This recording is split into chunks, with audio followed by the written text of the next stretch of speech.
Welcome to the Ada K Show. I'm your host, Ada K, and I am a criminal justice major. I am also a deaf courtroom commentator, breaking down the gripping courtroom drama while providing full ASL interpretation, making justice accessible to everyone. Grab a cup of Java and let's dive in. And don't forget, comment, like, and subscribe. And if you love this channel, please become a member.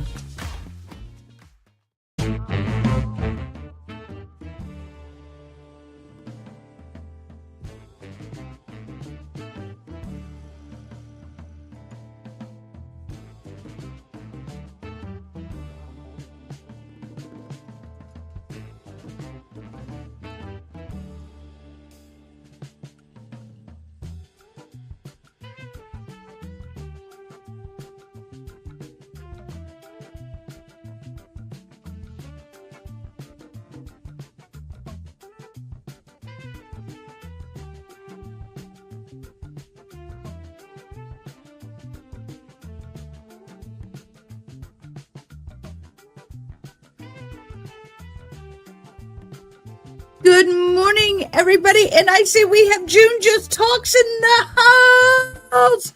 Good morning, Miss June.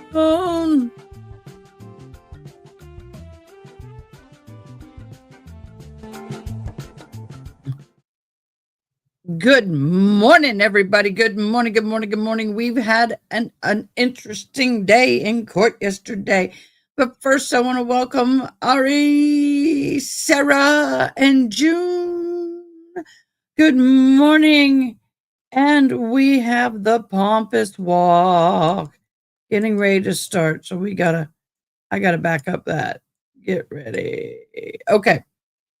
And I did not get today, but we'll get it in for tomorrow. The God Save the King song, whatever that anthem, whatever that is. I don't know what it's called, but I'll hum it as he walks in today. All right. So we are, first of all, once again, I want to thank everybody for your love and support through the last couple of weeks. My sister did pass away 2 days ago.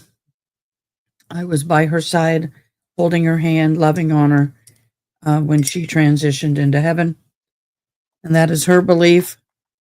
And I will tell you, as hard as it is, it was an honor.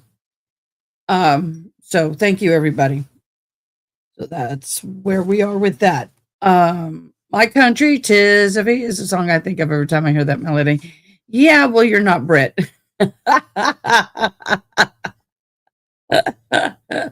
Oh, but you're not Brit. And I do need to talk to you, June Just Talks, because we got a plan. What we're going to do for the New Year's Eve? We got to talk about that.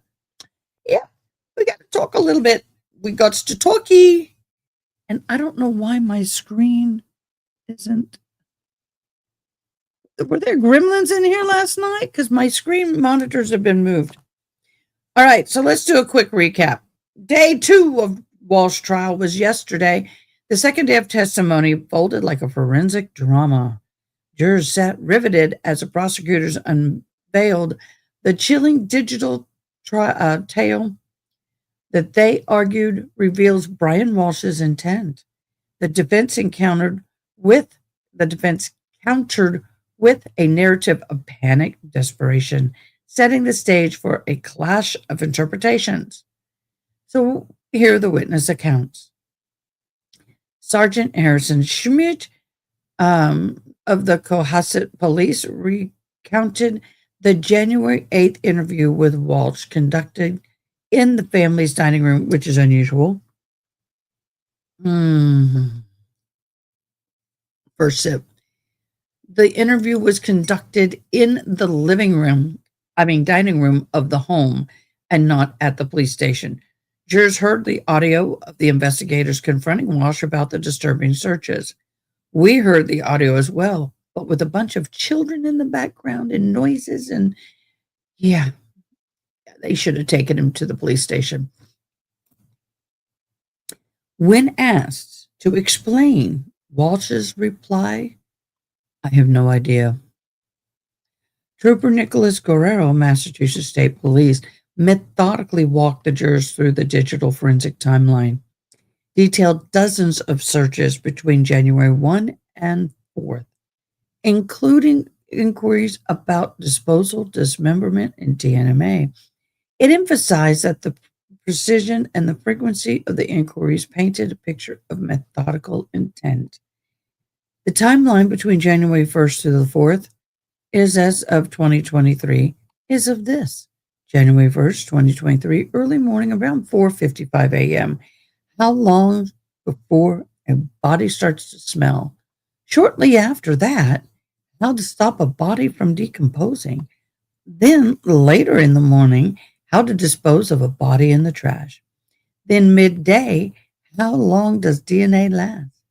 Then on the 2nd of January, best ways to dispose of a body, how to saw a body, how to dismember a body. Then that afternoon, can you be charged with bedroom without a body? Then on the 3rd of January, he searched how to clean blood from hardwood floors. Can you identify a body with broken teeth? What happens when you put bloody parts in ammonia? It is better to put crime scene clothes in the trash or wash them. The searches are not random. They are perpetratory acts. And my hearing aids are crackling. And I gotta sneeze. The timing, the beginning hours after Anna's disappearance, suggests forethought and concealment. With no body recovered, prosecutors lean heavily on the digital evidence as a backbone for their case. Now, the defense is countering with the argument that Ana died suddenly of a medical event in bed. Walsh searches where the frantic acts of a man in shock, not a killer plotting disposal. Seeking to humanize Walsh's panic, reframing the evidence and reacting rather than premeditated. The jurors are going to have to decide where the searches of premeditation or were the searches of that of panic. The prosecution witnesses delivered calm, methodical testimony, reinforcing credibility. The defense faces an uphill task of explaining why dozens of specific incriminating inquiries, including that of how to dismember a body. Now, day 2 left the courtroom steeped in unease. The digital evidence looms large, and the jury's interpretation of Walsh's intent will be pivotal. The prosecution has begun to wave the narrative and deliberate concealment, while the defense clings to the thread of sudden tragedy. Y'all. Good morning, everybody. Thank you guys for hopping in.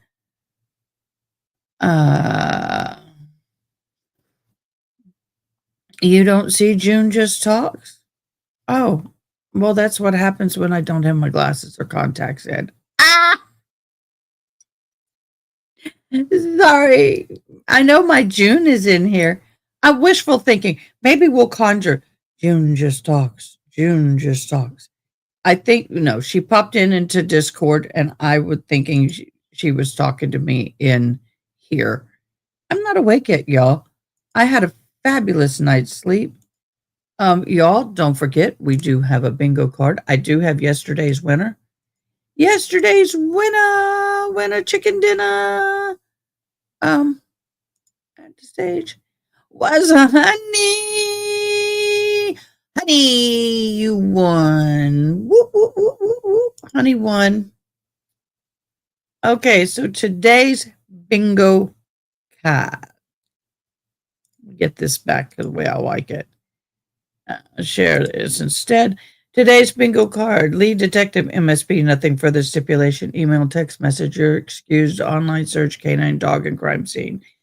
Reports financial records. You may, with the court's permission, Miss Gilman, various Apple products. Your Honor, law enforcement Cellbrite. You would agree evidence seeking to publish next witness moved into evidence. Okay, we are going to probably get Cellbrite today, and a lot of people go, we'll come back later. Y'all, you need to stay and watch the Cellbrite. I know it can be boring, but I will tell you this. It's got important information. Okay, let's watch the pompous ass walk.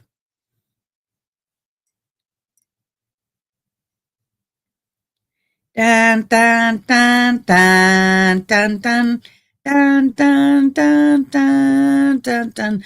God don't save this king. I shouldn't have said that. That's cool. Good morning, Mr. Steven. Appreciate you. Thanks for liking. Everybody, thank you so much for being here today. We greatly love and appreciate each and every one of you. But I am not impressed with this dude, as you can tell. Yeah, that was pretty bad. God don't save this king. I wonder if that's ever been sung. I wonder if anyone has ever sung God don't save this king. We don't want this king. If he dies, he dies. We don't want this king. Uh,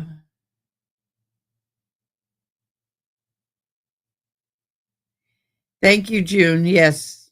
Yes. I am back and now live on YouTube and Facebook. Good morning, my Facebook family. And for those of you, I am going to take a moment while they do this. I know some of y'all have already seen it, but I'm going to do it every day this week.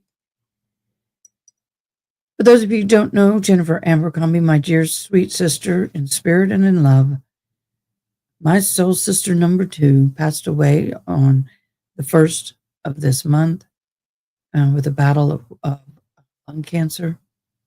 And I will be having a memorial for her in January. That is for the Facebook family.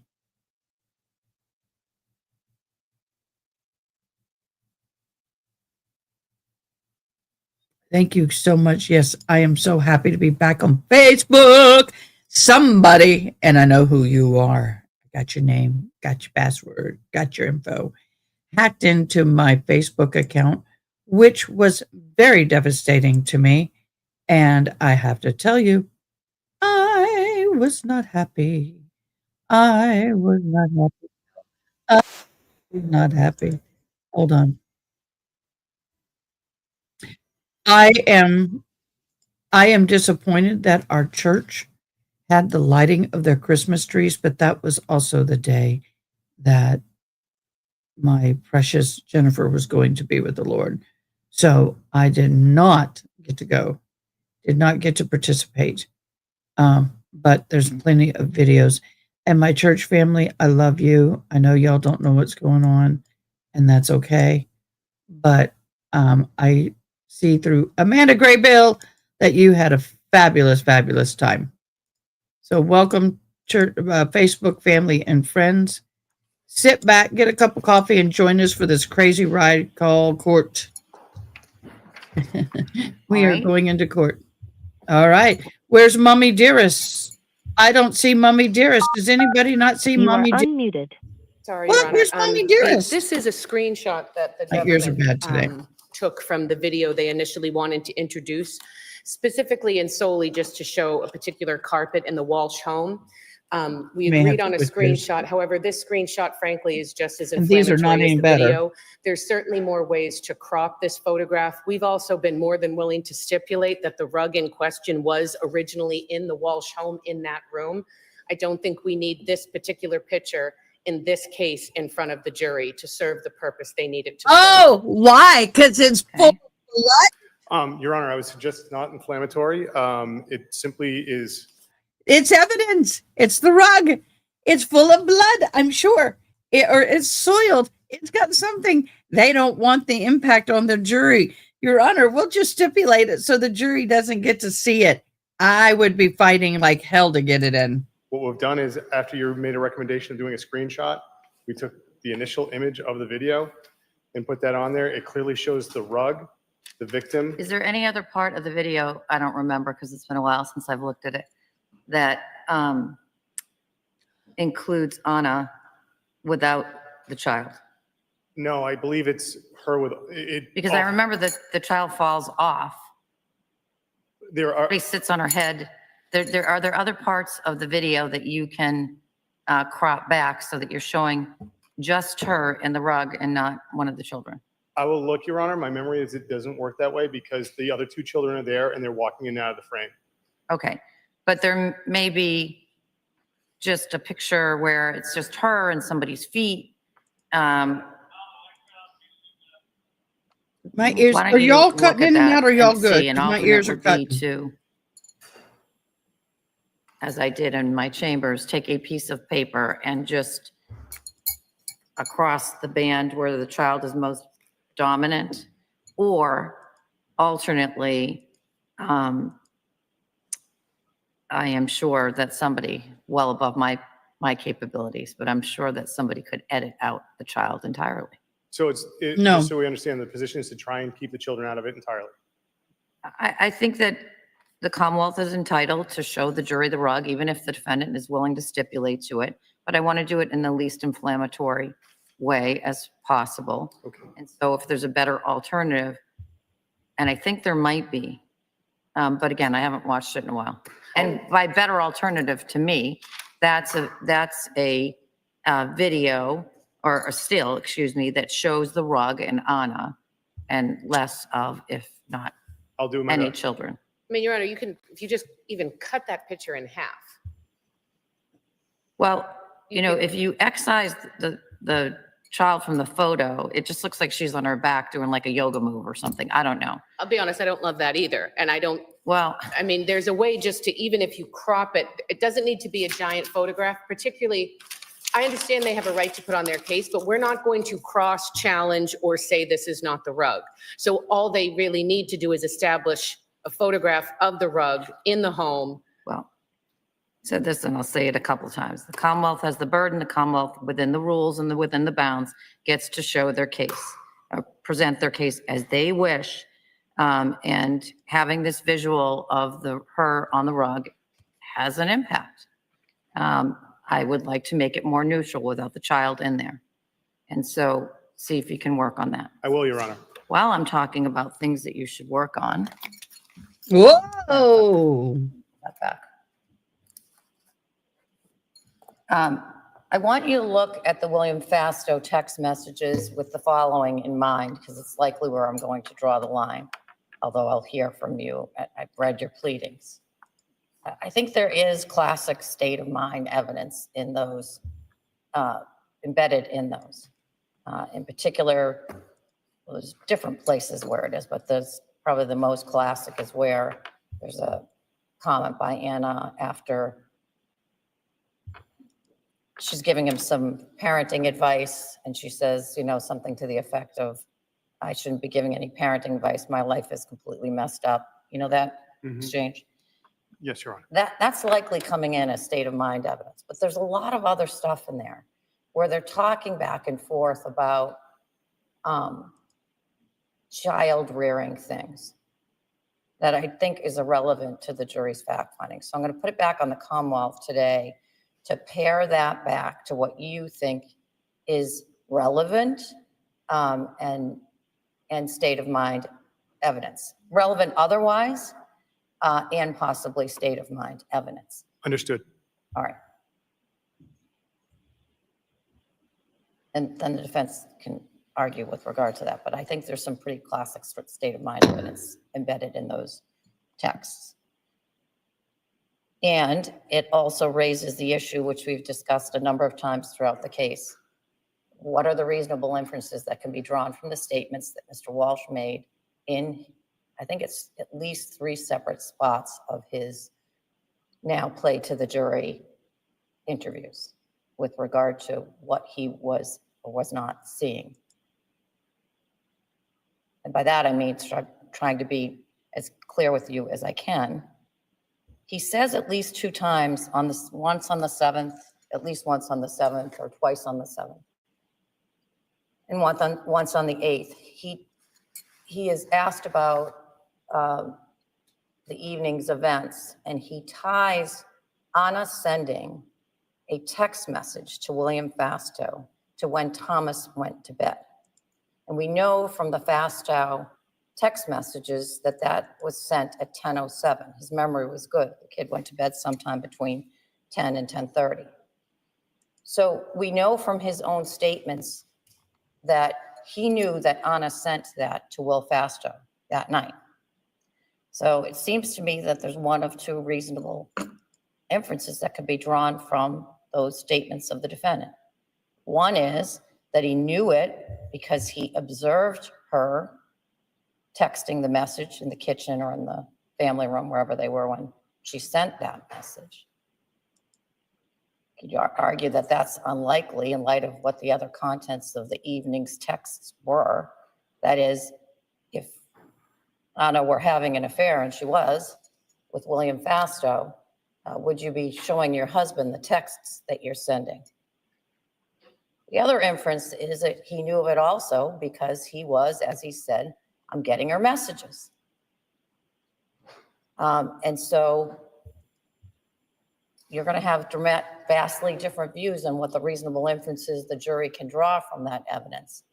But as an evidentiary ruling as to whether it comes in or not, I want you to be focused on those comments on the 7th. I think there's another comment on the 8th, and either in the earliest of interviews, either the 4th or the 5th, there's a comment with regard to where he says somehow her messages are showing. I don't know how. I don't know how. It's it's a more generalized comment. I know you're going to make the iMessenger argument, and I cut you off from that yesterday, frankly, because I think that's for the jury to decide what that meant, and not for any witness to decide for the jury what that meant. All right, the other things I want to talk about. I have not given this jury a consciousness of guilt instruction.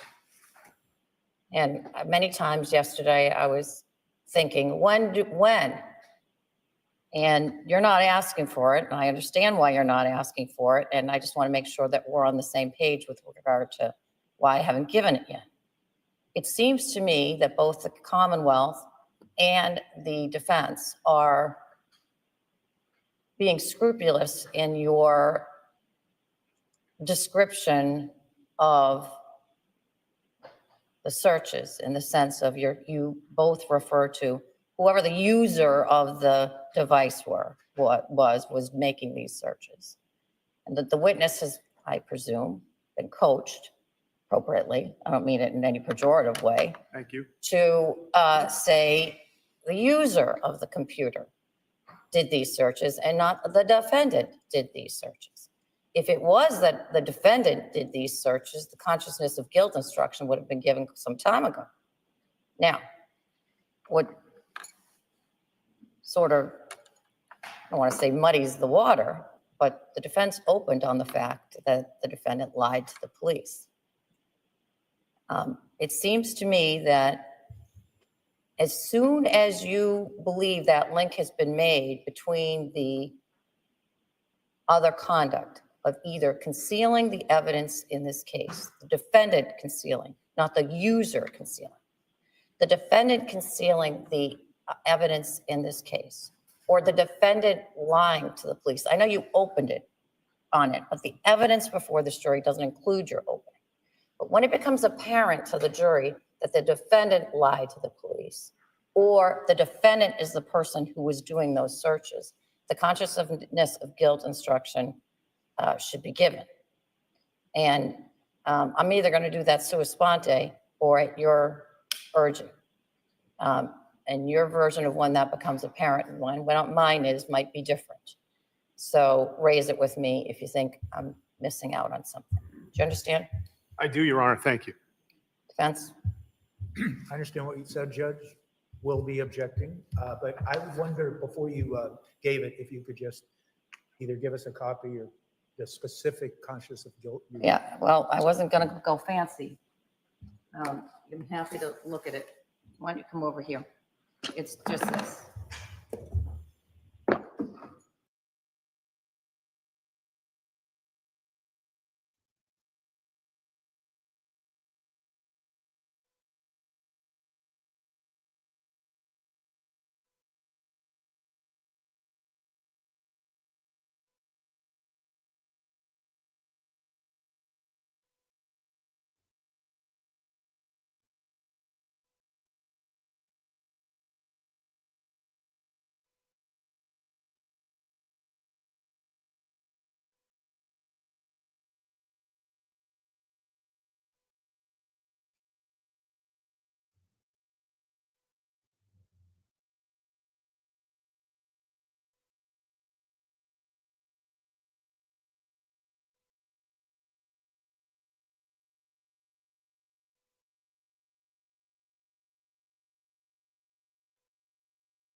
So, I'm sorry, I love my outfit, but I was too hot. I was way too hot.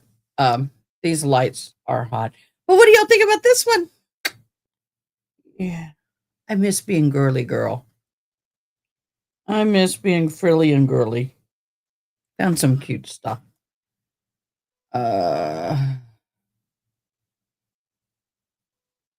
Yeah, well, they won't do that. We tried. They won't do that. We tried.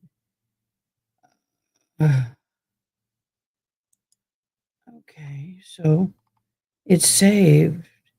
So what am I going to do? How do I actually apply?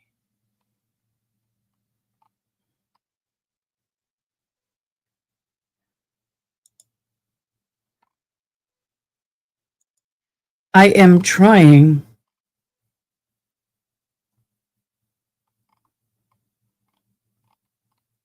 I've already done all this. Why do I keep reviewing? I want to apply.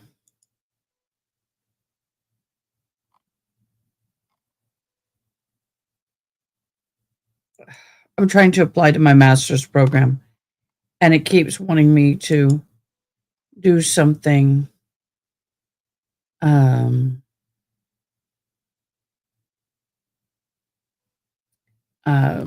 I'm like, I've answered the questions. I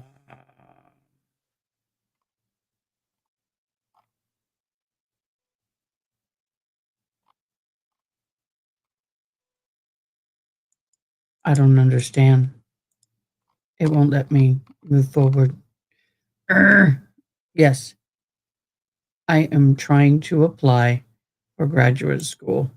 That starts in January, and it is giving me this error. I received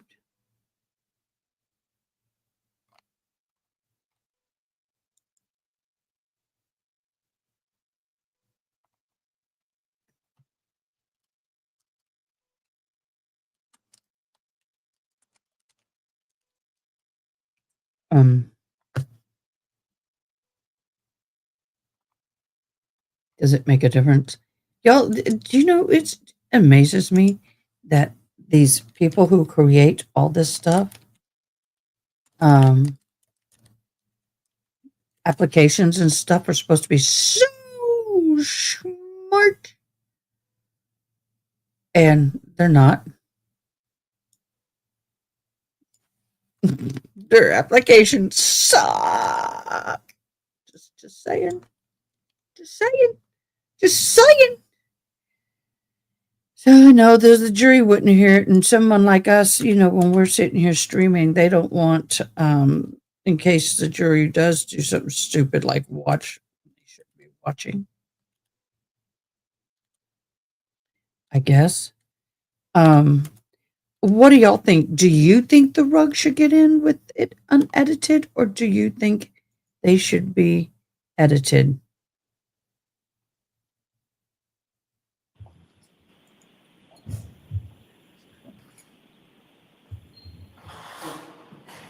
Morning. I don't know what this is. Oh, yeah.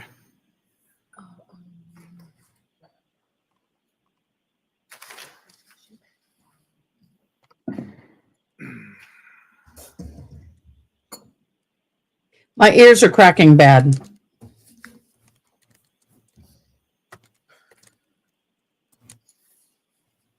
Why are they doing that? I don't know. Let's see. These are cracking too. I got to get new devices. We're working on that.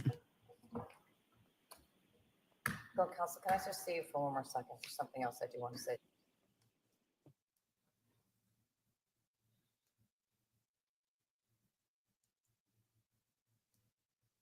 Let's see how these are. See if I can hear myself on these babies. Testing, testing, 1, 2. Why can I not hear me? Can I hear me? I can hear me in the right ear, but I cannot hear me in the left ear. That is not good. Why do I not have audio in the left ear?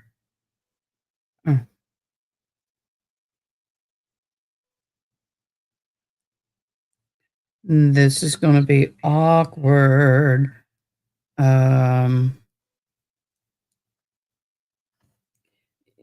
Yeah. My hearing aids, everything's cracking. All of my hearing devices are super old, and everything I do with them is, maybe that works. We'll see. I don't know. We'll wait and see. And I got everything paired up. All right. We got sound. I got sound. You got sound. We all got sound.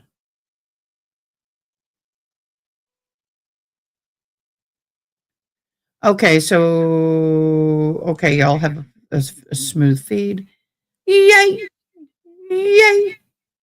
Hey, Angela. Angela, good morning. I think I'm going to do this. There's no need for us to sit through a sidebar that long when we can zoom. Here.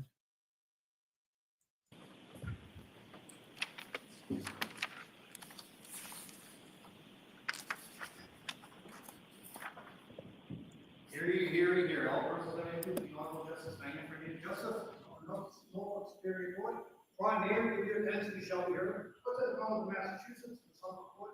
Please be seated to address the cell phones. Good morning, jurors, and welcome back. Jurors, will start today with the 4 questions. Jurors, were you able to comply with my order that you not go on any social media and that you not go on any news media?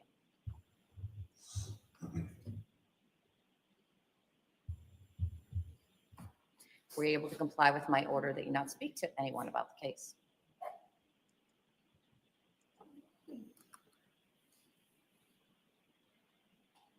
And were you able to comply with my order that you not do any research about the case?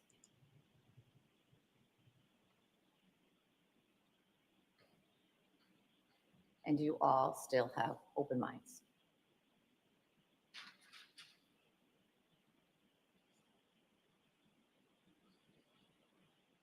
Those 4 questions all answered in the affirmative by all 16 jurors in the box. We're ready to begin today's work. We can have the witness back on the stand. Trooper Power, you know.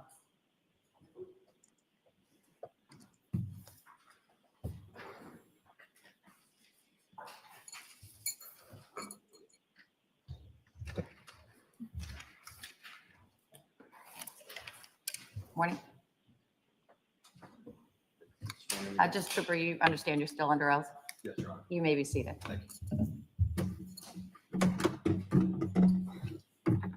Thank you. And you may proceed. Thank you, Judge.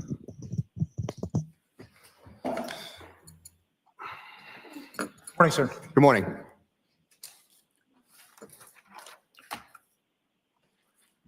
So just a couple of recaps here. That binder that's been marked as Exhibit 79, the binder of the history that you included of the MacBook Gray device, we can all agree it contains 3,677 records as you defined them yesterday. Yes, well, half technically because they're duplicates. Shows the first one from the parsed and the second one from the carved, but they're the same records. So it'd be about, what, 1,800-ish, realistically. I don't understand your answer. So if you look at the binder, it shows one record, say record number 1, shows the information, the parsed information, and then this record number 2 shows carved. It's the same date and time stamp, the same information, just a different location in the database. So it's almost duplicated. Okay. Here's my question. Yes. In the binder that's been marked Exhibit 79, you listed 3,677 records. Yes. And it totals 1,034 pages. I'll take your word. I don't have it in front of me, but yes. Do you have a copy of it? I don't up here with me now.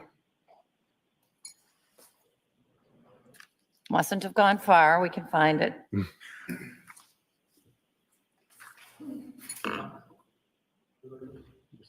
Sure. Thank you. Yes, it is. Thank you. Yesterday, you testified to the binder that was admitted as Exhibit 80, and that was regarding the iPad mini.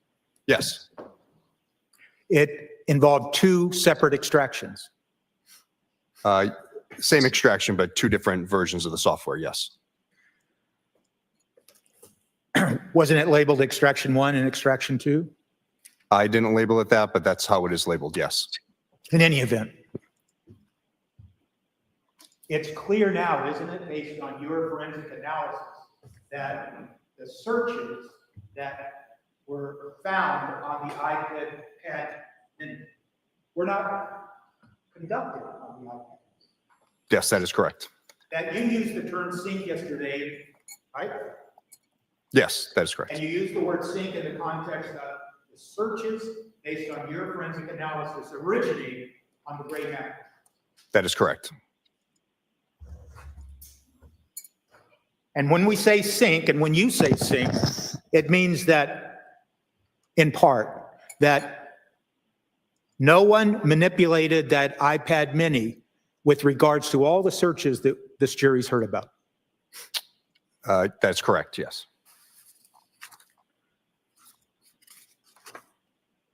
You told us yesterday that there are multiple records, as you defined it, records in this Exhibit 79 that have the same timestamp, correct? For this binder here, the 79. Exhibit 79, yes, sir. Yes, that's correct. And you told us specifically, if I heard you right, that does not mean that there were multiple searches with the identical timestamp, correct? Yes, that's correct. And it does not mean that the website that's referred to in each one of those duplicate records, it doesn't mean that that website was visited twice. Unless the visit count says twice, then yes, but like I said, that parsed and carved record, there's the same record of the same thing that happened, just different spots pulled from the database. So, and you did not, in what's been marked Exhibit 79, you did not indicate to whoever looks at Exhibit 79 what were those duplicate records. I did. How'd you do that? I spoke with the prosecution, or the ADAs, and explained what this is and how it parses out the data and when it prints out. What I'm asking you, though, is when someone opens up that book, and let's just say someone like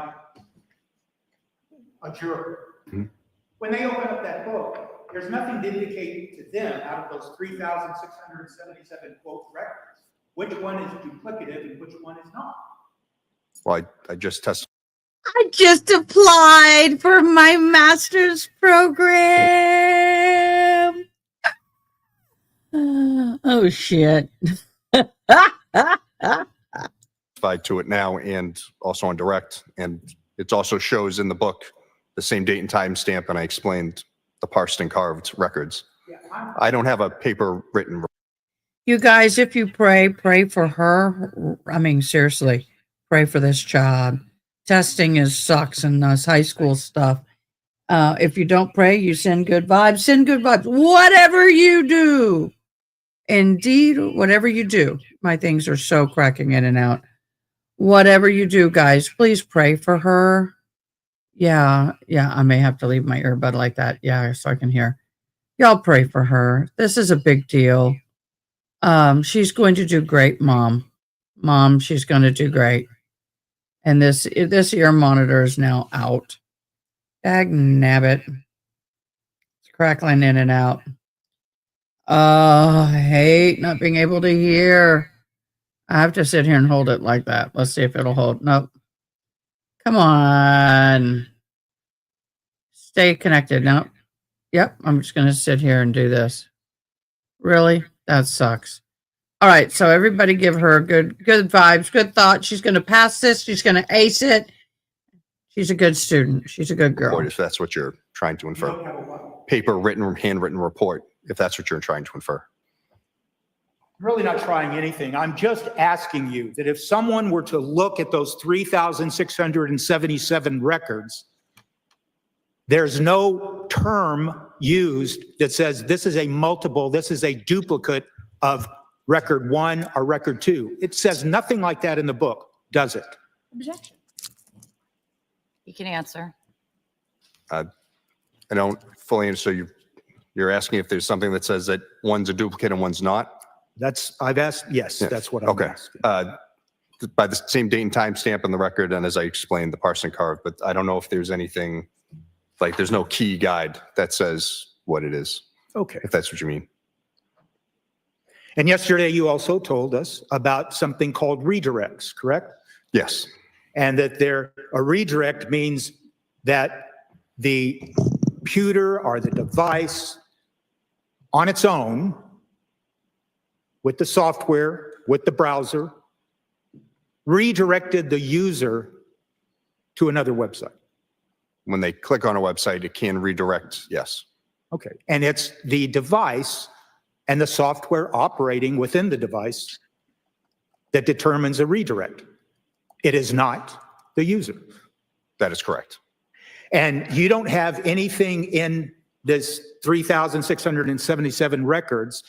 You don't have, we'll use your reference, an index or anything to indicate the reader of this Exhibit 79, what are redirects and what are not. That's correct. And you have no idea how many, quote, redirects occur within this Exhibit 79. Just the few that I saw. So I don't know. I don't have an exact number. Okay. You would agree that with regards to Exhibit 79, that there was no activity on the gray MacBook between 3:50 a.m. and 4:52 a.m. On what day? January 1st of 2023. Again, I'd have to double check. I remember there was Gmail usage around the 3 a.m. point, and then 4:52, there was some searches, but I don't know if there was anything in that time frame in between. So what, if you will, sir, maybe you could check.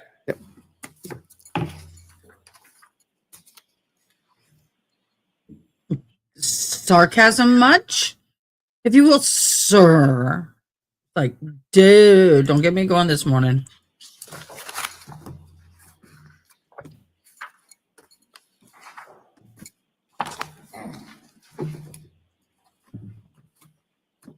Counsel, can I see the side of the bench? What will?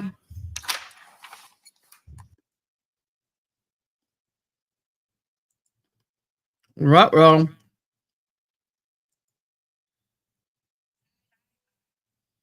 The snark that is coming across is so, to me, unacceptable. But I love it. He looks a little thinner today. Maybe that black suit helps him versus the blue. We match black and white. I'm not used to the frillies, but I kind of like the frillies. I do. I kind of like the frillies. I miss being feminine. I miss dressing up and looking feminine and pretty and, not just t-shirt and blue jeans. And although I don't mind t-shirt and blue jeans, I do like being feminine and looking nice.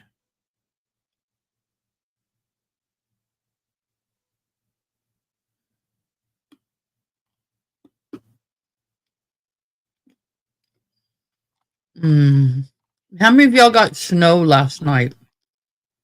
How many of y'all got snow? Snow. Oh, you're so kind. I appreciate it. And there goes that ear. There we go. I cannot wait to get my new ears. In fact, I got to reach out to my audiologist today. I do. I got to reach out. We got a lot of things we got to get done, paperwork and whatnot. Hey, that's my street.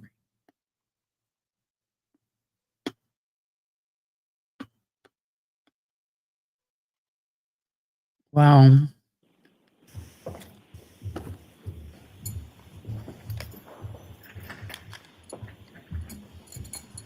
I love butterscotch and coffee. Did you find that? Yes, I have it here, sir. Thank you. Yes, you're correct. 3:50 a.m. is record 1947, and then the following record is 1948 at 4:52 a.m. Yesterday, you testified that you recalled, or you thought you recalled, references to William Fastow within the MacBook data. That's correct. Do you know where that is? No, I don't. Can you indicate, well, you just said no, you don't. Trooper Guarino, if I represented to you that there is absolutely no reference to William Fastow within these 3,677 records, would you agree with that? I don't know. I don't remember. I remember seeing it somewhere, but I don't know if it was in the MacBook. There's, like I said, a lot of data. It's fair to say, isn't it, that your examination of exhibit that's contained in Exhibit 79, there's no indication that that MacBook and any user of that MacBook ever accessed Ana Walshe's iMessages? Her iMessages? No, I never saw any indication of that. I'm going to refer you to page 555, record 2055.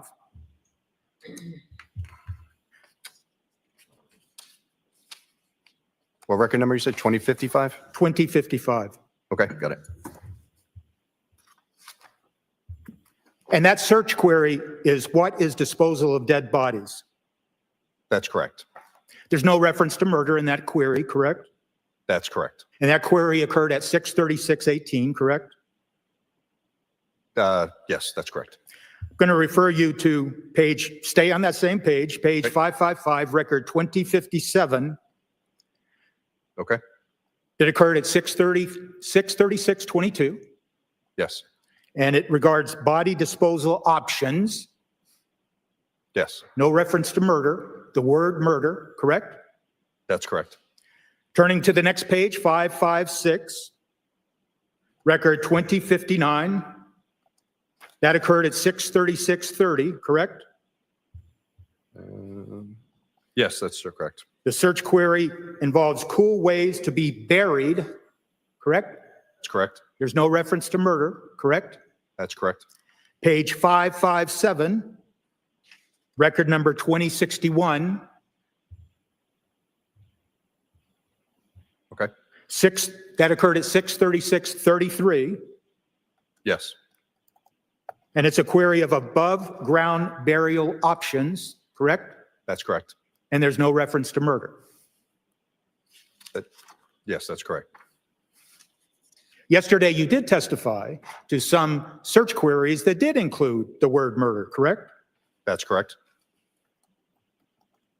And you would agree that these searches that we're talking to the jury about today, they began at 4:42 on January 1st of 2023.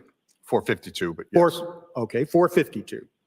The first time the term murder was introduced in these searches was at page 596, record 2185.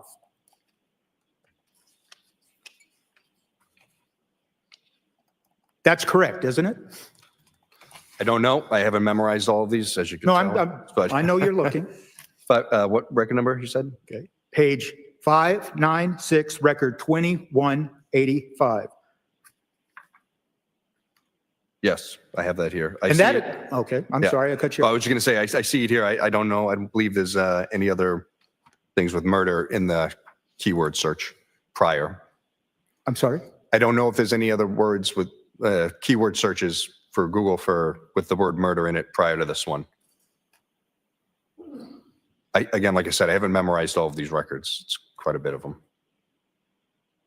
Well, if I represented to you that the first time the word murder appears in these searches is at page 596, record 2185, would you agree with me?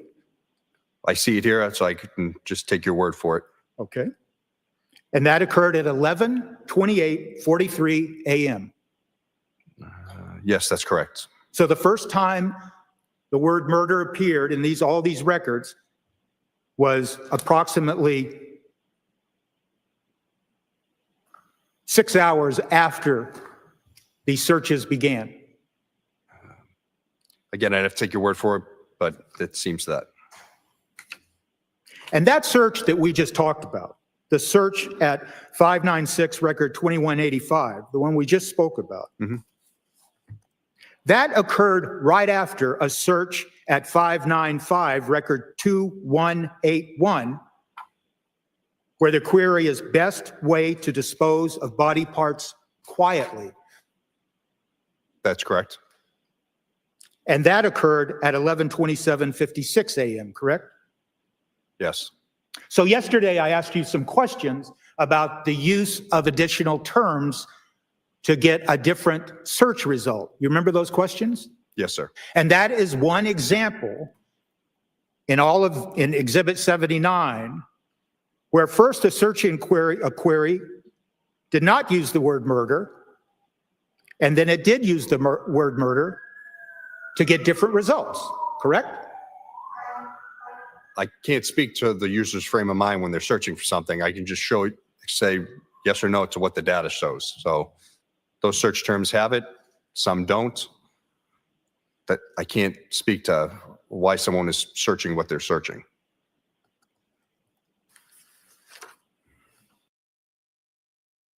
I don't have a magic ball, my dear. I can't tell you why or under what context this asshole was searching such stupid. I'm sorry. I don't understand the stupidity of the searches. I really don't. And I'm frustrated with my ears because I don't want to stay on. There we go. So yeah, I wonder why these questions from the attorney. Yeah. You testified yesterday, and I'm going to give you a cite, page 694, record 2507. If you can turn to that. Yeah, sorry. Page 694, record 2507. Okay. And that has to do with a query about hard drive removal. Yes. Correct? It's fair to say that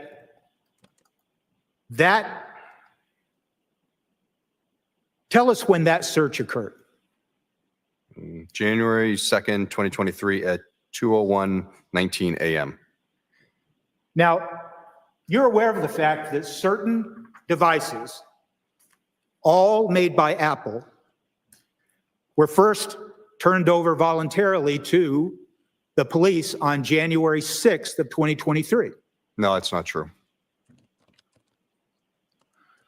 You would agree that certain devices were turned over to the police on January 6th of 2023. Yes, certain devices were. And when those devices were turned over, those devices were examined, correct? Yes, they were. And all the hard drives were intact in all those devices. Well, yes, they were. And there was no evidence that any of the hard drives had been tampered with, correct? Well, the products that we were Was given- there any evidence that the hard drives in any of those devices turned over on January 6th had been tampered with? They don't have standard hard drives that a PC has. They have different hard drive types. They're soldered onto the motherboards of these devices. So there was no evidence that anything had been tampered with. That's correct for these chips. And then you're aware of the fact that then on January 8th, strike that. Let me ask that again. Those devices that were turned over on January 6th were returned to Mr. Walshe on January 7th. Yes, that's correct. And then those same devices that were first turned over on January 6th were seized on January 8th or thereafter. On January 8th, yes. And additional devices were also seized on January 8th. Yes, they were. And one of those devices that was seized on January 8th was this gray MacBook, correct? Yes, sir. The gray MacBook whose data appears in Exhibit 79. Yes, sir. And there was no evidence after a forensic examination of all the devices now in the possession of the state police that none of the hard drives had been tampered with.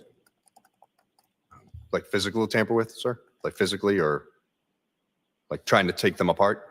That's one Yes. question. We'll do it that way. Physically?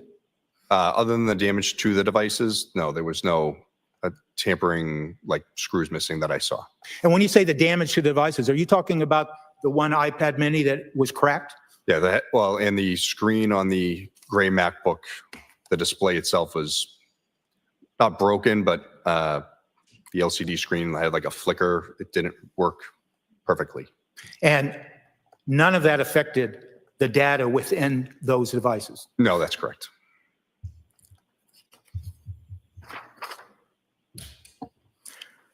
Yesterday, you testified with regards to a search history search at page 888, record 3127.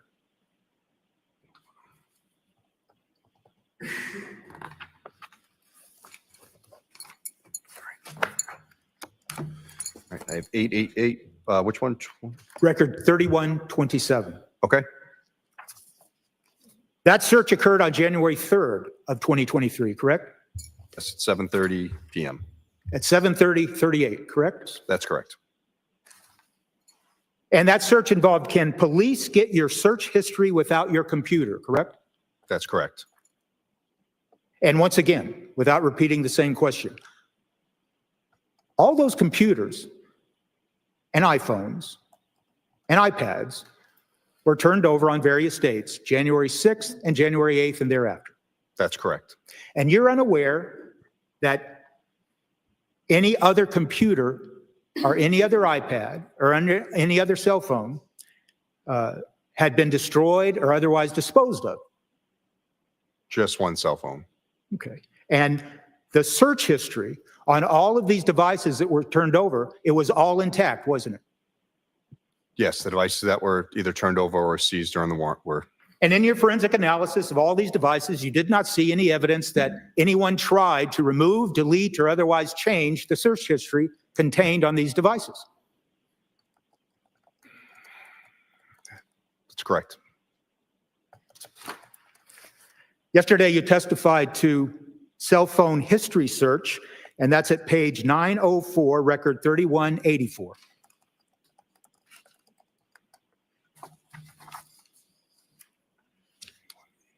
Yep, I have it. And you're aware of the fact that Mr. Walshe was interviewed beginning on January 4th, correct? I don't remember the exact days. I got involved in the case on the 6th, but I know he was spoken with prior to that. That query, that search query that we just talked about, page 904, record 3184, that was conducted on January 4th at 8:55 a.m., correct? That's correct. But as you sit here today, you're not sure when Mr. Walshe was first interviewed by the law enforcement at his home. That's correct. Are you aware of the fact that he was not just interviewed once on January 4th, but twice? Are you aware of that? Were you ever, I guess your answer is no. That's correct. I don't know. Are you aware of any dates that Mr. Walshe was in fact questioned or interviewed by the police at his home prior to his arrest? I just know it was prior to the 6th.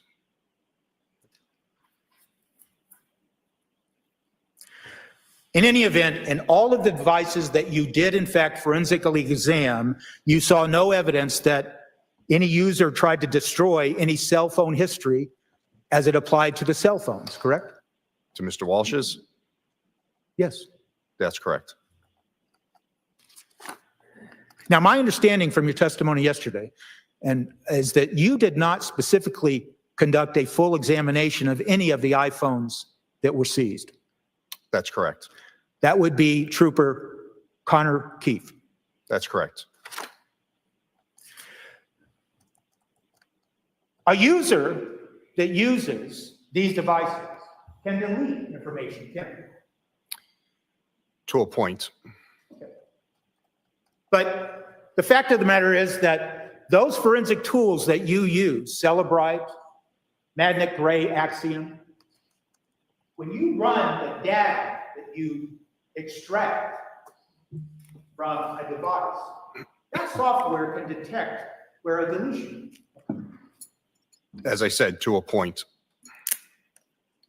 It's fair to say that in your examination of the MacBook, device 3, and in all of those records in Exhibit 79, there's no indication that any data had been deleted. I didn't see anything glaring. Yesterday, you talked about the Chase account login data, and specifically the Chase login data that occurred on December 27th of 2022. Do you recall that? Vaguely. I refer you to page 259, record 951. Thank you.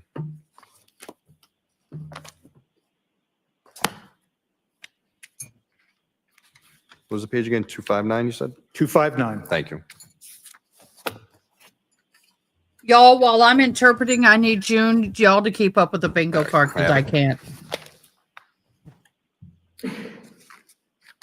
And you would agree with me that that particular activity, the Chase login, that extended up to and including record 1026, found at page 279. Okay. Yep, I have it. And it's fair to say that you do not know what was reviewed during that Chase login. No, I do. I can see right here. So it goes, each URL, if you go into it, shows dashboard, overview accounts. There's another one shows a dashboard authorization, when he signed out. Do you know the details of what he viewed? What was actually in his account? No. Okay. I just know that the headers for the Chase accounts that he was at. So you don't know if the user was looking at balances, deposits, anything like that. You just know that he logged in to the Chase account. Yes, whatever covers under the account overview or his login information, that's all I can tell. I don't know if he made transactions or... And you do not know if there are multiple accounts associated with that Chase login. That's correct.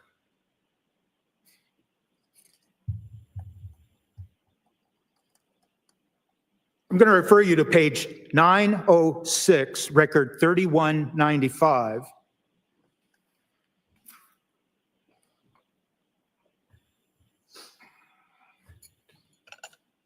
Are you there yet?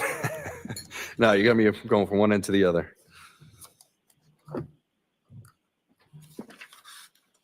All right. 195. 3195. Okay. 319. Okay, have it.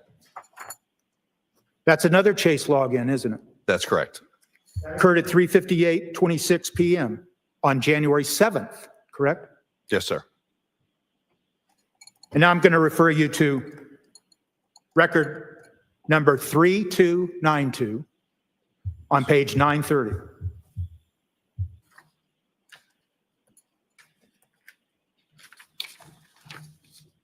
Okay. That's another Chase login, isn't it? He's already logged, well, he's logged in from earlier. So it's the same login. It's not the same login that's referenced at page 906-3195, is it? Because that login occurred on January 7th, correct? Well, if you go back through, oh, I see the date change. Yep. It goes all the preceding ones are also Chase from the 7th and then the 8th. So the reference specific to page 930, record 3292, that's a Chase login that occurred the next day on January 8th, correct? Yes, that's true. And that's at 3:02 a.m., correct? Yes, it is. So what you saw in this MacBook data was multiple logins on the Chase account, correct? Yes. And they spanned many days during this period that you examined it, 12/25/2022, up to and including January 8th of 2023, correct? Yes. So there were many Chase logins apart and aside from the Chase login that you testified to on direct examination yesterday that occurred on December 27th of 2022, correct? Yes. You'd also note, and I'll focus your attention on page 948 at record 3362.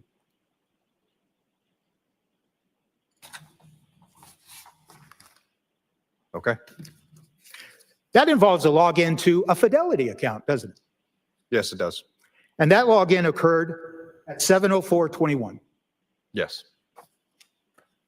So there are multiple logins involving financial institutions within that MacBook data that is contained in Exhibit 79, correct? Yes.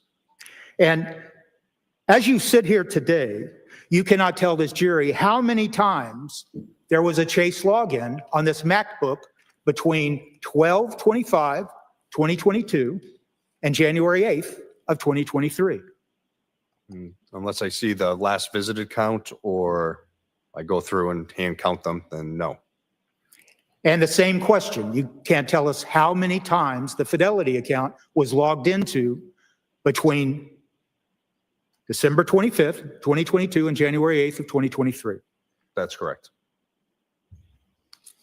And of course, you didn't examine any data on the MacBook prior to December 25th, 2022, so you have no idea how many times Mr. Walsh or anyone else logged into the Chase account prior to December 25th of 2022. Yes. I want to focus your attention to page 279 through 280 and record 1029 that is referenced on 279.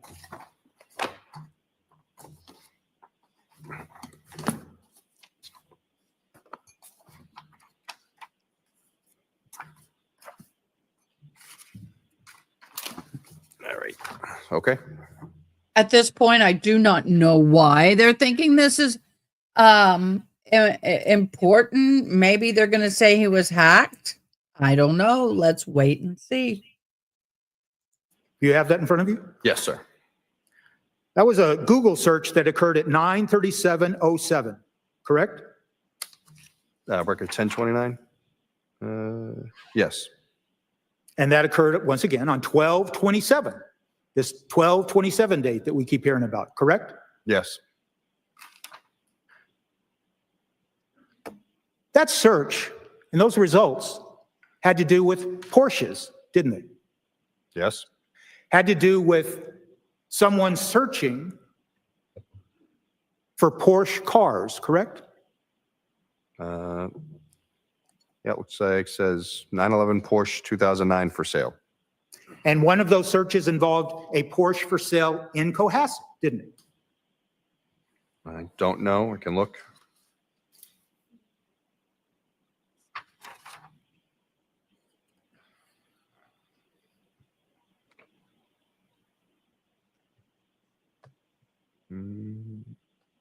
Oh, I see it. Yep. That's a yes? Car Gurus, yes. Okay. That search that I just asked you about that occurred on 12/27, that search happened right after those Chase searches that occurred on 12/27, didn't it? Yes.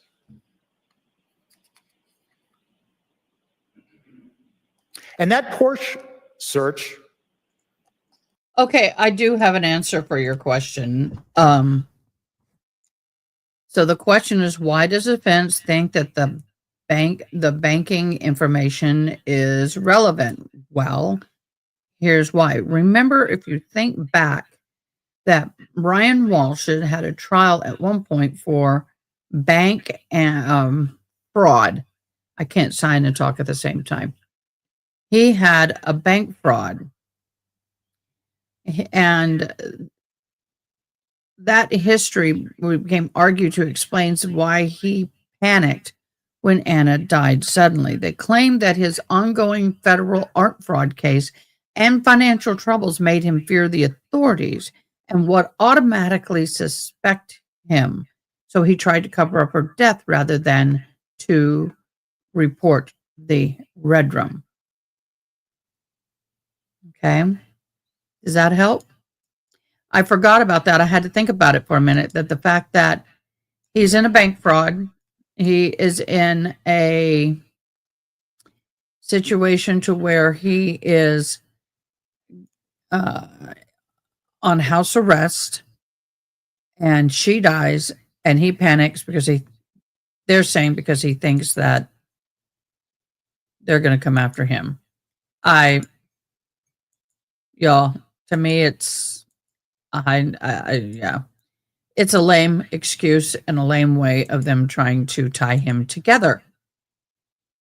Yep, that's what that is. So back to court. At 279, 280, and the other searches thereafter. They occurred right after those searches that you referenced yesterday to the jury about divorce, correct? Believe so. I'm going to focus your attention now to page 2. Oh, yeah. I'm sorry. They did. I just went back. I saw it. I'm going to focus you now to page 234, record 863. 2, 3.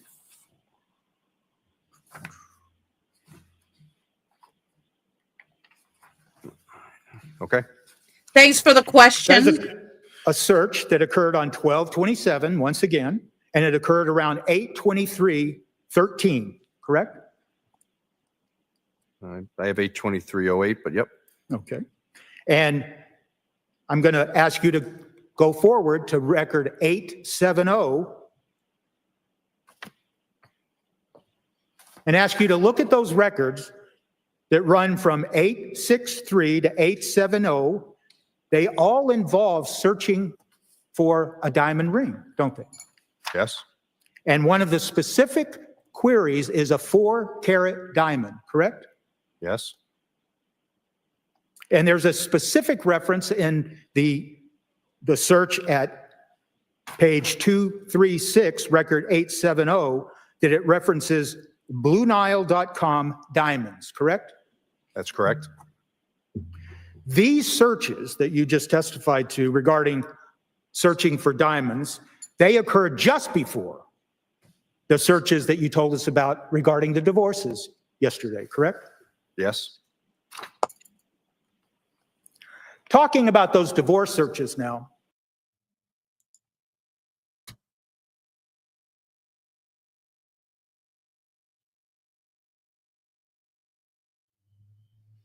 Thank you so much. You have no idea how much I appreciate that. In the words of Judge Judy, if it doesn't make sense, it isn't too true. Nothing but BW defense makes sense. Amen, sister. Amen. And thank you so much. Thank you for the blessing. The divorce searches that occurred on 12/27, they start actually with a search at page 240, record 887. And the search involves Katie Holmes' divorce. Yes. Katie Holmes is an actress. Do you know? Yes. And so that is the first search that appears on 12/27 that includes the term divorce, correct?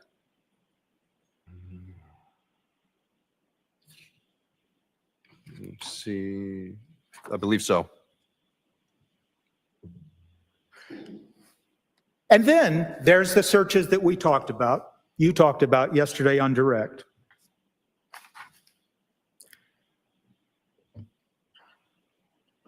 And it's fair to say, isn't it, that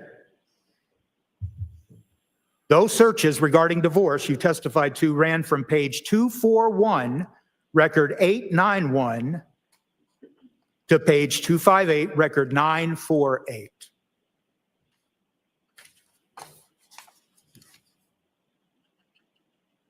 Is that the question? Did I? Yes. Yes.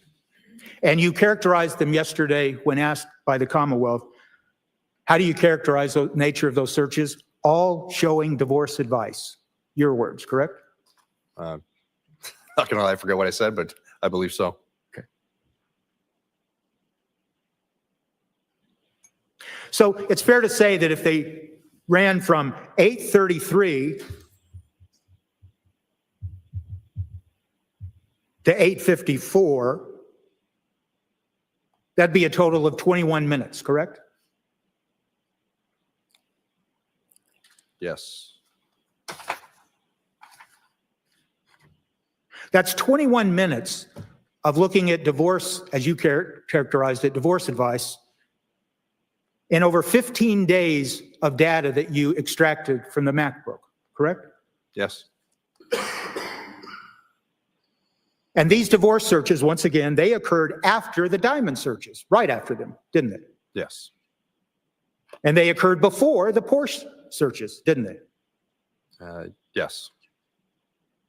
And these searches occurred before the Chase searches that you testified to. Yes. So on 12/27, that extracted data from the MacBook shows that all right around the same time, there was a Chase login, correct? Yes. Looks like someone was shopping for a diamond ring or a diamond, correct? I don't know if they were shopping for it, but they were looking at it. And somebody was looking at Porsches for sale, correct? That's correct.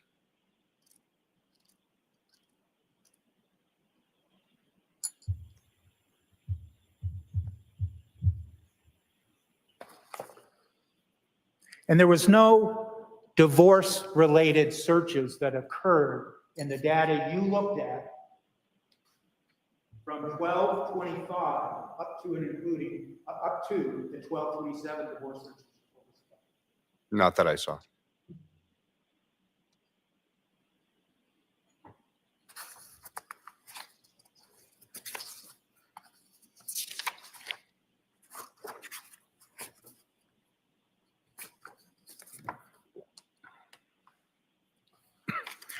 It's fair to characterize these searches that you testified to yesterday that they begin at 4:52, and sometimes the searches only seem to last no more than a minute or two.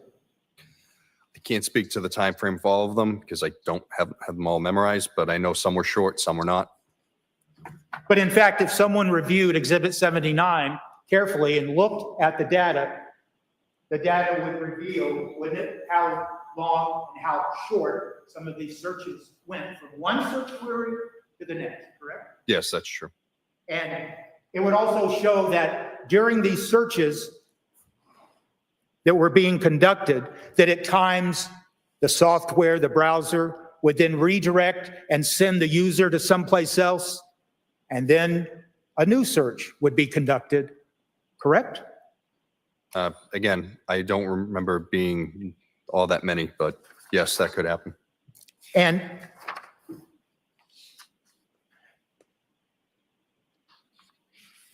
there are searches that include searches of what detergent to use to clean up, correct? Clean up what? Clean up a wood floor? You recall that? If you don't, that's fine. Yeah. I remember it having something else in that search string, but I don't remember just how to clean wood floors. Okay. Do you remember, as you said here today, anything about searches for concrete floors? Yes. Okay. All of these searches, they go on not just for one day. These searches go on for at least 3 days, don't they? I believe they go from the 1st to the 4th. Okay. And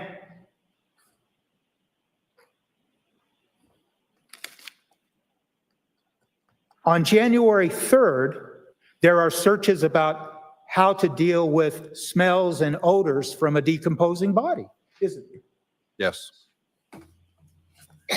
And those searches about how to deal with an odor, they don't even begin until January 3rd, do they? If you know, if you don't, that's I fine. thought on the first, there was one, how long it takes for a body to start smelling. But not how to, that's correct, Yeah, but but not how not- to clean it up. That's correct. And not how to mask the smell or anything of the sort. No, there is January 1st, 4:58. How long does a body stop smelling? Dead But not body how to stop- mask it, correct? Yeah, that's correct. And not how to clean it up.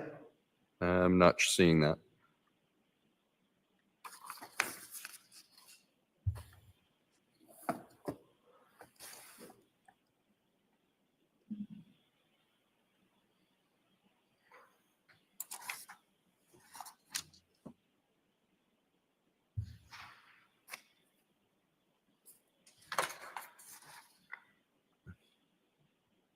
You're not seeing it. I'm not seeing it. I'm just seeing the beginning ones that I've already talked about. That's all I have. Redirect. Very, very briefly. 79.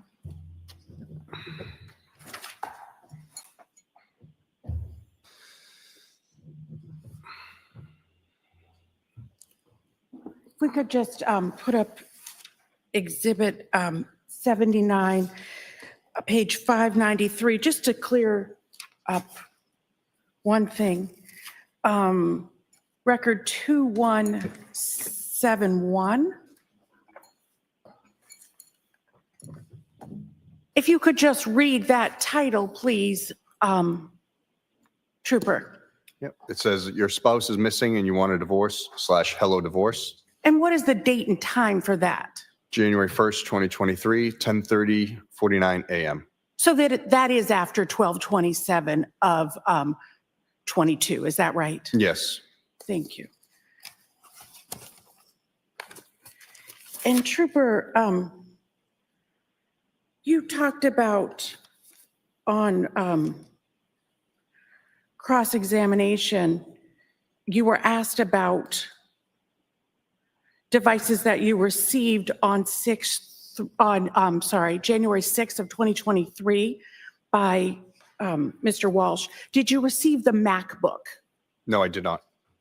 You received, what did you receive? The iPhone 13 mini and 2 iPads, iPad 6 and iPad 6 mini. And did those have hard drives like a laptop?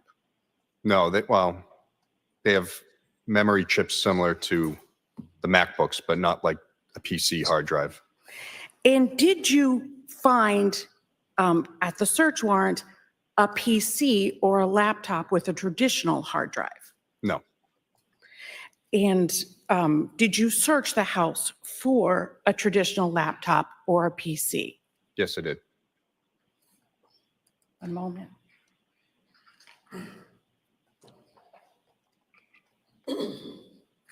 Thank you. Any recross? No. The witness may step down. Thank you.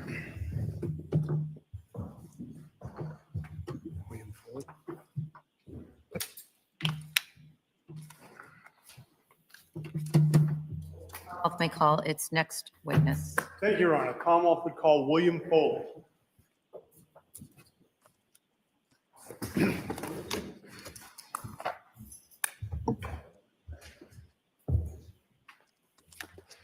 Fold or poll? We'll find out in a minute.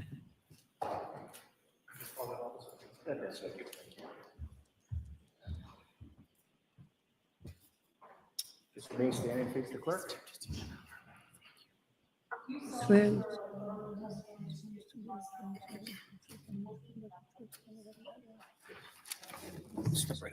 Good morning, honey. Thank you. May proceed. Thank you, Your Honor. Good morning, sir. Morning. Could you state your name and spell your last name for the record? Yes, my name is William Foley, Foley. And where do you work, sir? I work for U.S. Customs and Border Protection. What does the U.S. Customs and Border Protection do? The U.S. Customs and Border Protection inspects arriving merchandise, cargo, and travelers traveling into and out of the United States. And how long have you been with U.S. Customs and Border Protection?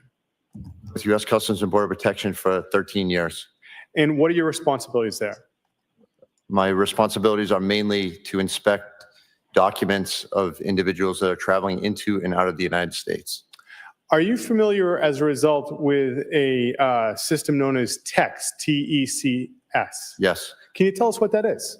sure. So TECS is a law enforcement tool that basically stores arriving and departing records for individuals that are traveling into and out of the United States. And who has access to it? U.S. Customs and Border Protection. And how are entries in TECS generated? They're mainly inputted by the airlines when passengers travel internationally on aircraft. Now, are you familiar with another system called APIS? Yes. Can you tell us what that is? Yes, so APIS stands for Advanced Passenger Information System. It's a system used by the airlines to transmit travel data of passengers traveling into and out of the United States. And what interaction does that have with TECS? Once a record is inputted into APIS, it's transmitted to TECS within 72 hours of a traveler's arrival or departure into the United States. And what would someone who's traveling in or out of the United States need to give in order to have their information go into APIS? A passport. And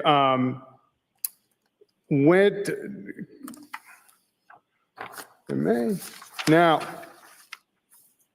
what happens if someone has dual citizenship and has two passports? So the airlines scan whichever passport or record whatever passport is provided to them by the traveler. And if someone has dual citizenship, would it record still that they're coming or leaving the country? I'm sorry, can you repeat that? So if someone has dual citizenship and they use another country's passport, does it still get recorded into APIS? Yes. Okay. Now, sir, you've earlier provided some documentation from TECS that's been stipulated to as Exhibit 82. Your Honor, with the court's permission, the Commonwealth would seek to publish Exhibit 82. And the description of Exhibit 82 is what? A two-page TECS document having the name Ana Walshe. Is it from one of these two systems? It is from the TECS system by U.S. Customs and Border Protection. All right, the 2 pages of TECS documents are now admitted into evidence as Exhibit 82. Thank you, Your Honor. Yes. And this is pre-marked as 82? It's okay. We're literally on the same page. Wow, did you see the hand? I got to see that again. Watch. She asked a question. And this is pre-marked as 82? It's okay. Wow, We're literally on the same snippy. page. So, Mr. Foley, can you see the screen, sir? Yes, sir. Okay. Now, I'd like you to walk us through this document. The date at the top left-hand corner in time, what is that, sir? July 8th, 2025. And underneath that, encounter date start and encounter end date. What are those two dates representing? Those dates are the travel records from January 1st, 2022 and ending on July 7th, 2025 pertaining to Ana Walshe. And what is the date of birth? Date of birth is April 12th, 1983. And scrolling down, sir, there's 2 lines of entry with Ana Walshe's name. Can you walk us through what those 2 lines represent? Sure. So the bottom line shows that Ana Walshe departed the United States on November 23rd, 2022 and returned to the United States on December 7th, 2022. So on that bottom line, after November 23rd, 2022, there is a UA under carrier code. What's that mean, sir? That stands for United Airlines. And what does the O in the next column mean, sir? That stands for outbound. And Now, sir, it says on board. What is the significance of that? That shows that the airline confirmed that she was on board the aircraft. Now, on the top row of data, right above that, what does LH mean under carrier code? That stands for Lufthansa Airlines. And what does the I mean, sir? Inbound. Now, underneath that, there is a legend. And can you just run through the legend for us as far as what the codes and values are next to them? Sure. So DUB is Dublin, Ireland. FRA, Frankfurt International Airport in Frankfurt, Germany. BOS is Boston Logan International Airport. And IAD is Dulles International Airport in Washington, D.C. And sir, other than those two entries, were there any other records of Ana Walshe traveling outside the country from January 1st, 2022 to your July date in 2025? No, sir. Nothing further with Mr. Foley, Your Honor. Any cross? The records that have been admitted as Exhibit 82, they're not public records, are they? No, sir. Any redirect? No, Your Honor. The witness may step down. Thank you. Patrick Reardon. We're going to have a lot of short witnesses today, which means I got a lot of typing to do.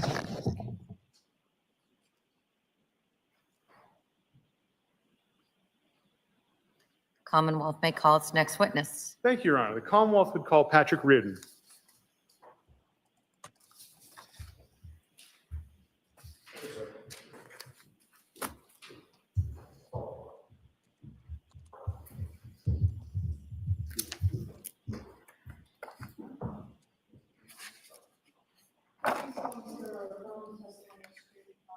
Thank you so much, honey, for the information. Really appreciated that.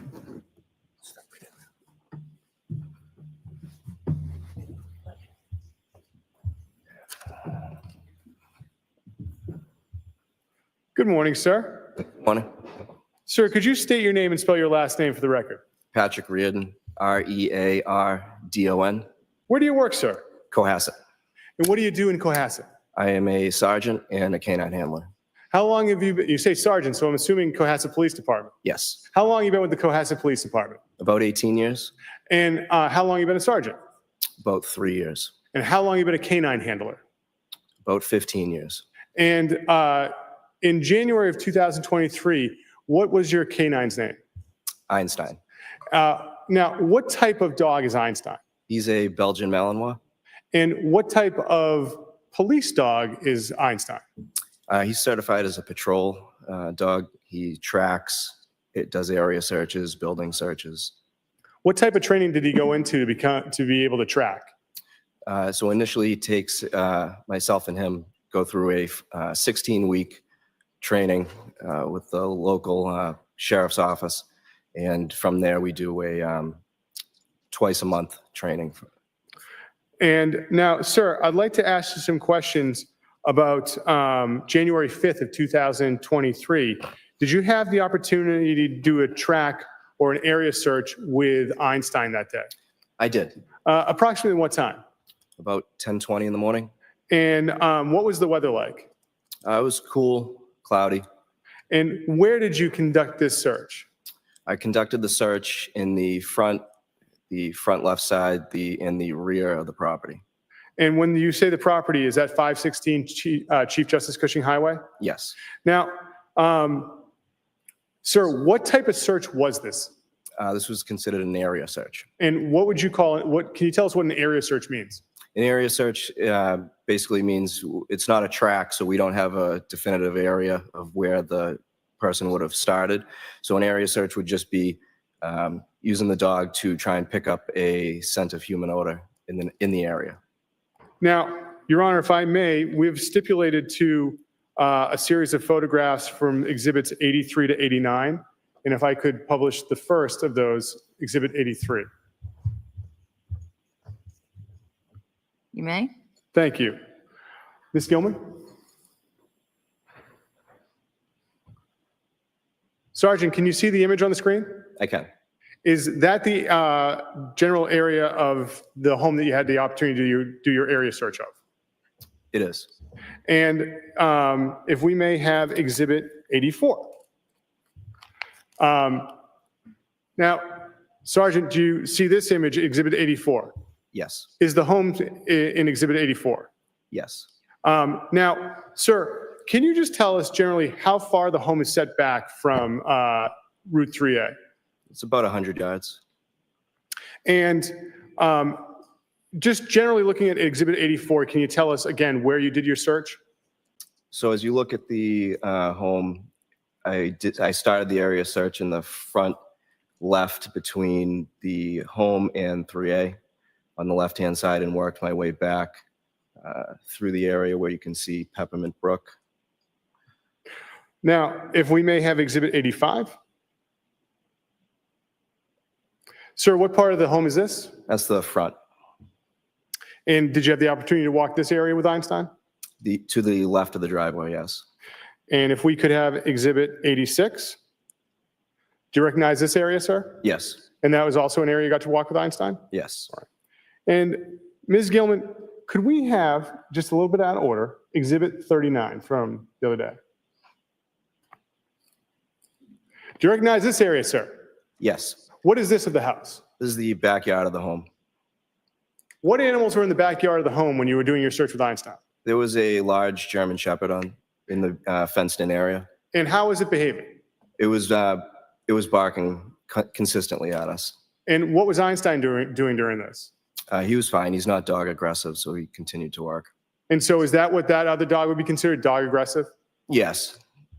And could we have Exhibit 87? Hello. Hi. Hey, how are you? Do you recognize this area, Yes, sir? honey. Yes. Hey, Where is this in relation to the home? thank you. It's to the left of the home. And did you get to walk this with Einstein? I did. And then if we could have Exhibit 88? Do you recognize this area, sir? Yes. And where was this? Similar area to the left of the home towards the back. And then the final image I want to show you is Exhibit 89. And where is this in relation to the home? That's in the backyard as well, the gravel path that leads up to the back. And now, sir, what, if anything, did you find? We didn't find anything. And how long did you do that area search with Einstein? It was approximately 25, 30 minutes. And did you go inside the fence where the dog was? No, I did not. Why not? Because the dog was there and it wouldn't have worked out. All right. Nothing further, Your Honor. Ross, No questions. the witness may step down. Thank you. Thank you.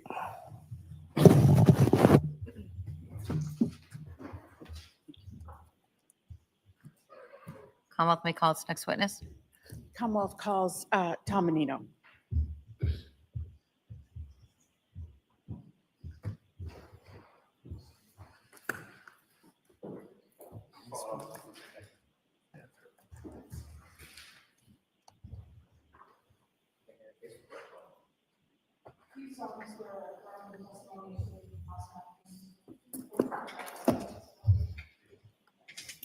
This way.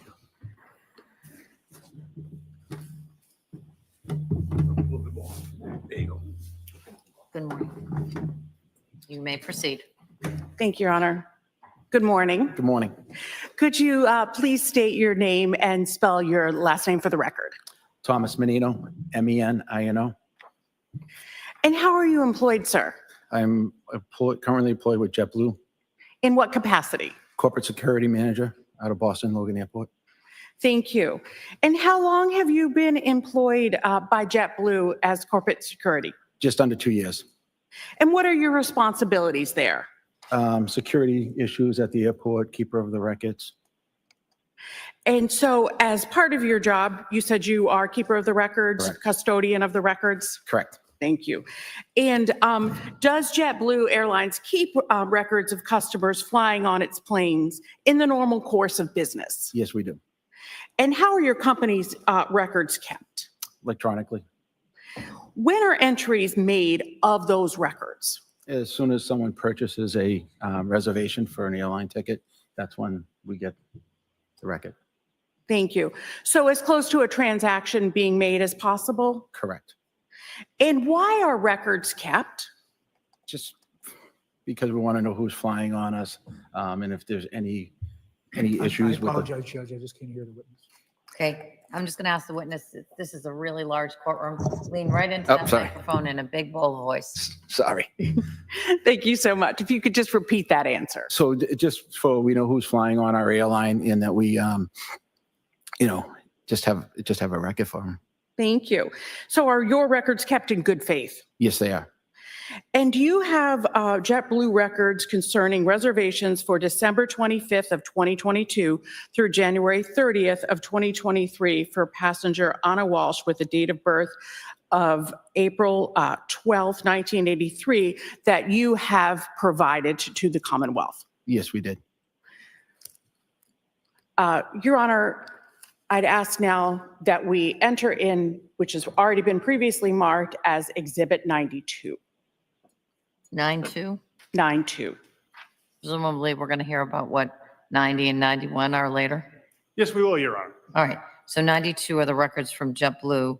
They're marked and admitted into evidence. Thank you very much. I'd also ask that they be published for the jury at this time electronically. You may.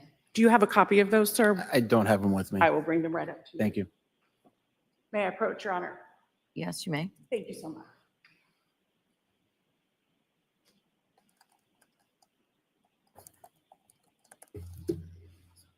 Thank you.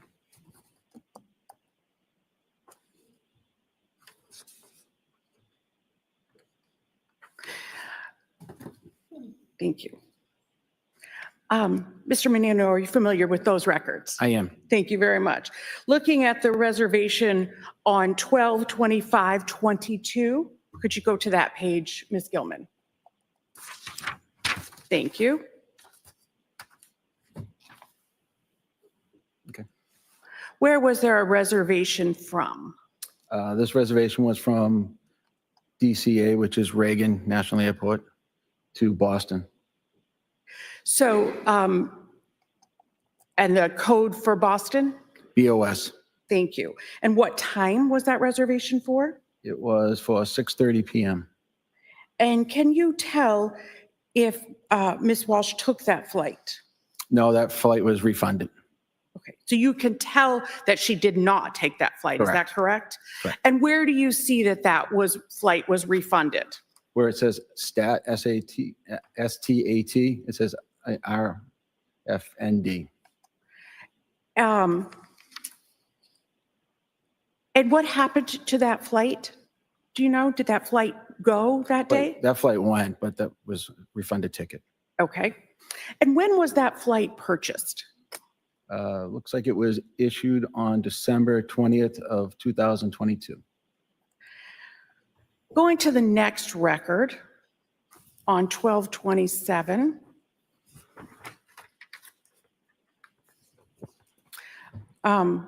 Did Ms. Walshe have a flight on 12/27/22? Yes, And where was, from where? this flight was from Boston to Reagan National Airport, And what time? 7:30 a.m. And did she take that flight? This flight here was booked through JetBlue when it was with the Northeast Alliance. That meant we were dealing with American Airlines. And so this was purchased for an American Airlines ticket. So we don't have record of if she took that flight or not. And when was that flight purchased? It was December 20th of 2022, And where can you see that? where it says issued. And looking at the next page, please.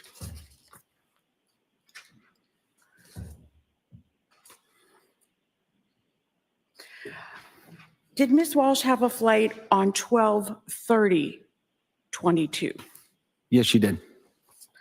And from where to where? That flight was from Reagan International Airport to Boston. And what time? That was at 6:30 a.m.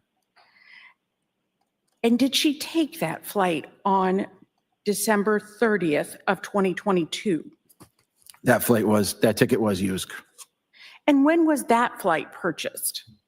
December 20th of 2022. And what's the difference, if you know, between created and issued? Yeah, so it's created. That's when the ticket was created, was that date, and it was issued, the ticket was issued on the second date.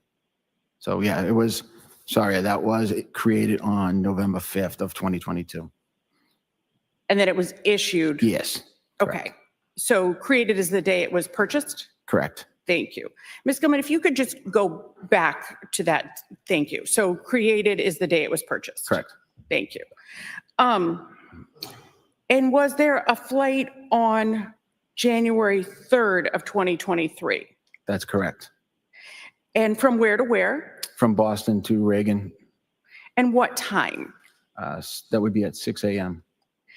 And was that flight used? And Ms. Gilman, if you could go down now.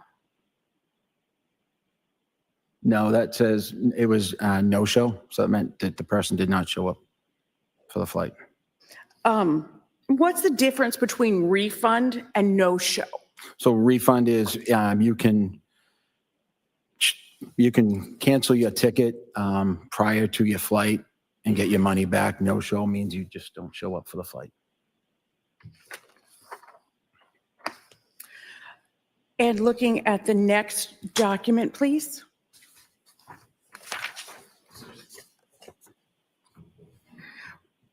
Was there a flight reservation for January 13th of 2023? Yes. And where was that flight scheduled from? Reagan International Airport to Boston. And what time? 6:30 p.m. And did Ms. Walsh take that flight? That was a no-show on that flight as well. And if you could go down, please. And where do you see that? Right there, it says CMP2. Hold on, just make sure I get the right one. The third, sorry, it's CMP1. It's the lower one. Thank you. And going back up, when was that? That was created on November 5th of 2022. Okay. And looking at 116, did Ms. Walsh have a flight reservation for 116 of 2023? Yes, she did. And where was that flight scheduled from? That was from Boston to Reagan. And what time was that flight for? 6 a.m. And did she take that flight? That was a no-show on that flight. And when was that flight purchased? Going up, please. November 5th, 2022. And Ms. Gilman, could you go up in the record so we could see that, please? A little bit more. Go up, please. Thank you. And going to the next document, please.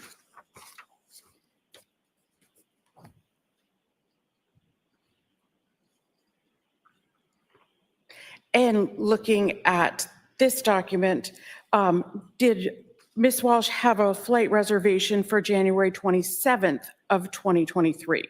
Yes, she did. And where was this reservation from? Reagan International Airport to Boston.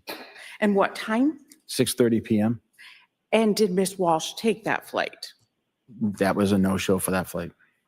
And when was that flight purchased? That flight was purchased on November 5th, 2022. And looking at the January 30th, 2022, did she have a flight reservation for that date? She did. And where was the reservation from? Boston to Reagan International Airport. And what time? 6 a.m. And did she take that flight? She did not. No-show. And when was that flight purchased? On November 5th, 2022. And the final page, please. And what is this document showing, Mr. Menino? These are just flights that we had scheduled for, it looks, December 23rd, 2022, December 24th, 2022, December 25th, December 30th, 2022, and January 1st, 2023. And so that shows whether or not the flight went or was canceled? Correct. And those are only the JetBlue flights, correct? That's correct. Okay. So this would show the the December 25th of 22 flights, whether they flew or were canceled. That's correct. Thank you very much.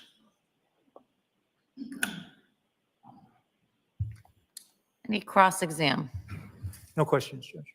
Witness may step down. Thank you. Thank you.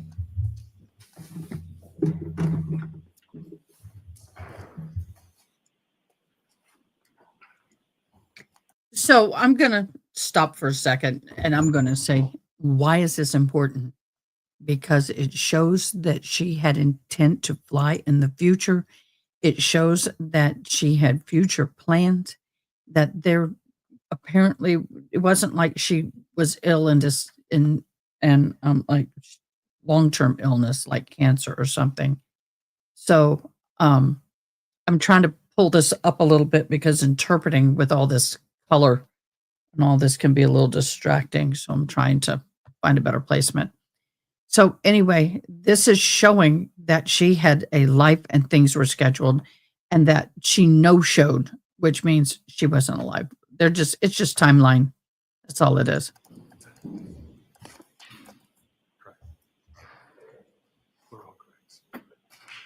Commonwealth may call its next witness. The Commonwealth would call Greg Lawrence.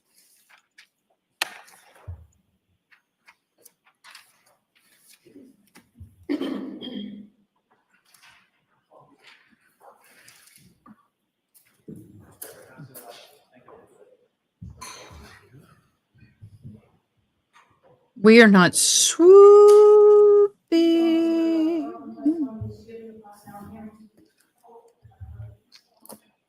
My mouse is acting silly again, y'all. Thank you. I still love this. And you may proceed. Thank you, Your Honor.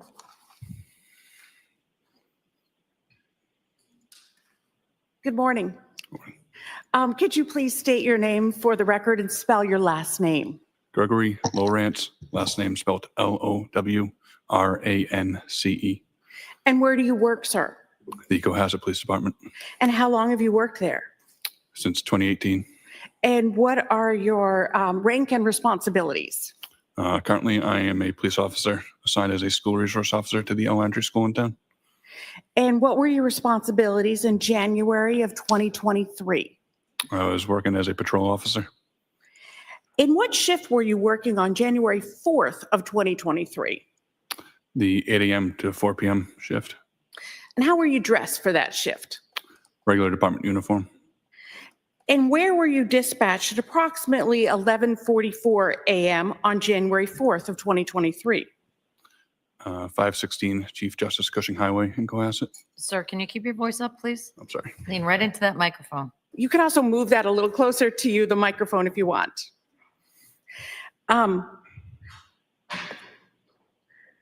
Now, what was the purpose, what was your purpose of going to 516 Chief Justice Cushing Highway? I believe it was for a well-being check. And what did you do upon arrival to that residence? I exited my cruiser and approached the side door of the residence. And then what happened? I was met by the resident of the house, Mr. Brian Walshe. And where did you meet him? I was on the door to the right of the main front door. Okay. And what did he say, if anything, when you arrived? He wanted to file a missing persons report for his wife. What was his demeanor? He was calm, collected. And was this interaction that you had with him recorded? It was not. And did Cohasset Police Department have body-worn cameras at that time? We did not. Does Cohasset Police Department have body worn cameras now? We do not. And did he say why he wanted to report his wife missing? He contacted her workplace and they had not heard from her, and he had not heard from her in a few days. What did he tell you about the last time that he had seen her? It was on January 1st, 2023. What, if anything else, did he tell you? That it was the morning between 6 a.m. and 7 a.m. Before she took a flight back to Washington, D.C. for work. And did he tell you where she was taking a flight from? Logan Airport. And did he tell you how she got to Logan Airport? She took an Uber from the residence. And did he say what he had done to contact her? He had tried to call and text her, and also was reaching out to friends and coworkers in the DC area. And did he say whether or not this was typical behavior? It was not. What did he say about their typical behavior? When she is away from the family for work, they usually FaceTime frequently, so he can FaceTime with their children.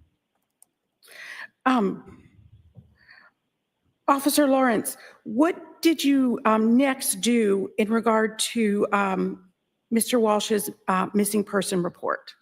I returned to my cruiser to go into my cruiser bag and take out a blank NCIC missing persons report form to fill out. And what is NCIC? It is the National Crime Information Center, a national database used for law enforcement to get information out to surrounding agencies. So what kind of information do you need for that? Just basic biographical information, any personal appearance information, anything that will help locate a missing person. And were you able to compile information for that form? Yes. And at this point, Your Honor, I'd like to put into evidence what's been marked by agreement as Exhibit 93, the NCIC form. Exhibit 93 is now in evidence, the NCIC form. Thank you. And before I ask you a question about that, who gave you the information to fill out the form? Brian Walshe. Do you recognize Brian Walshe in the courtroom today? Yes. Can you please point him out for the record? He's right there in a black suit, red tie. Your Honor, might the record reflect that the witness has identified the defendant? The record will so reflect. Thank you. Your Honor, I'd like to publish Exhibit 93, the NCIC form. You may. Thank you. Thank you, Amanda. What did the defendant tell you was the name of his wife? Ana Walshe. And what did he say was her date of birth? April 12th, 1983. Where did he tell you she was born? Belgrade. What information did the defendant tell you about where Ana Walshe lived? They owned a townhouse in Washington, D.C., which she stayed at when she was down there for work. Ms. Gilman, if you could go down. And what did he say was the address? 5334 43rd Street Northwest. And did he give you the Washington, D.C. and the zip Yes. code? Yes, ma'am. And did he say what her car was? Yes. And what was that? A 2022 gray Volkswagen Taos. And did he give you a physical description of her? Yes, ma'am, he did. And what was that physical description that he gave you? About 115 pounds in weight, 5'2" height, brown hair, brown eyes. And did he provide you any information about her phone? Yes, he supplied me with her cell phone number. And well, why is the cell phone number important for you? Then we can conduct a ping of the cell phone to determine its last known location. And what number did the defendant give you did he also, besides her cell phone, did he also give you his cell phone number? Yes, he did. And what number did he give you? 617-986-5800. 939-8646. And did the defendant tell you what airline Ms. Walsh was going to fly? He said that she was flying JetBlue. And why is that information important? Then we can contact Logan Airport and determine if she boarded any flights for JetBlue that day. And after obtaining the information from the NCIC form, where did you then go? I then returned to the Cohasset Police Department. And I should ask, did you go inside the house at that time? I did not. How long were you at the house? Probably around 20 minutes. And at some point, did you go back to the house that night? I did. And why did you go back to the house that night? I returned to the residence around 6:30 p.m. For a recorded interview with Sergeant Harrison Schmidt. I might have one moment, Your Honor. Yes.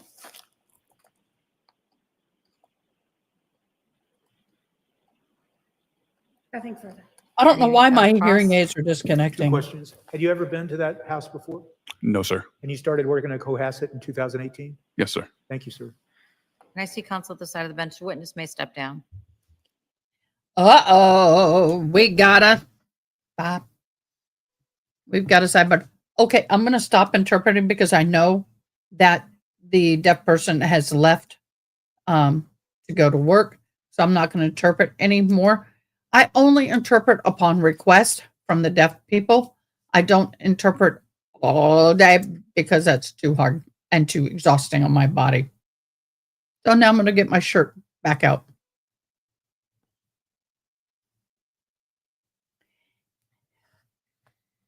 When Amanda tells you something looks good, she's a fashionista in my life. Let me tell you, that woman, girl, she knows fashion. She's always be styling and cute. Unlike me. Just saying. I want something so warm. I know what I'm going to do. I'm ordering food today. Yes, I is. 10 seconds early to your morning break. Have a good break. All rise for the court, please. Close your notebooks.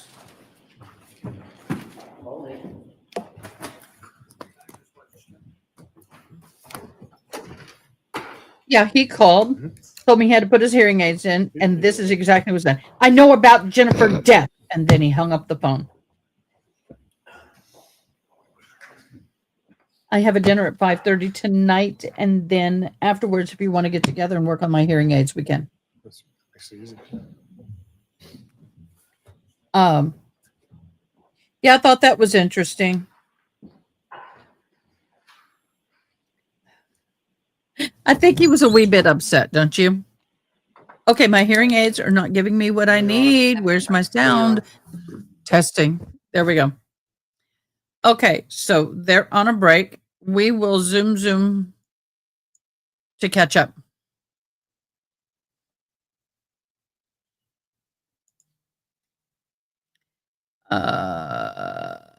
We're going to look at the bingo card in a second.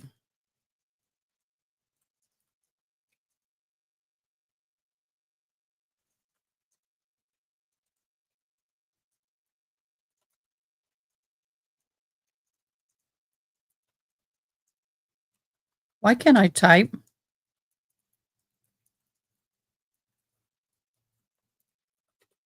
Okay, so I got to put this over here.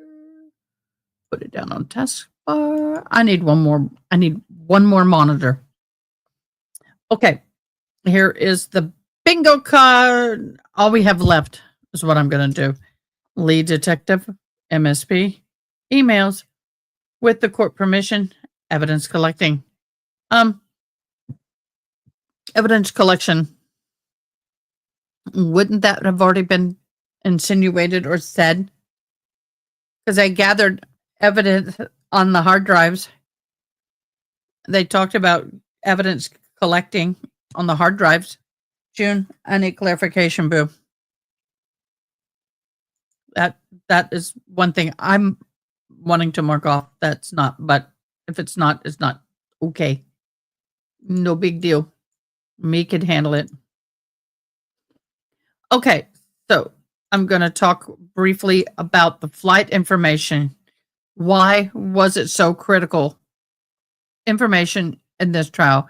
Because it directly undermines his claim that Ana left home for business trip and future plans, showing she never boarded her, oh wow, they're hot, scheduled flight and had no record of future flights booked. The evidence helped prosecutors argue that her disappearance was not voluntary, but result of foul play.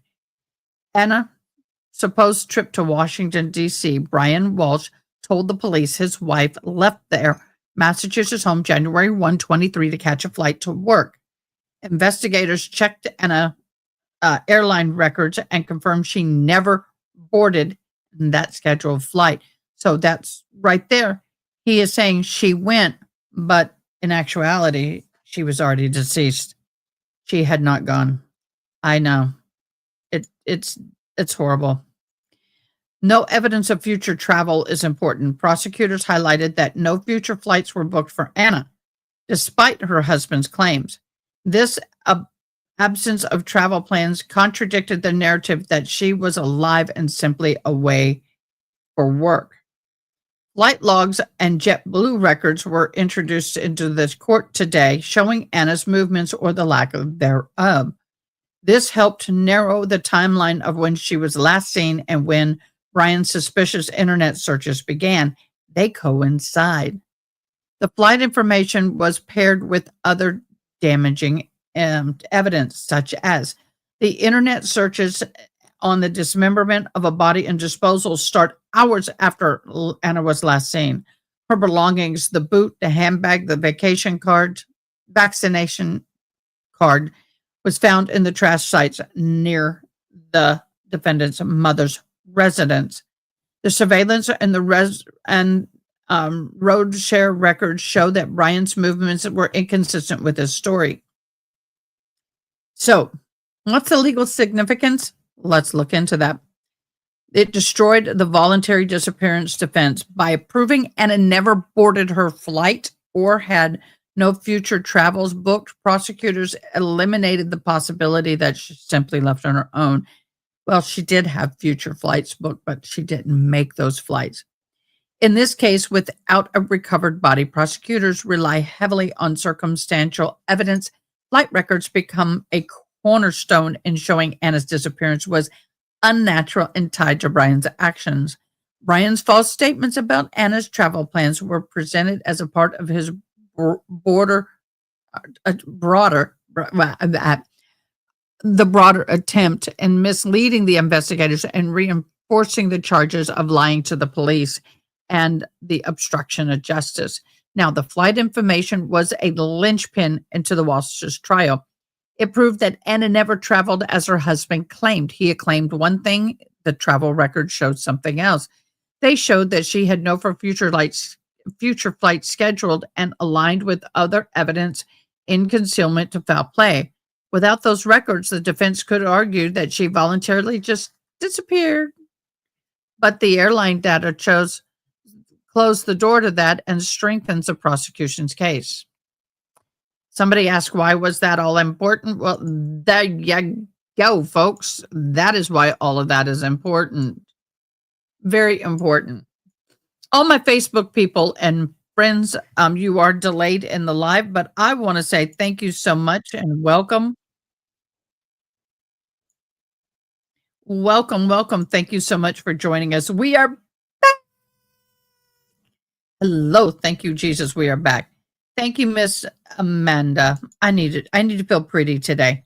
I feel pretty. Yes, I royally needed to feel pretty today. I just did. I'm a very classic dresser. Let me see what else is going on.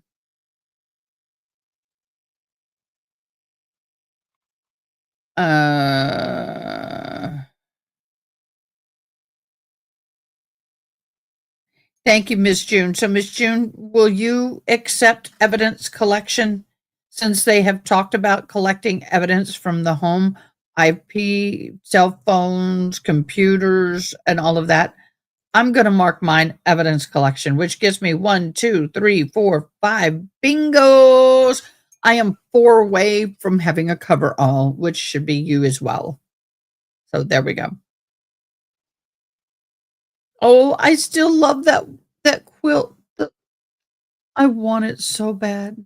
I want it so bad, y'all. I want that quilt that goes around the Christmas tree that has the Highlander cow quilt.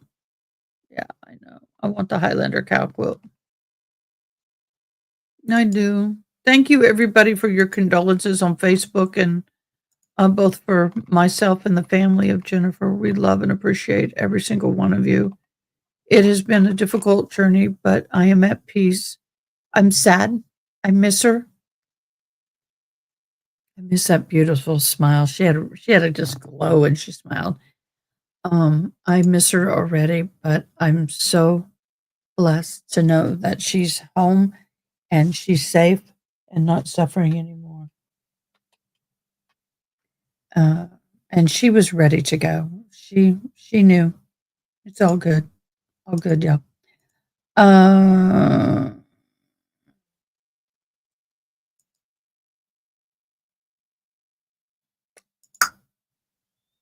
got a lot of stuff popping up in Discord, man. It's like alert after alert after alert. We got a lot of bingos.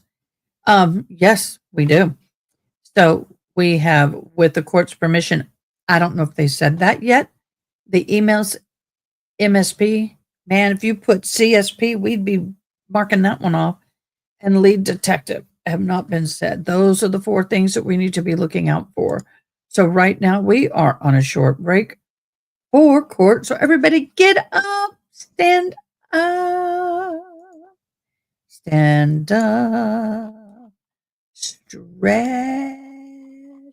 I'm going to put some music on. Let's put some.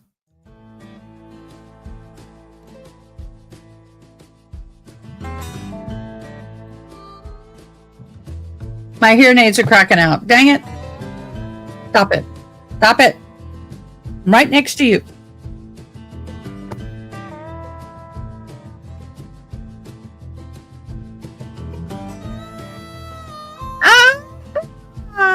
From Texas.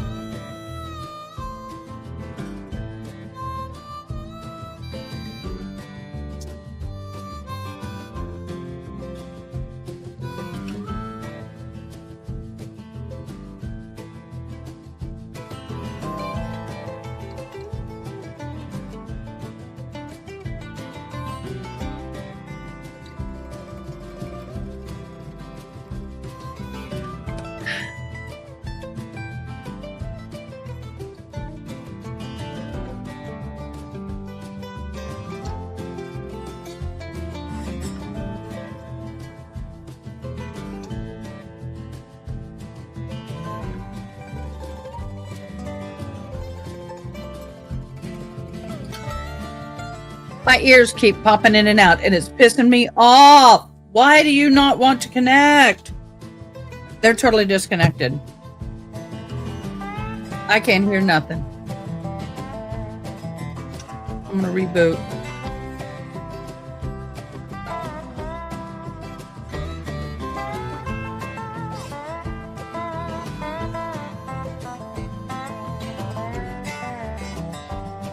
Why can I not hear anything?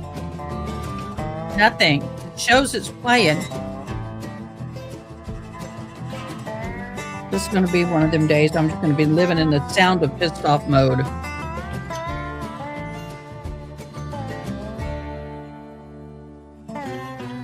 Why did I not hear anything?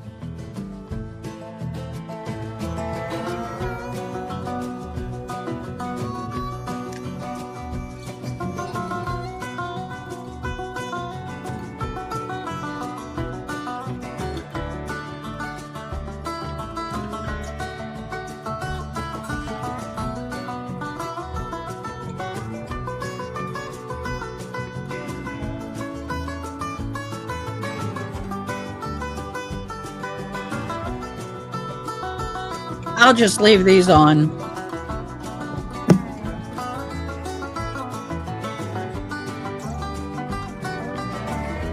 I'll just leave these on. That's what I'll do. I'll just leave these mics on, these earbuds on. I do need a sound check because everything does sound different. I'm going to bring the music back up. So is the sound pretty balanced? Can you hear me over the music? I need a sound check, please.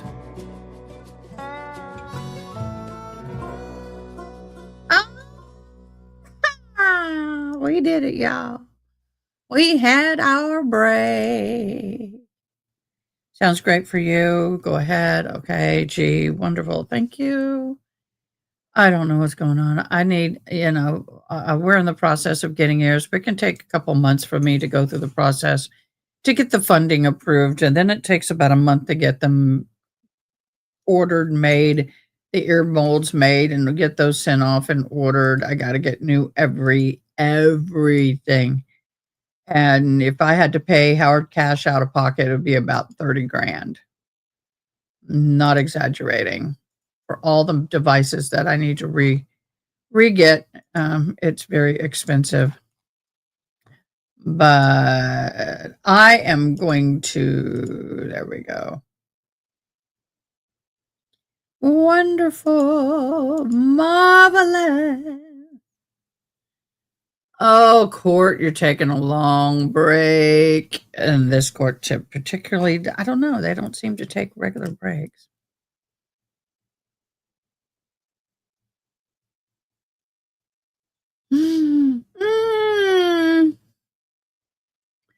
No, don't fall out. I need you. I hate it when that stuff happens. Hold on a minute. I'll find out. I don't know what time my son goes to work today, so he's going to hate me because I'm going to call him and find out. I need to know, so why not order lunch? Order lunch for both of us? Or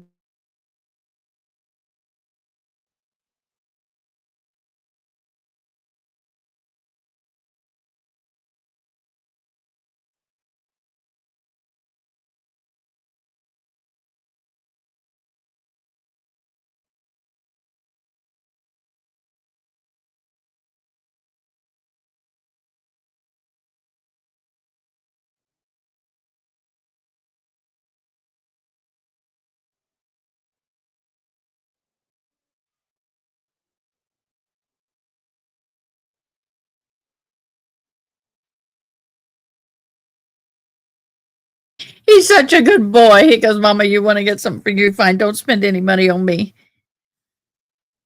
He does get a free meal at work every day. But, you get tired of eating your work food every day. So, what should I get, y'all? Okay, I've not ordered lunch in ages. But I got a blessing. So I have a gift, a DoorDash gift. So I can order a meal. What should I order? I know it's only 10:30. I want to order it by 11:30 because I'm going to go eat with some dear friends to celebrate our friend Jennifer tonight. And so I want to eat a little earlier than normal. So on the house, so we got Italian, we got Chinese, we got Mexican, we got American. What should I order for lunch? And I'll tell you, Mexican will not be one of them. So we got American, Chinese, and Italian. I don't want to do fast food. I could do Cracker Barrel. We don't have a lot of foods places like you guys have. This is a smaller town. So,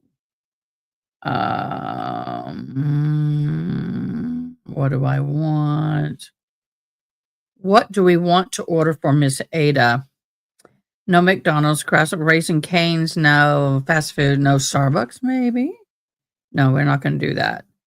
No Mexican, no fast food. I don't want breakfast. I want lunch. So at 11 o'clock, I'm going to place an order for lunch. But I can't do that until 11 o'clock happens. But I'm trying to figure out what to order. Wilson's Ice House, Pax Coffee. Oh, gosh, Pax Coffee is so good. No pizza. Oh my God, now you can order from all other kind of places like Lowe's and everything else. That's weird.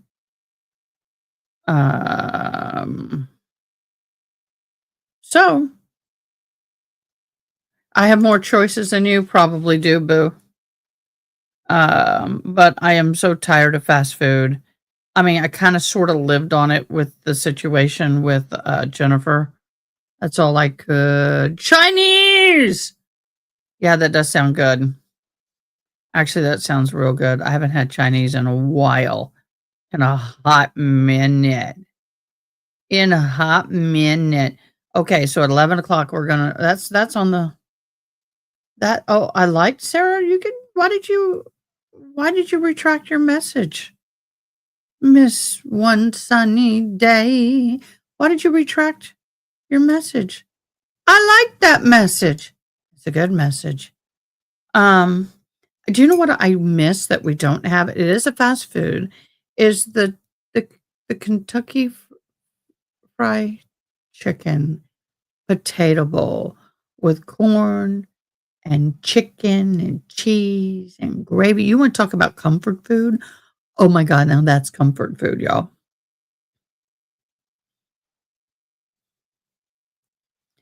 Oh my gosh, and Schlotzsky's honey buns. Oh, the cinnamon buns from Schlotzsky's. You know, I could do a Schlotzsky's and get cinnamon buns, but I don't want to go that route. If I'm going to order with this gift card, I want to order with a meal.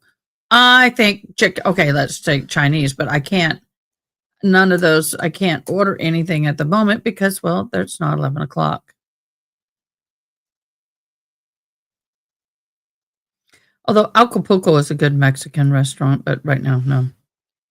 So I misspelled it. Oh, well, I would not have known you misspelled it, my dear, because I don't speak or sign Chinese.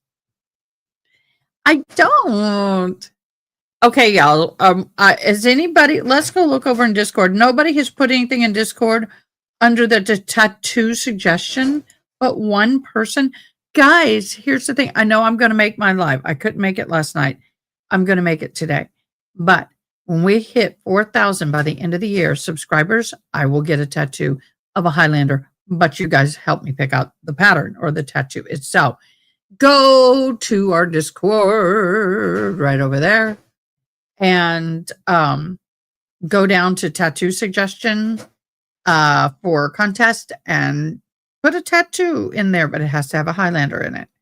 It can have other things in it like flowers or whatever, but it must have a Highlander in it. Please, because I am of tattoo version and I'm going to get one right there to cover something up. And I want it to be a little Highlander. It's going to be little, y'all. It's going to be about, it's going to be little. It's going to be about the size of a dime or quarter. No bigger than a quarter. No bigger than a quarter.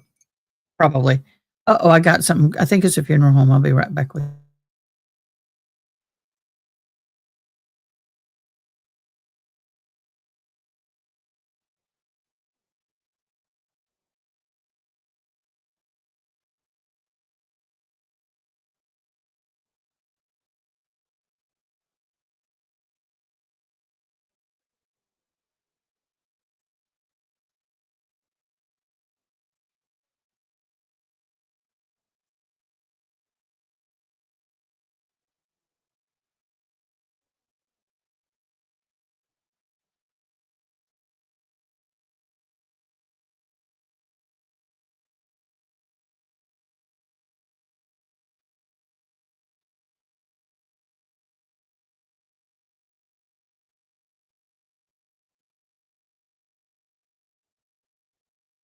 Sorry, guys. And I've told y'all this is going to happen, and I have to answer the calls. There are still people just finding out about Jennifer and wanting to know about services and whatnot. So I am dealing with that. I will be having her memorial, local memorial. Her family's having one out of town. That's all I'm going to say about that. They will be having one out of town. I don't know a whole lot of information about it other than the date. And unfortunately, it's the same date as my graduation, which is fine. I understand. They had limited dates. They got people coming from California, all over the state of Texas. One of her sons is actually going through chemo himself. I fully get it. I'm okay with it. But in that being said, we're going to have one here locally. And I will be inviting the family. Don't worry. I will be inviting their family as well. But we're going to have one locally in January. So for those of you who are watching on Facebook, thank you so much for joining. I greatly appreciate you. Mama's in the courtroom now. Mama wasn't in the courtroom when the dun, dun, dun, dun, dun. No, that's the wrong one. That's the graduation one. Anyway, when the Pompous heirs walked in the room, he just seems to think he's the king of everything. Oh, thank you, Sarah. Were you going to pray and decided not to? Boo, I'd be praying like crazy if I was you, because boo, you don't look well. Okay, let me up the court fee just a little bit, just in case. But yeah, I tell you what, he is manicured nails, shape.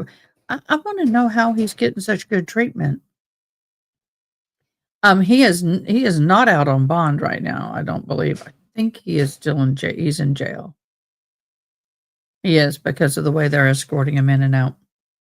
But y'all, this case is heartbreaking. It's heart-wrenching. It really is.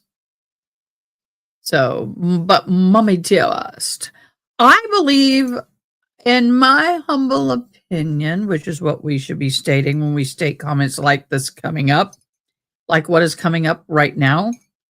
In my humble opinion, I'm a hoe. I think his mother had information. She may not have been a part of the actual red rooming in and of itself, but I do believe that she herself, after the fact, knew about it and possibly even tried to help him cover it up. They did interview Mommy Dearest. Nothing came to light on Mommy Dearest.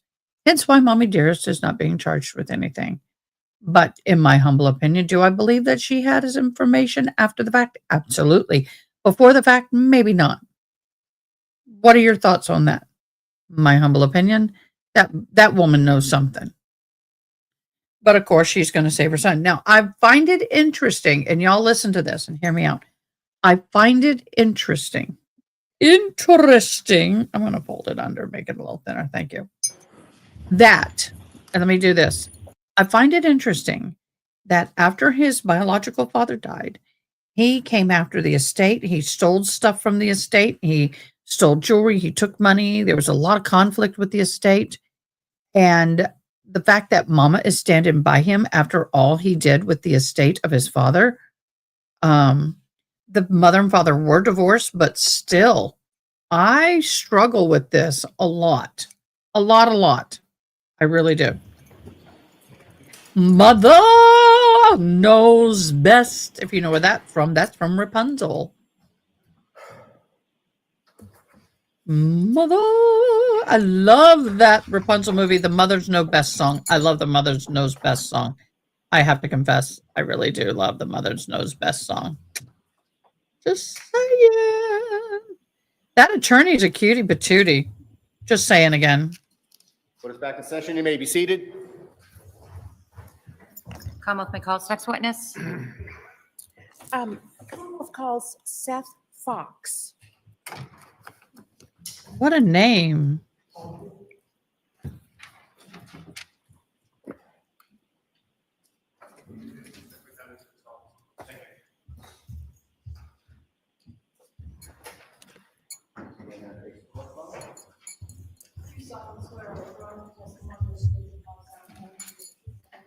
Don't know what he is yet, or I'd have it up.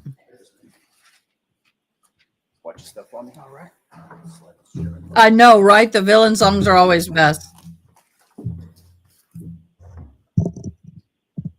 You may proceed. Thank you very much, Your Honor. Good morning. Good morning. Could you please state your full name for the record? Seth Fox, And how do you spell your last name? Fox. Thank you. Mr. Fox, what is your occupation? I'm a subpoena compliance specialist with Lyft.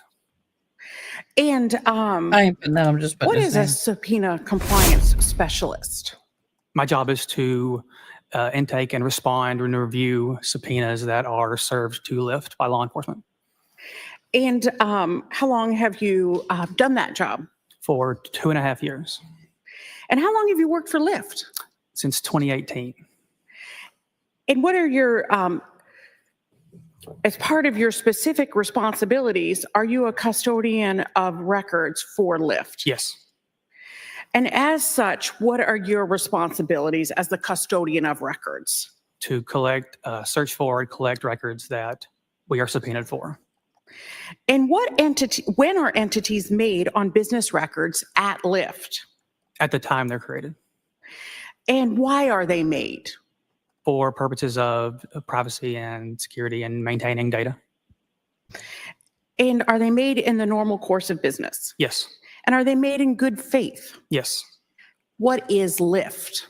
A technology company that facilitates rideshare pairings between drivers and riders through our Lyft app. So how does Lyft work? He is not a driver. He's a custodian of records. If you're a rider, you would go in, you would first download the Lyft app and then input your information, name, phone number, payment method, and then you can use the app to request a ride to whatever location you're going to. And it pairs you with the driver in your area. Is Lyft a paid or free service? Paid. Are you familiar with the records that have been requested in this case? Yes. And have you previously supplied those records to us? Yes. And are these the records for the account information for Ana Walshe with a payment and profile for that user? Yes. And did Ana Walshe have an account with Lyft? Yes. Your Honor, I'm now seeking to admit, which has been previously marked as Exhibit 94, the records of Lyft. All right, the Lyft records for Ana Walshe are now in evidence as Exhibit 94. Thank you. May I approach the witness? You may.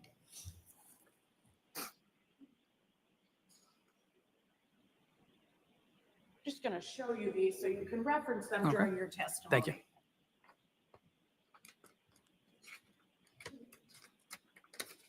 I'm also going to ask, Your Honor, if they could be published to the jury. They may be. Thank you. Ms. Gilman, if we could start with the account.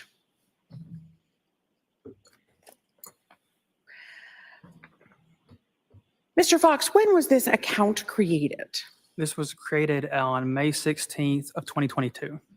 And what phone number was associated with the account? 617-599-7966. And how is the phone number used with Lyft? It is, the app is through your phone, so you have to download it to your phone, and that phone number is how you create rides or request rides. And does Lyft keep other information about the account holder's phone? We keep information such as the IP address at the time the account was created, the phone carrier, and the app version that was used, and the operating system on that phone. And why is that? For data purposes, for privacy security. What kind of phone was used here? It was a iPhone 14.4. And who was the carrier? Verizon. In addition to keeping that information, do you also keep payment method? Yes. Ms. Gilman, I'd ask you to go to the payment document. And can you tell me about the payment method in these records? It was a Visa card, last four digits, 5421. And finally, sir, Ms. Gilman, if you could go to the cover, were there any rides between December 30th of 2022 and January 8th of 2023 that were used by this rider? No.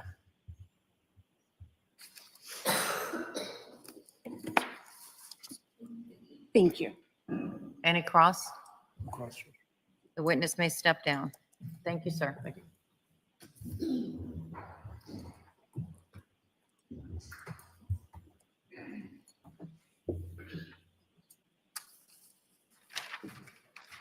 Commonwealth may call its next witness. That was Commonwealth quick. Calls Alyssa Wimmer. I told you we're going to have some quick witnesses. The Cellbrite will be the longest of the day.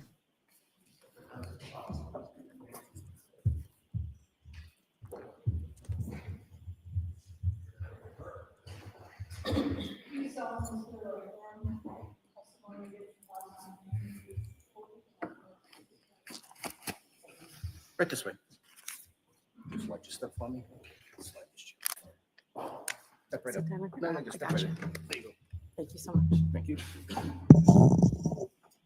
And you may proceed. Thank you so much. Good morning. Good morning. Could you please state your name, spell your last name for the record? Yes, my name is Alyssa Wimmer, Wimmer. And what is your occupation, ma'am? I work for Uber Technologies. And what is your title? I am one of their regional public safety liaisons. And how long have you worked for Uber Technologies? Approximately a year and a half. And always in the same position? Yes. And what are your specific responsibilities? My job is to assist law enforcement within my region, which includes the Northeast United States, with complex or critical safety incidents that have some sort of a nexus to the Uber platform. And as part of your job, have you been designated as a custodian of records? Yes. As such, what are your responsibilities? I am able to look at requests that law enforcement put through our portal for Uber, locate data that they are requesting, and then produce that data to law enforcement.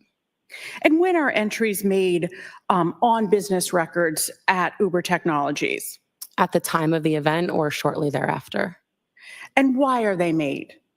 In order to maintain our regular course of business. And are they made in good faith? Yes. What is Uber Technologies? So we're more commonly known as Uber. We are a technology company that facilitates various transportation and delivery services under our platform. So we're probably most commonly known for our rideshare feature, which allows a user to access the Uber application, request a trip with a pickup location and a drop-off location, and then Uber will match that person with the driver, and the driver will transport the individual from point A to point B. Is Uber a pay or free service? A paid service. Are you familiar with the records that have been requested in this case? Yes. And did you provide those records previously? Uber did, yes. And were those records for account information for 617-599-7966? Yes. And did Uber have an account for 617-599-7966? Yes. And you have seen those records? Yes. Your Honor, I'd ask at this time, those were provided digitally. Correct. I'd ask at this time that the records, which have been marked on a thumb drive as Exhibit 95, previously marked, be the next exhibit. And that's agreed to? Yes, Your Honor. The Uber records for the phone number recited are now in evidence as Exhibit 95. Thank you. And I ask that they be published both for the witness and the jury. You may do that. Thank you. I'd ask that we start with response page 2.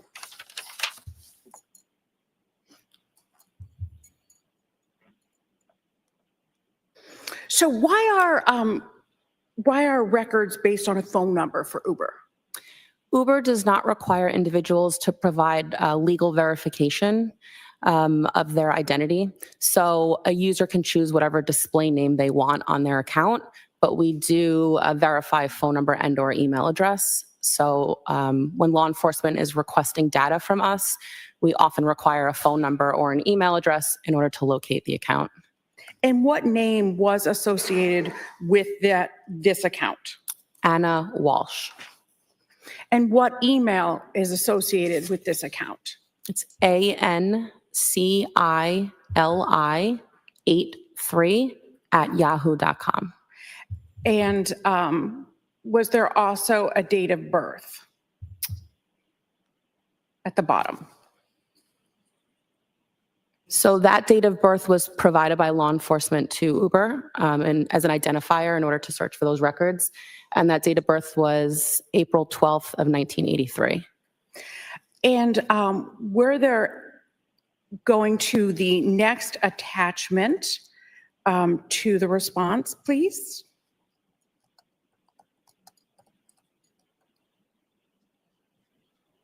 Were there any rides between December 30th of 2022 and January 8th of 2023? There were 2 trips taken from that account on December 30th of 2022. And they were, can you tell us where those were?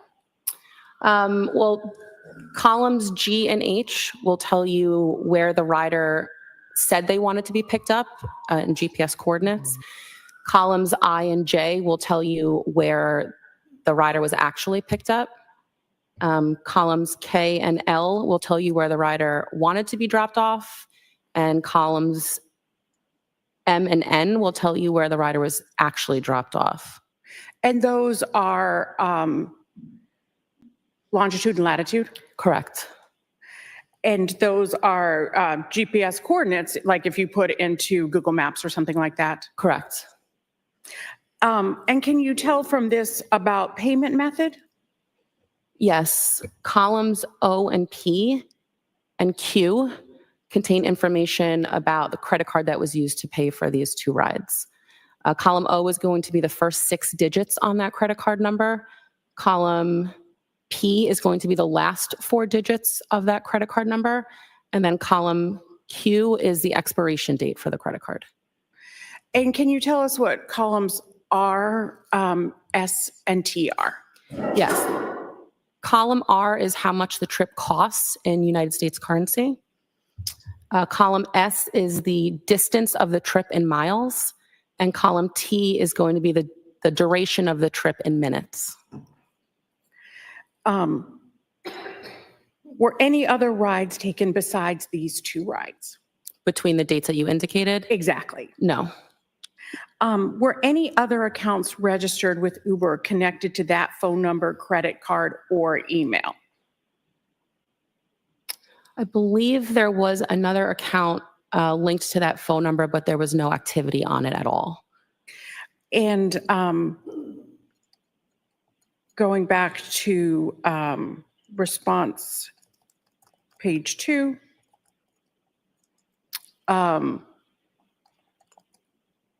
where do you see that? Is that somewhere there? No.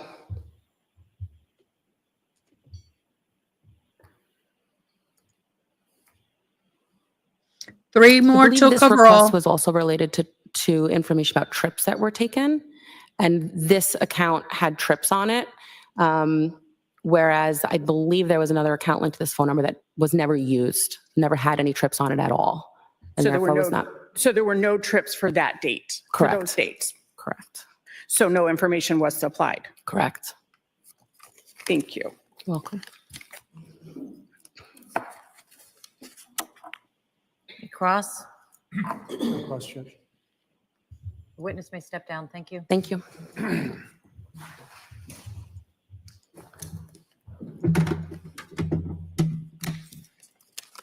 Commonwealth may call its next witness. Thank you, Your Honor. The Commonwealth will call Michael Kenyon.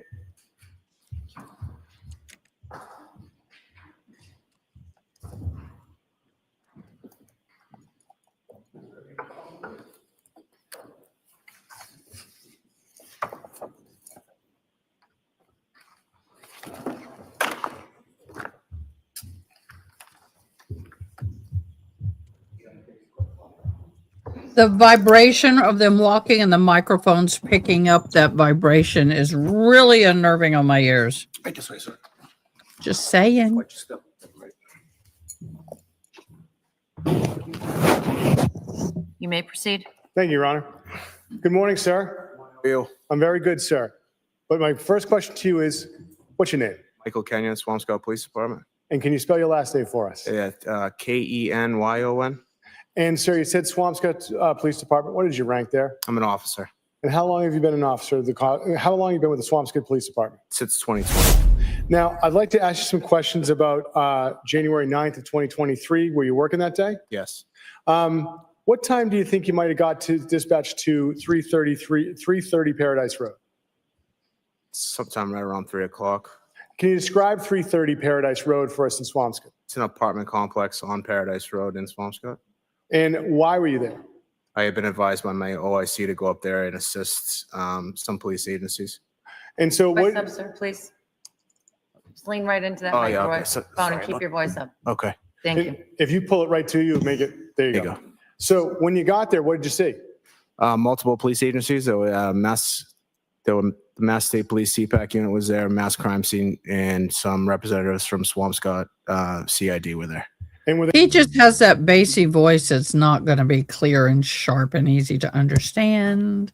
they near any areas in particular at 330 Paradise Road? Yes. What? They were near the trash compactor and the dumpster. At this point in time, the Commonwealth would seek to publish what's been previously stipulated to as Exhibits 90 and 91, photographs from 330 Paradise Road. As agreed, they're now in evidence as 90 and 91. Ms. Gilman, can we have HAS 6436, which is Exhibit 90? Sir, do you see that? Yes. Is that one of the two dumpsters or compactors you had the opportunity to be near at 330 Paradise Road that day? Yes. All right. Boy, that looks And, lovely. Ms. Gilman, can we have Exhibit 91, HAS 6469? Yeah. And sir, do you see this object? Yes. Is that what's this compared to the other receptacle you saw? This is a trash compactor. And so you get there, you see all these officers and you see these two objects. What happens next? The trash compactor and the dumpster are secured on flatbeds. Okay. And so then what do you do? Was advised that I was going to lead a caravan from our location to another location. And so where was the other location you were going to go to? It was at the time it was JRM, but it's the Republic Trash Services at 300 Forest Street in Peabody. Okay. Now, so what do? You've got this location in Peabody. What happens next? So I lead the caravan from 330 Paradise Road in Swampscott to the Republic Trash Services at 300 Forest Street in Peabody.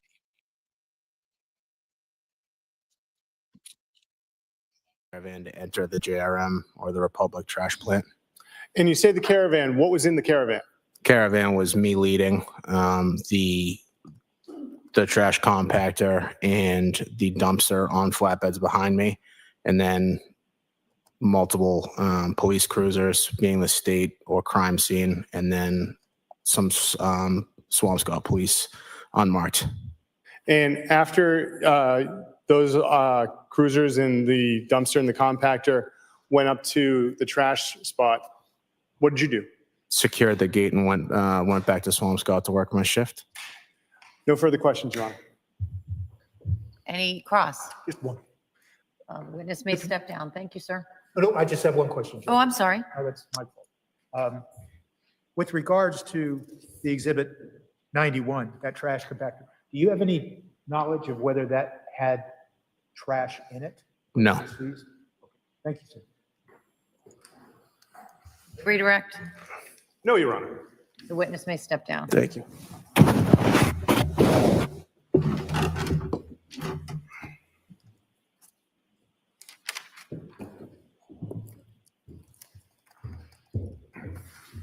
Commonwealth may call its next witness. The Commonwealth calls Sergeant Amy Waterman.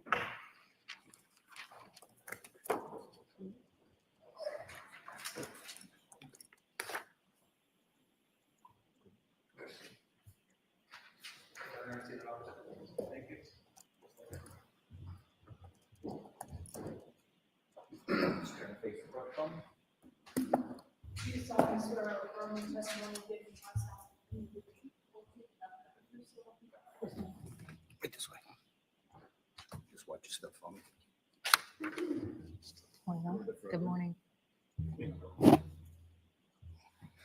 And you may proceed. Good morning. Good morning.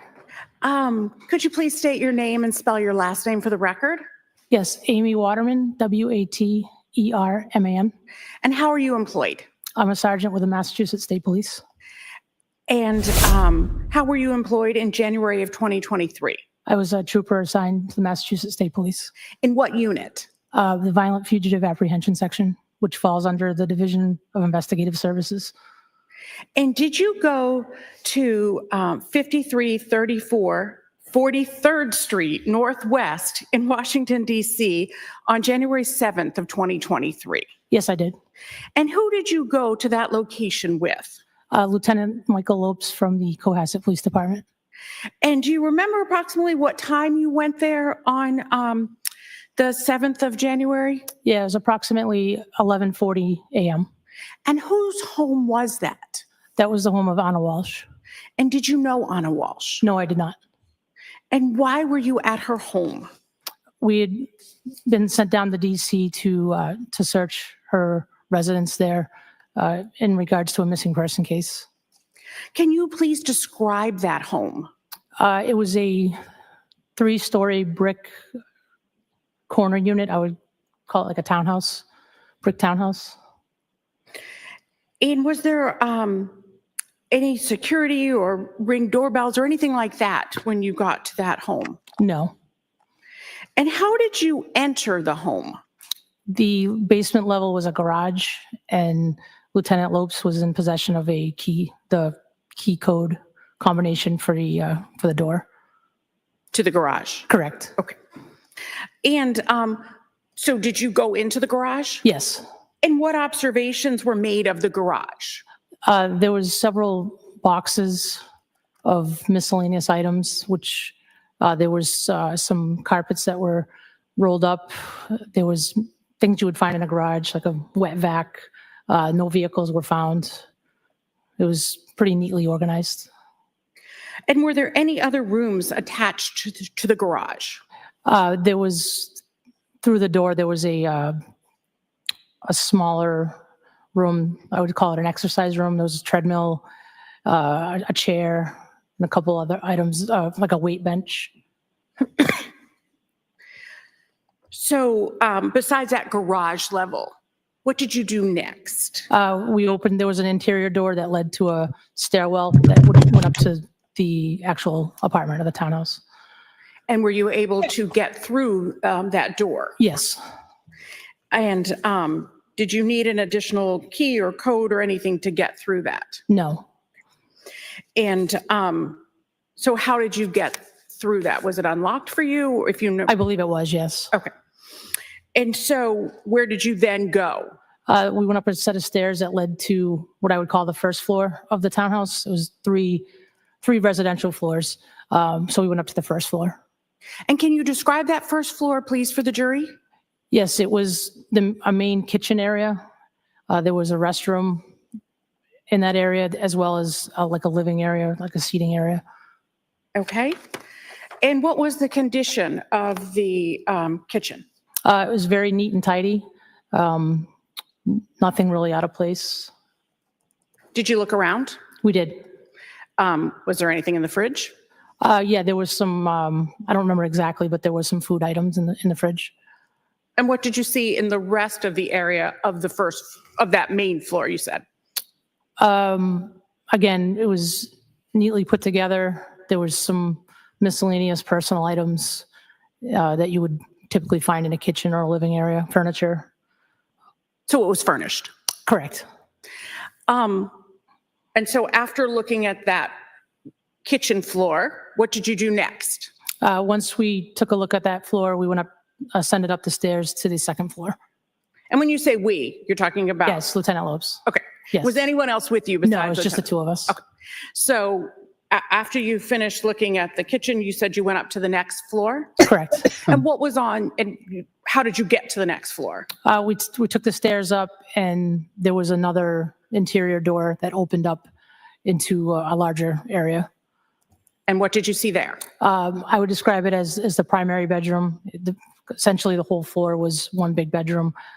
There was off to the left, there was maybe described as like an office area. There was a desk and just a couple sitting chairs.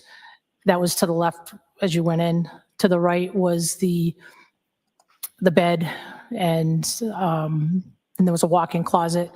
And right before the walk-in closet, there was a door to the left, which was a bathroom.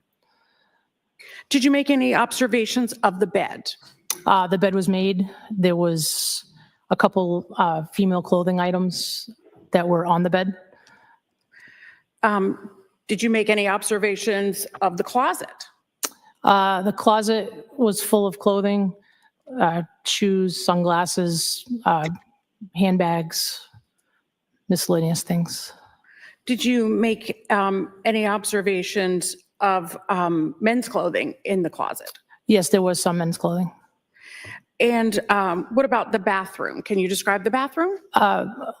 Like the rest of the house, it was neat and tidy. There were personal items such as hair products and toothbrushes and soaps and things like that. Was there another floor? Yes, there was a third floor. And how did you get to that floor? We ascended up the stairs. And what was on the third floor? The third floor consisted of another restroom, another bathroom, and there were 3 smaller bedrooms. And what observations did you make of the 3 smaller bedrooms? They appeared to be rooms for children. All contained kids' furniture, all very nicely kept and neat. There were various toys and clothing that would tell us that it belonged to the children. And how were the beds in those rooms? They were made. And what size were those beds, if you remember? I don't recall. Okay. What was the general condition of the home? Again, very neat and tidy, well organized. And in general, did you find any paperwork or anything in the home? We did. And where was that generally found? Mostly in the kitchen. And did you find Ana Walshe in the home? No, we did not.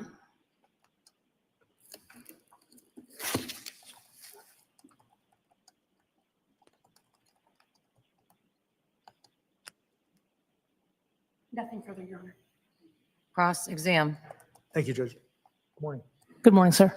You've used the word neat many times, Correct. because that's the way the townhouse Yes, was well organized. correct.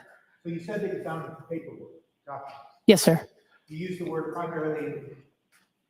So what was the question? Oh, primarily in the kitchen. Yes. Where in the kitchen? Like, I don't remember exactly. I believe it was, there was a countertop with some shelves underneath it.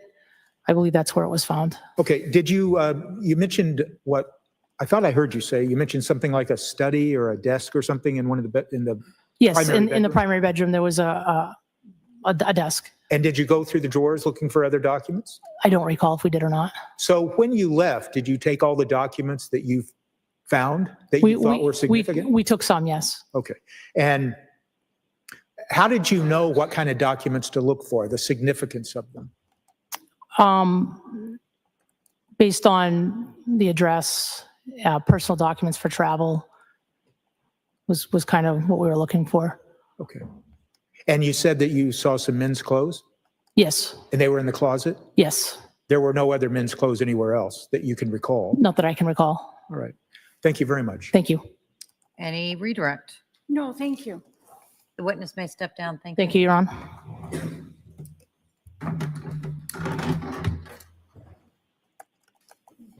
They're moving along, y'all. Moving, I'll take moving, calls next. moving. Witness. Your Honor, before we call, could we approach? Sure.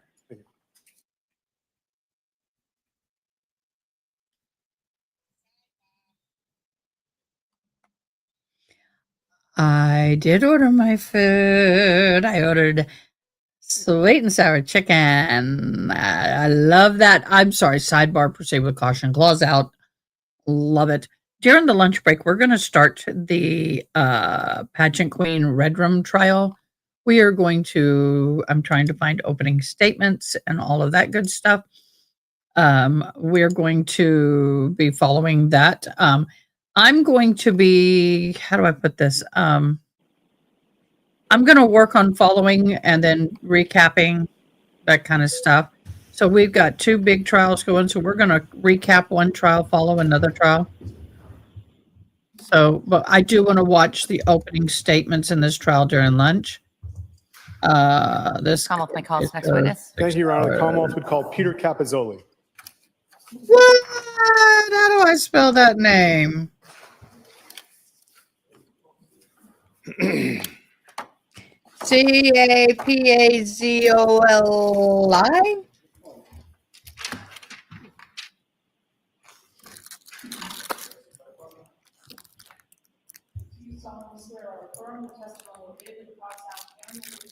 Yada yada yada yada yada yada yada. I know yada yada yada yada yada yada yada yada yada yada yada is what it is. Let's see if I spelt it right. Thank you. And you may proceed. Thank you, Your Honor. Good afternoon, sir. Good afternoon. Sir, I'm going to ask you if you pull that microphone closer to you because it's going to amplify your voice and everyone will be able to hear you. Can you state your name for the record and spell your last name? Peter Capizzoli, Capozzoli. And sir, by the way, that is perfect as far as the volume.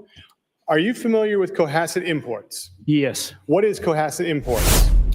it's a used car dealership, sales and service. And how are you familiar with it?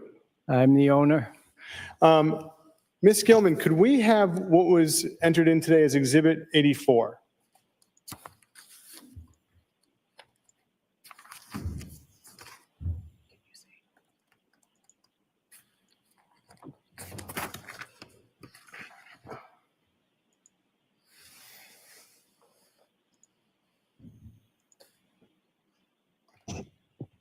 Thank you, Ms. Gilman.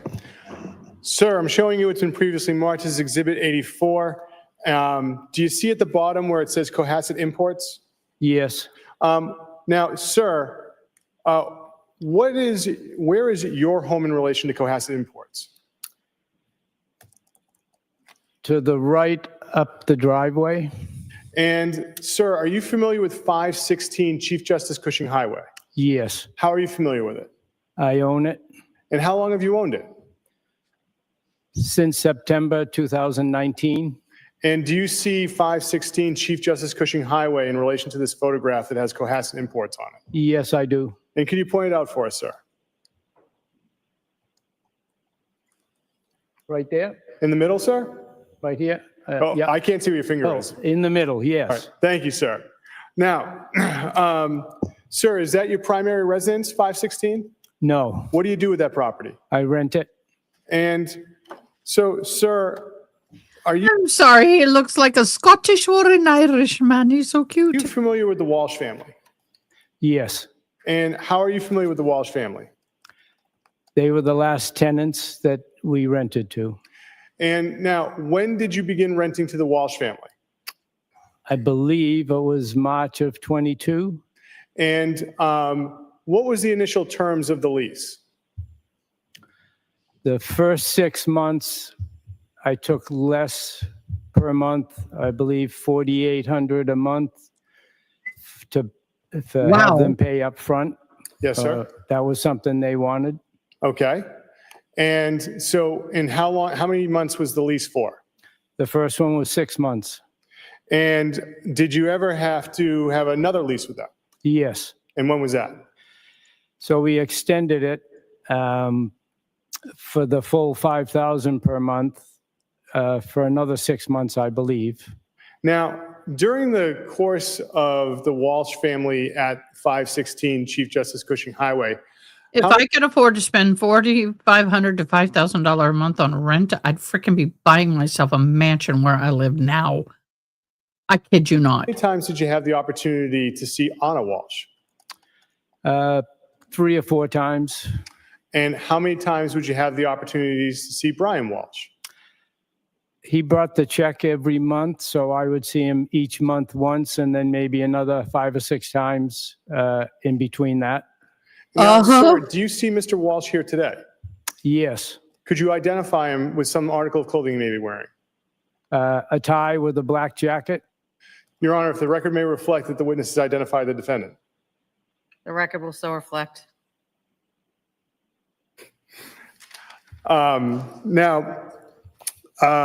Sir, as far as any kind of fixes to the property or anything like that, who would perform repairs to the property? Good morning, Amy.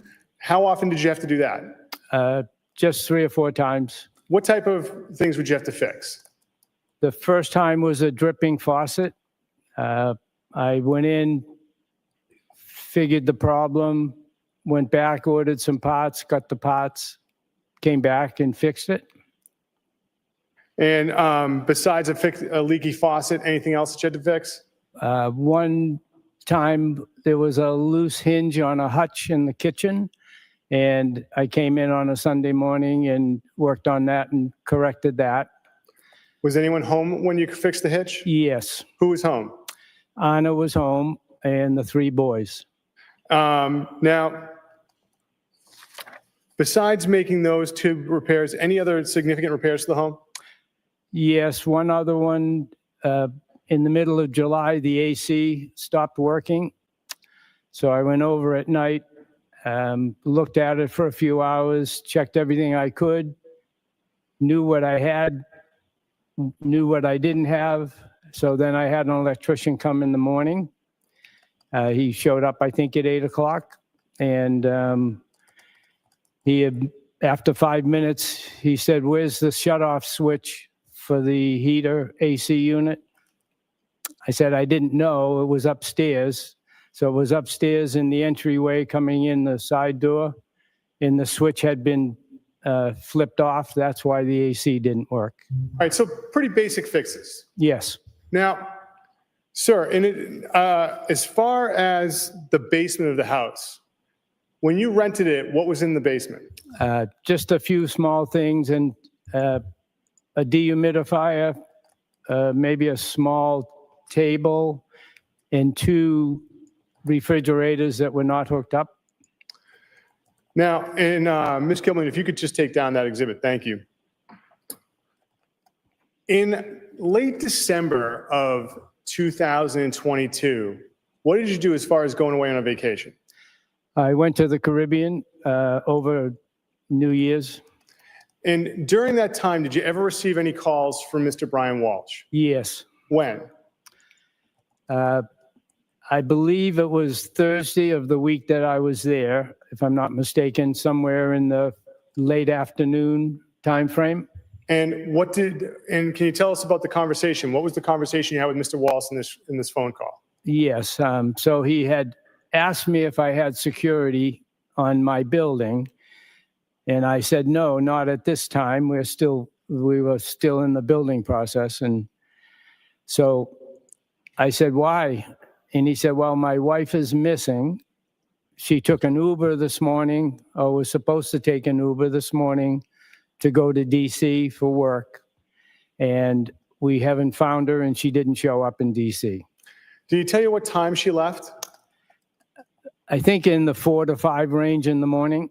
Now, and you said that your building was under construction. What building was being worked on? Cohasset Imports. And did you tell him about any other places that might have cameras? Yes. So next door, north of me, there's a home, and I thought he might have security. So I mentioned the name and said you could check with him. Now, sir, on the lease you had with the Walshe family, are you familiar with that lease? Yes. One moment. Your Honor, if I may approach? You may. Mr. Capizzoli, I'm handing you a document. Do you recognize it? Yes, that's the lease. And, Your Honor, Bad. I have this marked as the next exhibit. Any objection? You can tell it was faxed in a bad one, too. Look at all that crap on the back of the paper. I think the next one is 96. At least for 516 Chief Justice Highway is in evidence as Exhibit 96. Joe Schmo, I'm wiggling the earring. It's like rubbing the genie bottle and then genie shows up. Rub the earring and Joe Schmo shows Direct your up. attention to page 4 under tenant. Can you state who the tenant is of the lease and the address affixed to that? Yes, Diana Walshe. And the address is 330 Paradise Road, apartment 1320 in Swampscott, Mass. And counsel, your approach one more time. You may. Thank you. Mr. Capizzoli, I'm handing you a photograph. Sir, do you recognize the room of that the photograph's taken in? Yes. Do you recognize the person in that photograph? Well, I think it's Ana. Okay. And the room, is it a fair and accurate depiction of the room that you recognize? Yes. And what room is it that you recognize? It's the living room or den. Yep. The Commonwealth would seek to have this marked as the next exhibit, Your Honor. Any objection? Photo is now in evidence as Exhibit 97.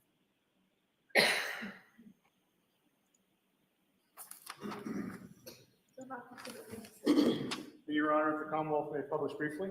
Yes? Thank you. Ms. Gilman, can we have still 3?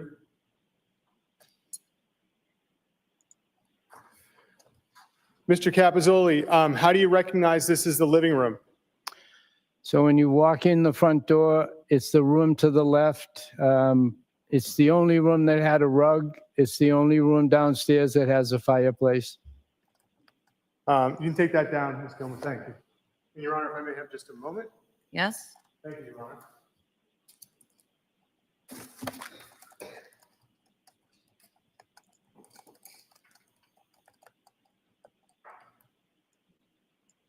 Now, sir, I neglected to ask you this. When you rented the home to the Walsh family, was it furnished? Yes, partially furnished, yes. Nothing further, Your Honor.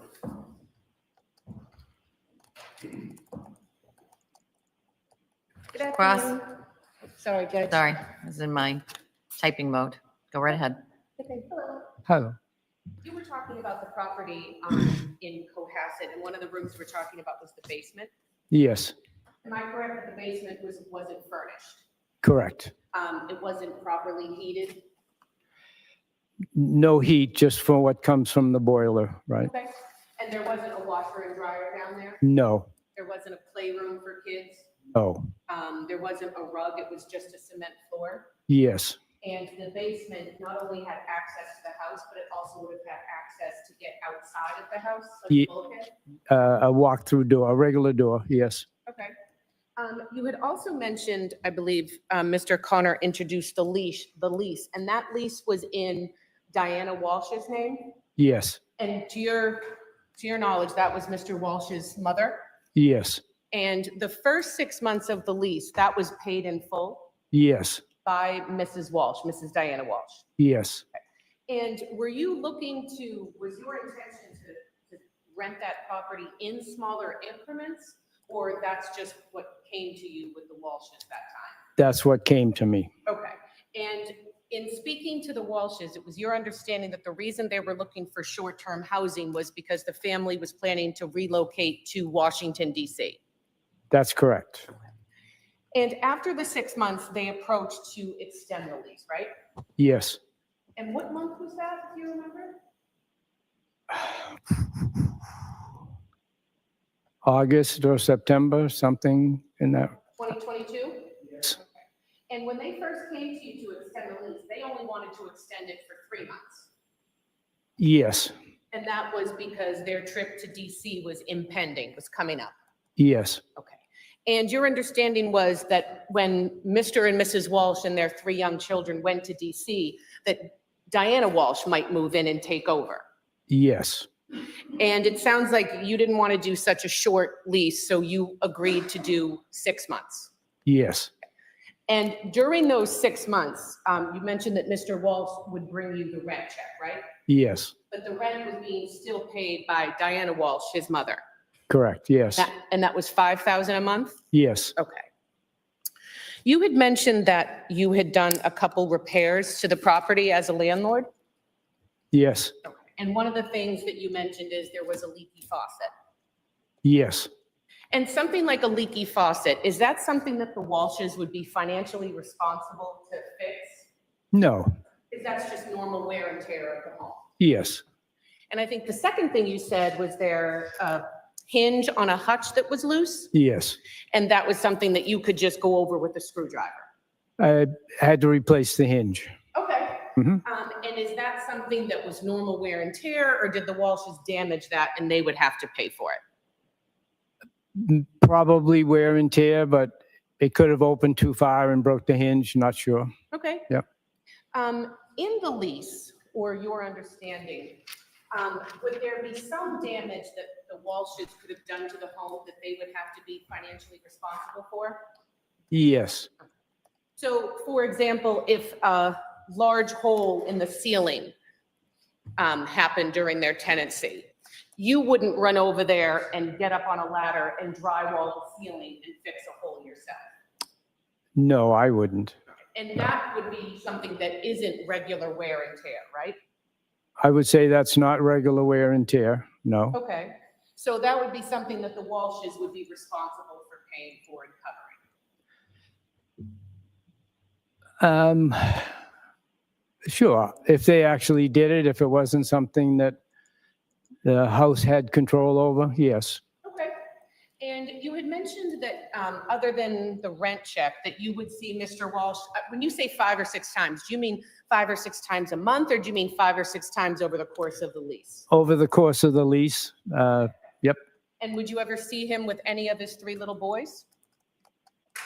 No, not outside the house, no. Okay, and you said you saw Ana Walsh on a couple of occasions? Yes, And that was with Mr. Walsh or by herself and the boys? by herself, Okay, nothing further. Your with the Honor. boys, I'm sorry, by herself Okay. with the boys. By yeah. herself with the boys, Yeah. okay. Thank you, Your Honor, nothing further. Any redirect? No, Your Honor. The witness may step down. Thank you, sir. Okay, thank you.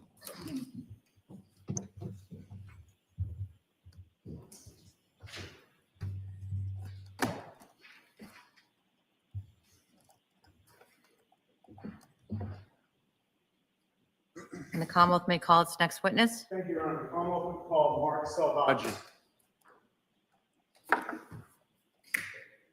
Okay, I didn't catch that. Let me do a pause right here. Let's discuss this real quick.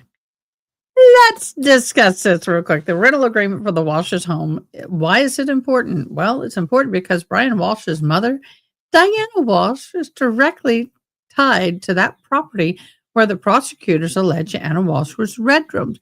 The connection becomes very central in the civil lawsuit that has happened, and that the landlord sought damages from Diana, who had signed the lease, even though she denied living there. The rental agreement matters in this, and the lease was signed by Diana Walsh. The landlord of the Cohasset home claimed that Diana Walsh signed the rental agreement, making her legally responsible for the property damages tied to the alleged crime scene. She would have to reimburse for. Not the son, not the daughter-in-law. After the investigation alleged Brian red-roomed dismembered Ana in the home, the landlord sued Diana for $400,000 in damages. Yes, citing that this contamination from the blood, the human remains, as well as the stigma attached to the property. The civil liability versus criminal case where Brian was faced criminal charges agreement pulled Diana into the legal aftermath. The landlord argued that as the landlord that she as a lessor was responsible for the property's condition. Diana Walsh denied ever living on the property, countersued the landlord, claiming that the home had pre-existing issues such as mold and unsanitary conditions? I don't think so. Her involvement in the lease blurred the lines between the family support and liability, even though she wasn't accused of criminal case. The rental, I'm having a hard time speaking today, agreement made her a defendant of civil court.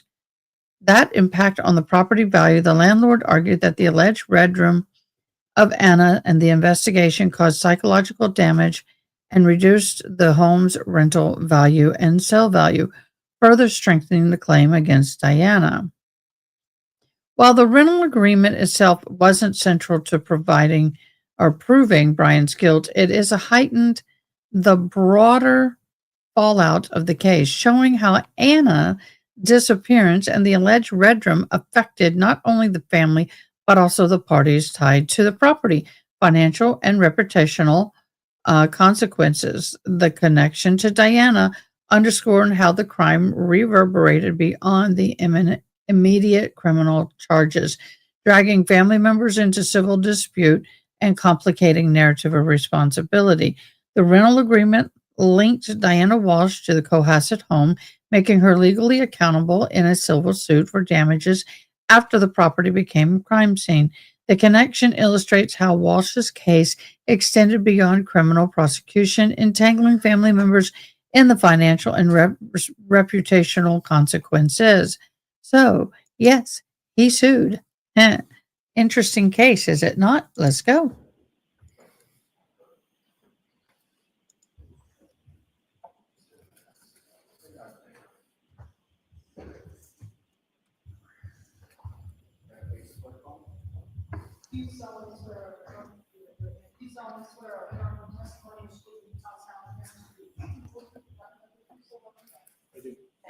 Right this way, sir.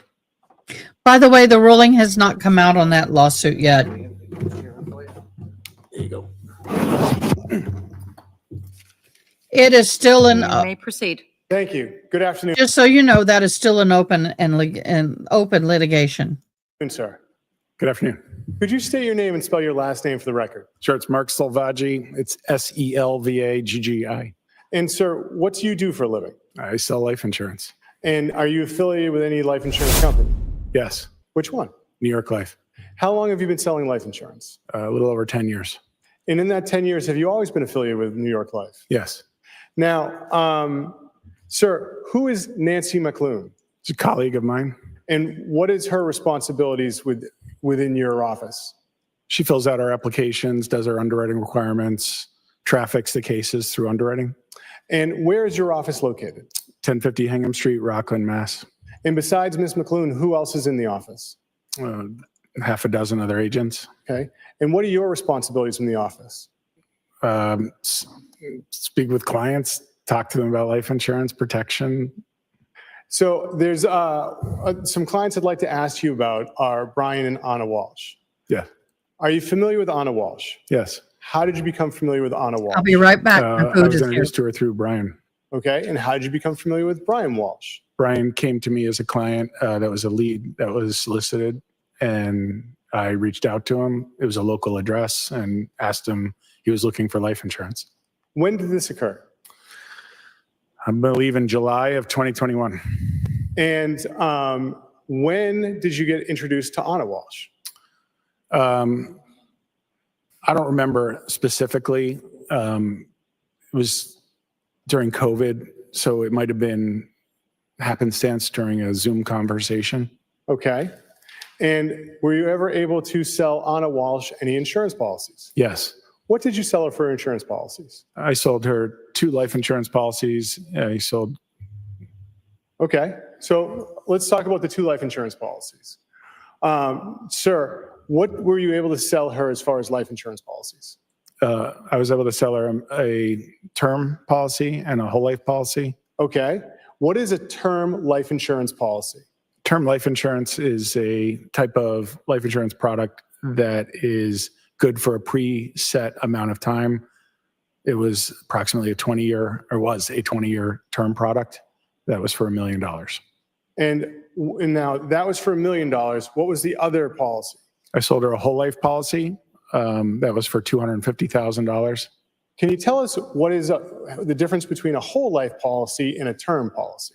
Sure. A term policy is renting a block of insurance for a pre-agreed upon amount of time. It could be anywhere from a year to as long as 30 years. And if you don't pass away during that duration, the insurance company, the contract ends, the insurance company doesn't pay anything out. A whole life policy, kind of like the name implies, lasts your whole life. And unfortunately, all of us someday will pass, and whole life policies pay out 100% of the time. They cost more. They can be paid up during your working years and have it last the rest of your life. But you also have the opportunity to access all the cash value that the policy accumulates and can use it as a deferred savings vehicle.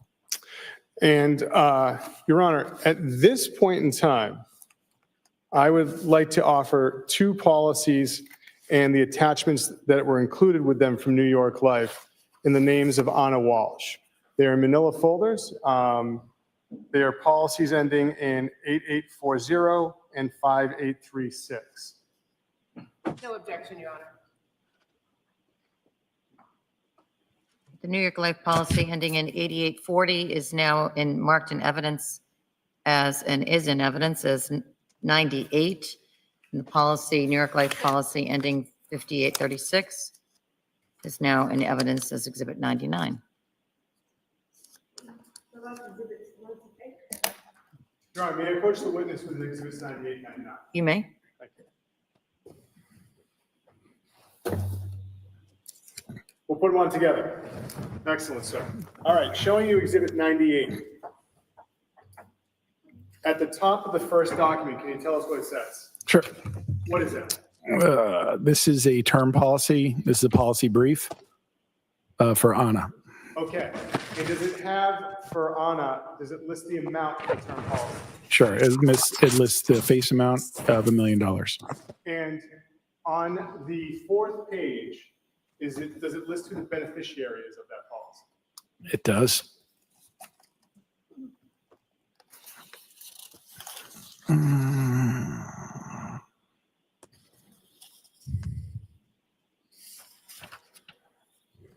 Yes, it does. Who is the beneficiary of that policy? Brian Walshe. Now, when was that policy purchased? Or better question, when did it go into effect? Sure. The policy date is May 17th, 2021. And the next document that's within that folder, can you tell us what this document is with the binder clip attached? This is the application. And so, application, what is that? This is what is required to secure a life insurance policy. And so, to secure a life insurance policy, do you have to do anything as far as your medical information? Sure. Tell us what it is? Sure. So you'd fill out a application, which really gives the insurance company permission to do the due diligence on you and your health. And so there's actually a release in there for them to get your medical records, isn't that correct? So there's a HIPAA authorization. Now, sir, I'm going to direct your attention to Exhibit 99 and ask you to take a look at that and open it up to the first document. Okay. And what is that, sir? This is a policy brief of the whole life policy for $250,000 on Ana Walshe. And for Ana Walshe, when did this policy go into effect? The policy date is June 28th, 2021. And sir, regarding that policy, does that also list who the beneficiary is? Yes, it does. And could you tell us who the beneficiary is? I can. It's Brian Walshe. Now, sir, in addition to that first document you referenced, is there also a similar document within the file with a binder clip for those records? Yes. And what is that document, sir? This is a life application. And so is that just like the application you just told us about for the other policy? Yes, it is. And with that application, is there also a release of documents to New York Life from medical providers? Yes, there is. Now, was there any difficulty in obtaining Ana Walshe life insurance? No. And Your Honor, may we approach about one small issue? Sure. Thank you.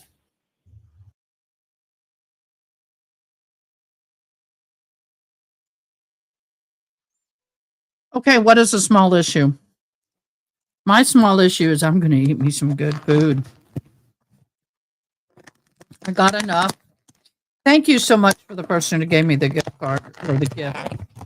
That is so kind of you. I did get enough that I could have dinner or share with my son, whichever happens. But I got fried dumplings, sweet and sour pork, honey chicken, sweet and sour chicken. Yep. I would not sign a lease for somebody else. But see, she had, what was it, $4,500 paid up front for 6 months.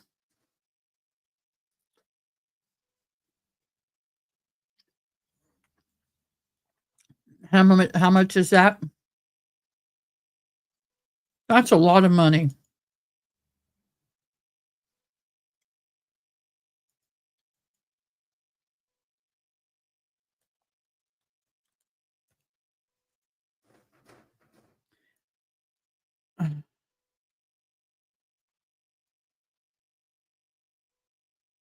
$27,000. The math is correct. $27,000 that she just paid flat up front. Really? Oh, 48? 29K. Why?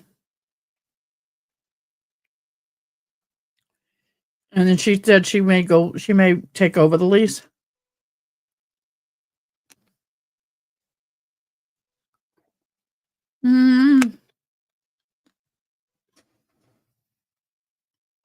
Let's save these for later. I ate 2 of them.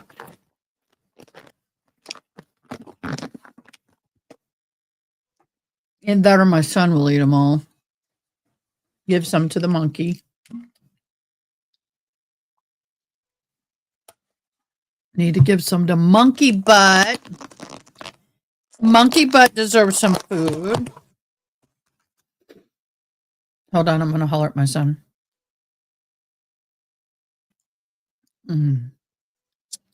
I always order extra sauce. I love this sauce. However, I will eat it with other things throughout the week. And do you know what I noticed? That they're not giving as much pineapple as they used to give with these. I love pineapple.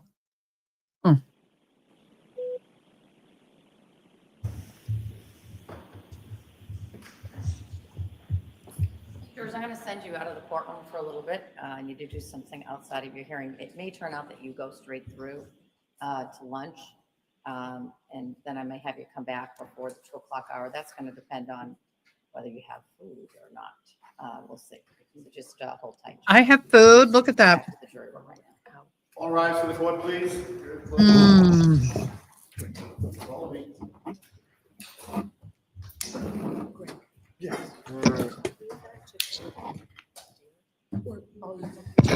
For you and Nala.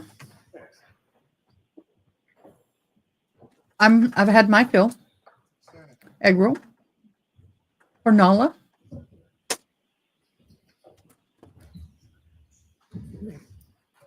Okay. Do you want any of this? Fried rice? My son does not feel well. He's been fighting a bug all week. You may proceed. 1 second. Yes. So, Mr. Salvage, I'm just going to do a document. I'm going to ask you to tell us what it is. Personal health history. And who is it for? Ana Walshe. And, sir, how are you familiar with this document? This is something that my colleague does mostly, fills out on people's health histories. It's a part of the application process. And so, if someone doesn't fill it out, what happens to getting life insurance? They don't get life insurance. Once it's filled out, what's done with the document as far as forwarding it to New York Life? It's electronically submitted to the underwriters for their consideration and for an offer. Why do you have a personal health history filled out for life insurance? Because your health is what determines the overall cost of your insurance and also if you're eligible to receive insurance. And after this document was filled out and forwarded to New York Life, what was determined as far as a policy for Ms. Walsh? She was approved. And were there any concerns that New York Life had with her health proving that? No, she received a excellent health rating. And sir, How do you know that?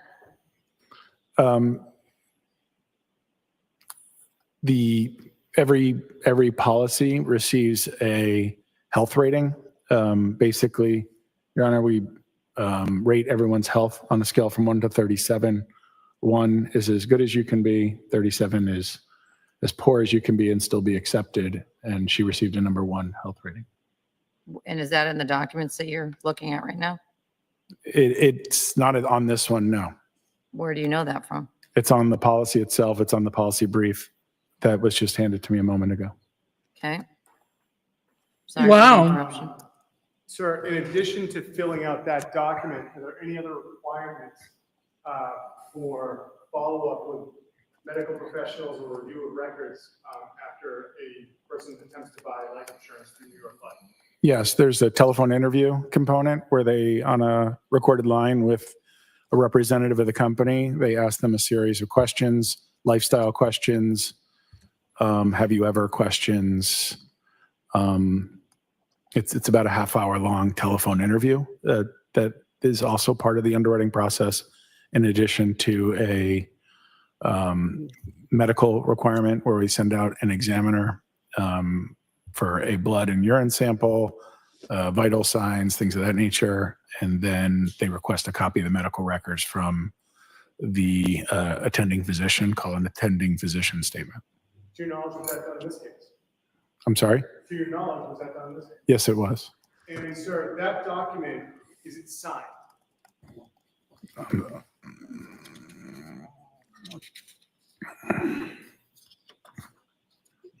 This is voice signed by Ana Walshe, yes. And so what does it mean to be voice signed? It means at the conclusion of the interview that she conducted over the telephone, she consented to an electronic signature. I have nothing further, Your Honor. Ross? Thank you. I'm going to give this to counsel. Sharing. So this form that you were just looking at, do I understand that Ana Walshe supposedly filled this out herself? I believe it was done through a telephone interview. I wasn't part of that. Okay, so when you say a telephone interview, you mean someone interviewed reportedly Ana Walshe about these questions? Yes. So it wasn't a doctor that was reporting this information to you? No. And I think you had just said that if you don't go through this process, you can't get the life insurance, right? Correct. Okay, so this information on this form came from reportedly Ana Walshe over the phone. Yes. Okay, and these records don't have any attachment from a medical doctor signing off that she was in, as you say, great health in March of 2021. It doesn't have any medical records attached to it. So no medical corroboration to the assertions made purportedly by Ana Walshe in March of 2021. Correct. Your Honor, I have nothing further. So you said earlier that that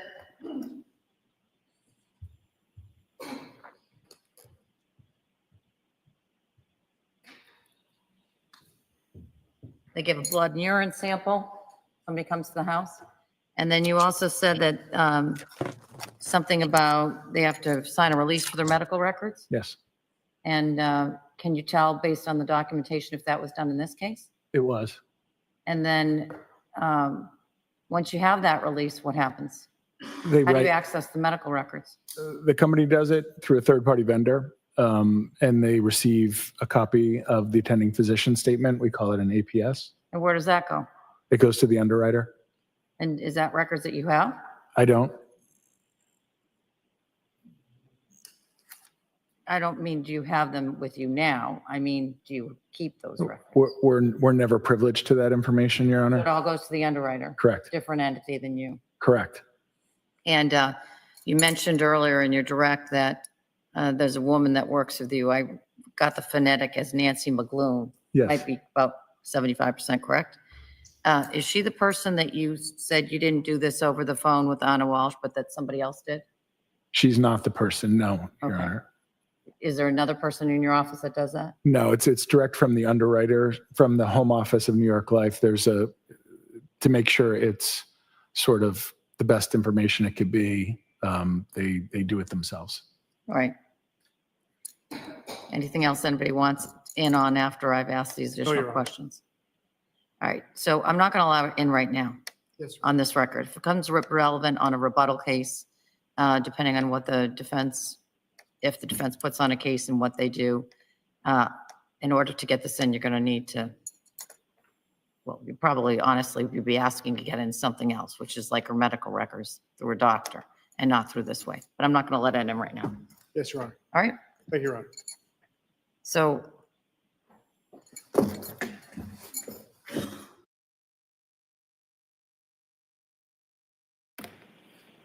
all right, bring them back out. Keep working.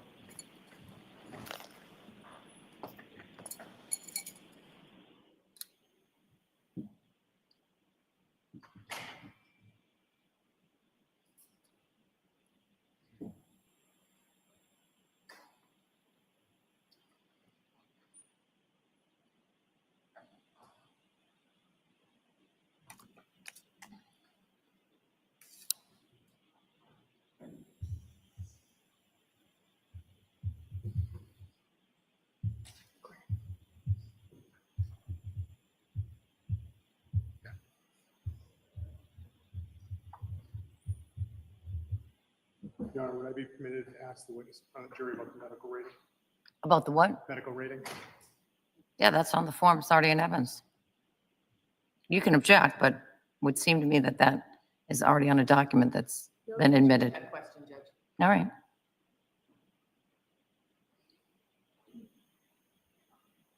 All rise, jury's entering.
Are you kidding me? I just did all that with no sound. Dag nabbit.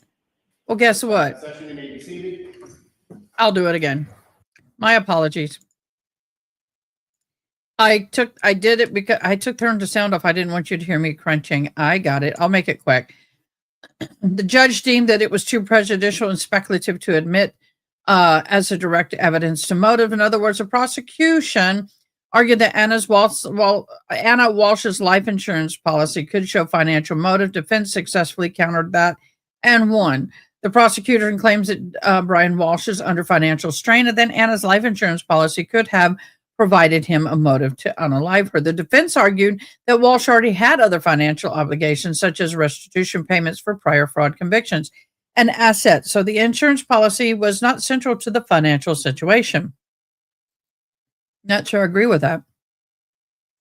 The judge ruled that the insurance evidence would be more prejudicial than prohibitive in legal terms. What does that mean? That means it could be improperly sway the jury and suggest motive was solid proof of Walshe's acted because of the policy.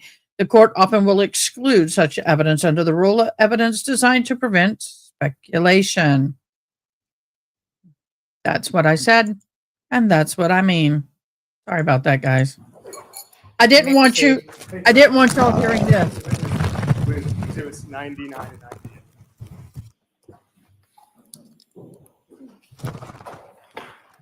I love these little fried things. Is there a medical rating that's assigned to a person who buys life insurance from New York Life? Yes. How is that determined? It's a culmination of the underwriting. So your health rating is determined based on your gender. Oh, your health rating is not determined on your gender. That's an incorrect statement. It's determined on your health and the way they evaluate your health. And so how does New York Life evaluate someone's health when they're buying life insurance? They use an underwriting scale, everything from your BMI, your body mass index, height, weight, blood pressure, medication you're on, high-risk activities that you might participate in, your job sometimes can even factor into your health rating. How does New York Life? I would not have a good health rating because of my BMI index, and also I'm a storm chaser and a volunteer firefighter. Yeah, I would not have a good health rating. Through underwriting, through the telephone interview, through a copy of your medical records, and through their recorded telephone interview. How do they get the medical records of someone purchasing life insurance? They request them through a HIPAA authorization that's in the application from the person's primary care physician and any other physicians that they're under the care of. Is there a scale in which someone can be rated by New York Life for their health rating? Yes. What is the scale, sir? It starts out, the best rating you can receive is called Select Preferred, and then it goes Preferred, and then it goes Preferred 2, then it goes Non-Smoker, then it goes Non-Smoker, Table 1 through 13, then it goes to Standard or Select Standard, which is usually a healthy smoker. Then there's Standard, which is a smoker, and then there's Standard, Table 1 through 13, and all of those, if you think of it like a ladder, like 1 through 37, every single rung represents a higher risk class, and it subsequently changes the cost of your insurance. So the healthier you are, the less you have to pay for insurance? Yes. And what was Ana Walshe's rating on those policies for the health rating for New York Life? Select Preferred. And what number would that be? That's the highest level you can receive. So she was the healthiest? Correct. May I have a moment, Your Honor? You may. Oh, in addition, sir, when collecting information, does New York Life, through its underwriting process, get any samples from someone who's applying for life insurance? Yes. What do they get? They'll send a professional, I forget what it's called, paraprofessional, something like that, to do a blood draw, urine sample, and vitals, height, weight, blood pressure. Does New York Life give life insurance if that's not performed? Yes. Was it done in this case? Yes. Nothing further, Your Honor. Any recross? I think it's just cross. Oh, sorry. Good afternoon. Thank you.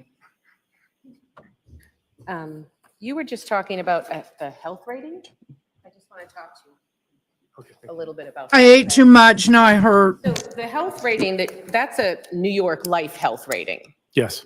And so is that like someone in risk assessment and underwriting determines the scale that you just talked about? Yes. So it's not a medical professional or a doctor reviewing this information and giving this arbitrary number to someone who's applying for insurance? I don't know who that person is, so I can't tell you. You had mentioned that when Ms. Walsh applied for life insurance, part of it is this health assessment, right? Yes, And this was in March of 2021? I believe so. Do you need to look at the record? Would that help? Probably. I think they're right in front of you. Okay. Take your time.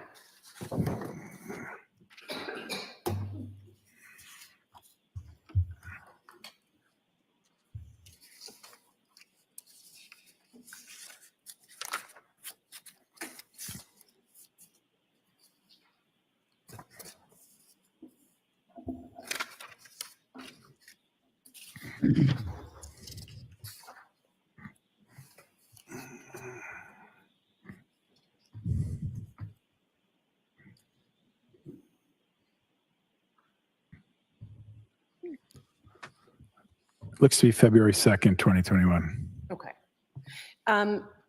After February, you said 2nd of 2021, you didn't have any follow-up records, interviews with Ana Walshe about her health? No. You had mentioned that someone goes and draws blood and does a urine test. Yes. What does the blood test, what does that look for? What does it test for? High cholesterol, heart disease. I don't fully understand, but the things that it does push out that are common are as if there's evidence of nicotine, if they're smoking Blood or sugar. using nicotine. It'll show if cholesterol levels is usually the types of things they're looking for. They're looking for abnormalities. I don't really quite frankly understand what they're looking for. And then you said a urine test. What are they looking for in the urine test? Drugs. Alcohol, legal drugs, I'm assuming, and alcohol? Nicotine. And nicotine, okay. Is there any type of analysis of the person's pulmonary system, their lungs and their heart capacity? I don't know. You don't know. Is there any type of evaluation of their neurological system? I don't know. And the February 2021 date that you're talking about, I think you said that part of this health assessment, this number you give, is based off an interview with the person? Part of the underwriting is a telephone interview, yes. Okay, a telephone interview with the person trying to get insurance. Yes. And I think you already said it, but you can't get life insurance if you don't go through this process. Correct. Okay. And I think you had also said that the healthier you are, the cheaper your premiums can be, or the cheaper you have to pay, which makes sense. Yes. Okay. So it's beneficial to someone when they're applying for life insurance to hopefully be at least reporting or be in the best shape physically, and I guess physically, that's the way to say it maybe. Yes. Okay. And I think you said that you asked them about if they engage in any high-risk activities, right? That's part of the telephone interview. I don't ask that, but the company does. Yes. Yes. Okay. So I'm assuming the reason you asked if there's any high-risk activity is to see if they live a lifestyle where they're maybe more likely than someone else to get injured or killed. Correct. So bungee jumping. Bingo. Is a no for me. It's just, okay. So the only way that you might find out if someone is engaging in high-risk behavior is if they Storm chasing. underwriter on this telephone interview. That's one of the ways. Yes. So if someone did engage in arguably high-risk or dangerous behavior and they didn't report it to you, you wouldn't know. Correct. You had mentioned that Ana Walshe had two different policies. One was a term and one was a whole. Yes. Now, am I correct that it's common for young married couples or people with children to come and get life insurance? Yes. Okay. I'm just going to ask you just to lean into that microphone a little bit to see that I'm having a hard time. I'm not sure. Okay, thank you. You're welcome. So And when married couples come to get life insurance, is it more common that the other spouse is the one that's the beneficiary? Very common. Okay, so if the husband gets it, it's the wife. If the wife gets it, it's the husband. Yes. Okay. And if they have minor children, is it still that the spouse is the beneficiary because they're going to be using that money for the care and protection of the children? Yes. Okay. Your company, New York Life, you guys also do financial planning and retirement planning? Like that's kind of the whole company? Okay. And so is life insurance, and we'll talk about the difference between whole and term, life insurance is a type of financial planning and thinking about retirement in the future, right? Yes. And so it's something, again, families, married couples, it's common that they come to you for this. Yes. Okay. Now, a term life insurance policy, that's something where you pay monthly, and if you die, the benefits get paid out. Yes. Okay. But is there a way that you can have a term life insurance policy and that can get converted into another type of policy where you can take loans off it or it can grow a cash value? Yes. Okay. And so even a term can start at something that isn't worth anything unless someone dies, and you can turn it into some type of investment or access to finances. Yes. Okay. Now, a whole term or a whole policy, that's a little bit different, right? Yes. And so I am definitely going to fumble this because numbers is just not my thing, but this is where you can have a whole life insurance policy and you can borrow off of it. Correct. So if I have a whole life insurance policy and something unexpected happens or an expense comes up, I can actually borrow off this policy. Yes. And am I also correct that if you do borrow off this policy, there's a tax advantage or a tax break? It's like a 401k tax you pay? You explain it to me. You can borrow the cash value without paying tax on the accumulation value. And in the whole policy that Ana Walshe had, who would be eligible to take a loan off that policy? The owner of the policy, who was Anna. So even Mr. Walsh, who's her husband, he couldn't sign and take a loan off that whole policy without her? Correct. Okay. Considering that these policies have some financial value to them, does divorce ever play a role in policies and paying out on a life insurance policy, a whole policy? Is divorce something that clients have ever asked you about? That's probably a better question. Is divorce, I don't understand the question. Okay, sure. So if a whole policy has cash value and people are married, if people are going to get divorced, is there ever a question in any of your clients' minds? Well, hey, I've been paying off Bill's policy for 8 years. I should have some of that. Yes. Objection. Set the foundation. So you had told us that some of these life insurance policies are an asset. It's a way to build cash, build for retirement, and you can access money from, right? Yes. And if someone, and you might see a whole policy where two people are married. Yes. Okay. So if one spouse has a whole policy, you told us that they're the only one that can actually sign the paperwork to get assets off of it, right? Correct. Okay. So, and on a whole policy, I'm assuming you have to pay a premium every month. Yes. And so have you ever had to talk to a client or a prospective client about how divorce could affect who owns access to that policy, or is it a non-issue? Objection. You can answer. Have you ever discussed it with another client, any client? Yes.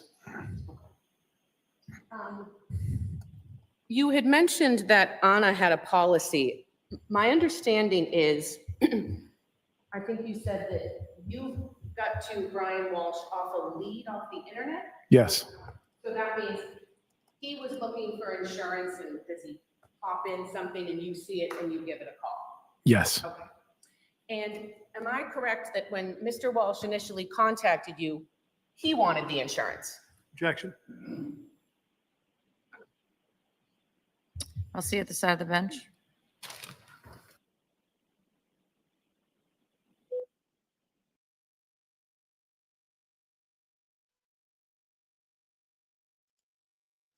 This is getting a little hairy, y'all.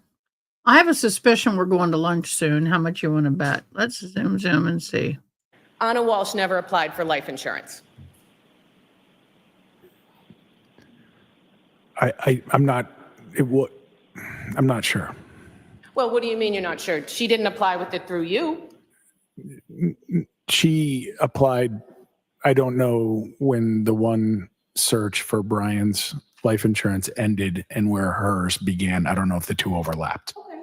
But her, as you say, her search for life insurance was an afterthought when you were working with this Objection. family. Sustained. Your Honor, may I be seen at sidebar? Yes, you may. Again. Oh, June, that was a perfect timing, June. Perfect timing. I liked it. That was good. That was good, June. I've got to get my nails done. Y'all, if you know anything about nails, look at the growth out on those things. They're about ready to pop off. I'm delaying it as long as I can so they'll still be decent for my graduation. I know, isn't it horrible? They're going to go to lunch. Those are notebooks, follow me. I nailed it.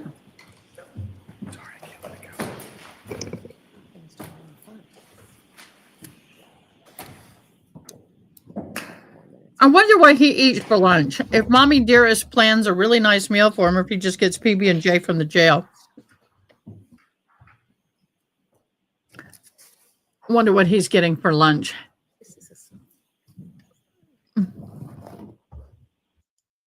Okay, they're going to come back. There are small instances of it. I believe it. No, we're not doing that. We're going to come in here now. We're coming into here, and we're going to watch the opening statements of the, what do they call it? The pageant queen child redrum. Pageant queen child redrum trial. That's a mouthful. We're going to watch opening statements.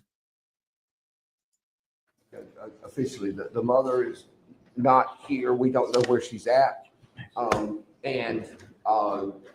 So, you know, he's the only victim representative that we have. Under the victim's Bill of Rights, he is entitled to be in the courtroom for the full duration of the trial. And I'm sorry, I just realized that screen that my computer was broadcasting up there. I turned it off. He has a right to be in the courtroom. I will tell the court that I expect him to be, he will be one of my earliest witnesses. I mean, he's in the present order as I have them listed, assuming that everybody is here and I can go in the order that I want to go. He'll be either the fourth or fifth witness today.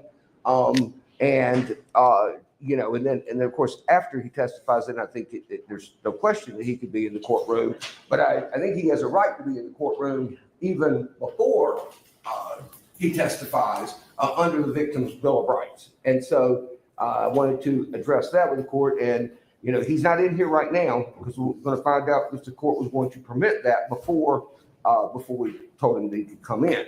So that's one matter that I want to address. All right. Mr. Gamble, what's your position in that regard? Yeah, we object on a couple of grounds. First of all, he is a material witness, and much of what he has to say is going to be critical to this case. And I love the accent. for him to sit and observe and be able to fashion his testimony according to other people's testimony would be inappropriate. But more importantly, he must first have legal standing to make that claim.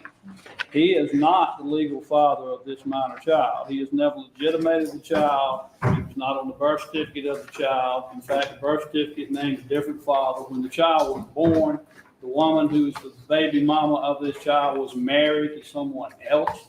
By law, the child is actually the child of that man who the woman was married to.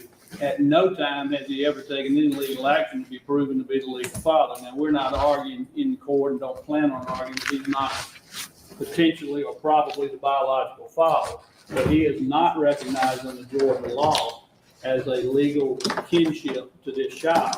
And if he's going to go under the Victims' Rights Act, where a father or a mother or a kin person has a right to be present during the entire trial, he's legally not that. He doesn't have Do the you right. agree that the legal father of a child would have the right for if the child is the deceased alleged victim to be in the courtroom? I would still object, Your Honor, in this circumstance, given that he's a material witness. Well, It's very I guess what important. I'm asking is, does the statute address that? I don't know, Your Honor. All right. I did not know that was being brought up, so I have not looked at it. Mr. But I Lamb, can't- does the statute address that? It does, Your Honor, and I frankly should have had that statute pulled up, but I will, I can pull it up in just a moment. Does it say the Yes, sir. legal father? It says has a All right. right, so what about the issue that you have here where there was never a legitimation Well, action alleged I mean- according to the defendant? Now the statute certainly does not address that, where there's where there may be some issue of some allegation that he's not the father of the child. But in all ways, I mean, he's had since the child was about 3 months old, he's had full custody of the child. The mother left.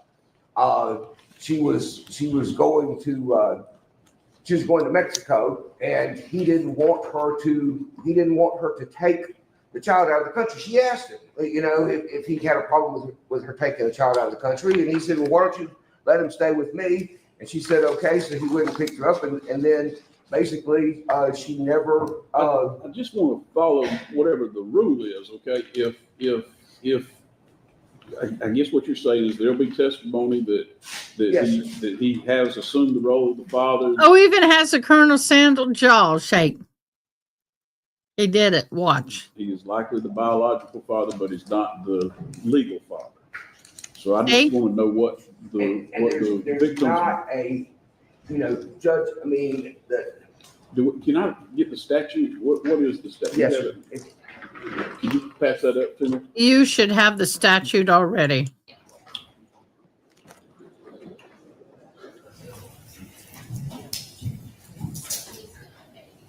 Thank you, Miss June.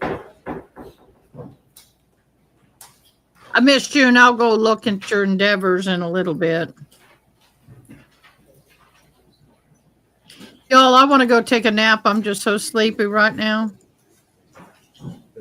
All I can do to keep my eyes open. I'm beyond sleepy.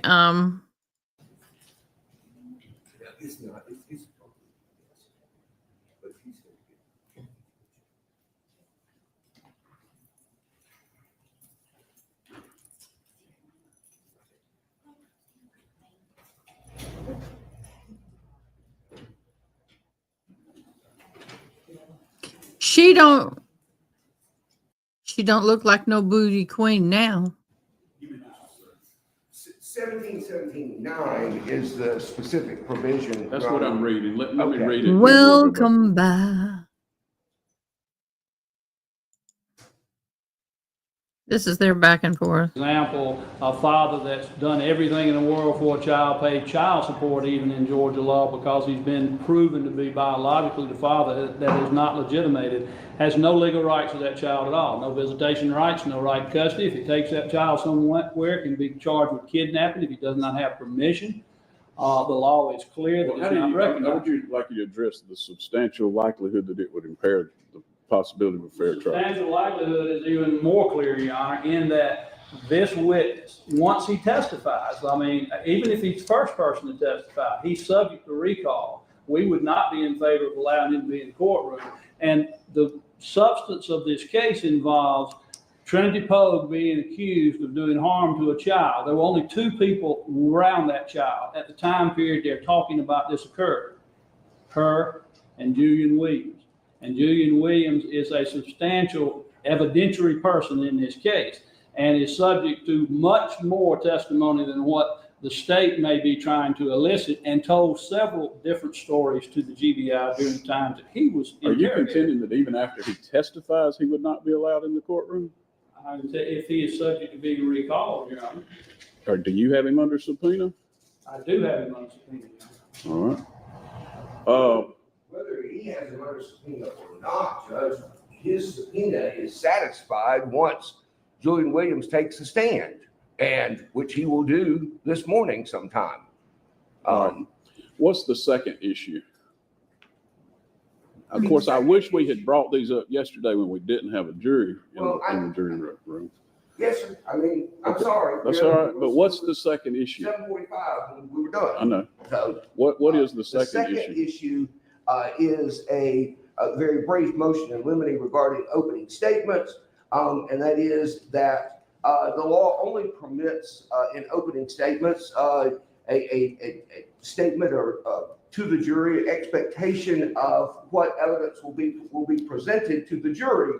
And so I would object to or ask the court to instruct Mr. Gamble not to make any reference to any statements that were made by his client, by the defendant, to Samantha Fort of the GBI.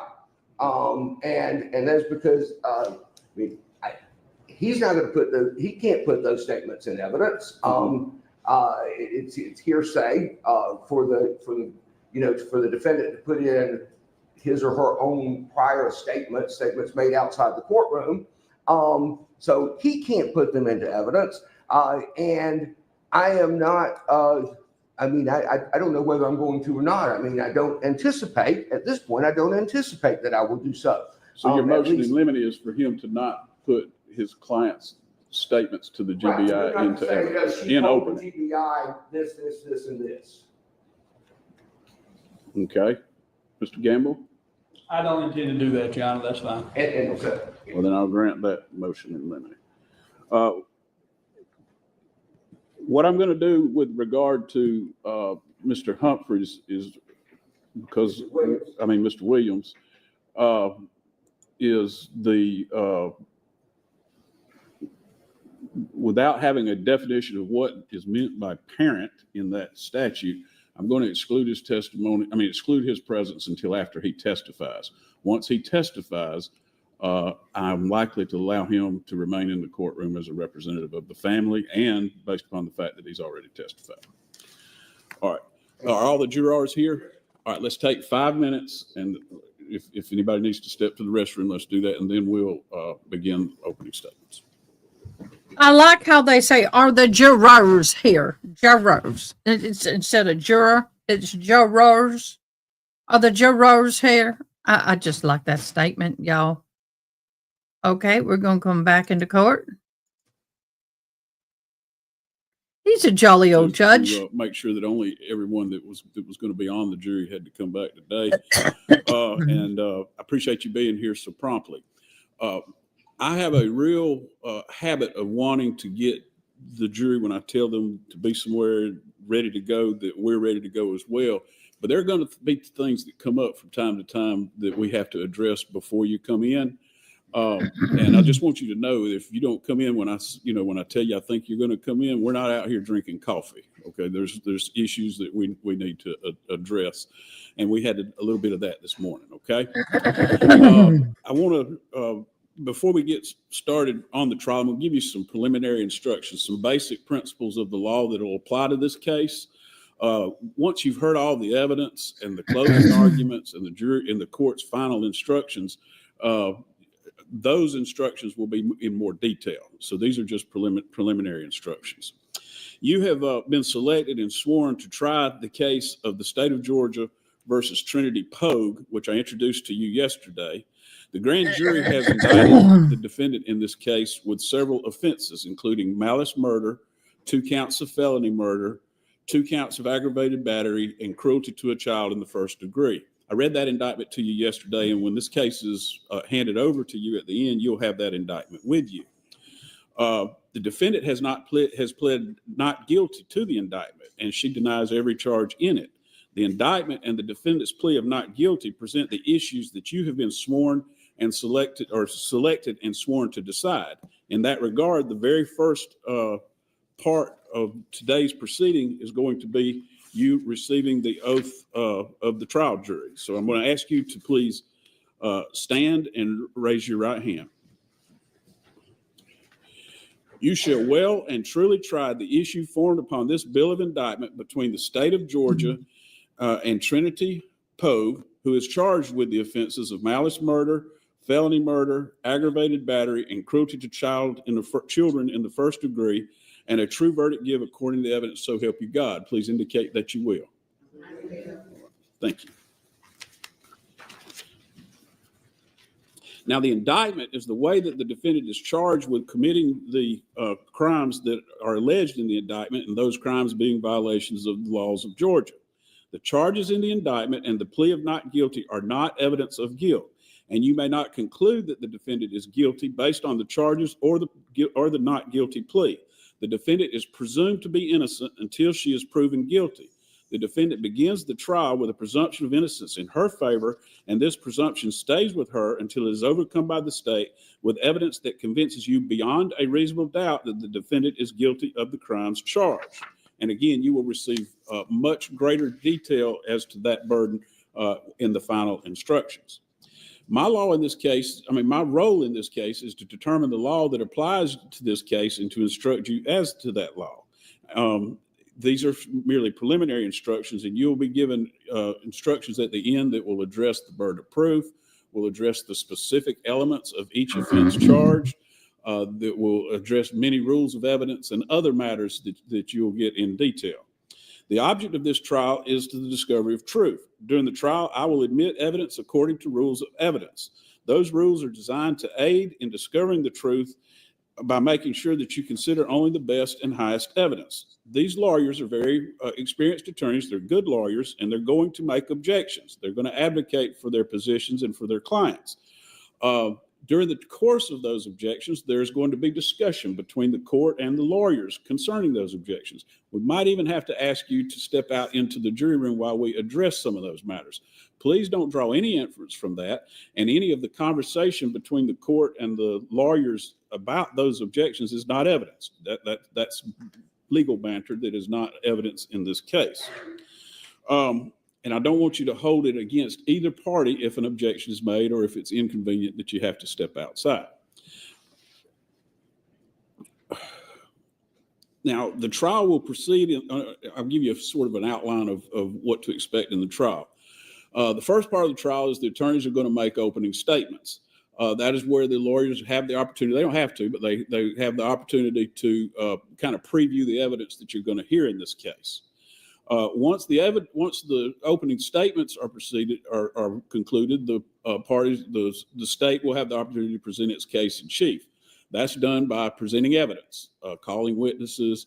I don't know what the evidence is in the case because I will have heard it for the first time just like you, but a lot of times there are documents, pictures, videos, I don't know. But any evidence that is presented or any witness that is presented, the defendant will have the opportunity to challenge that witness by cross-examination or making objections, that sort of thing.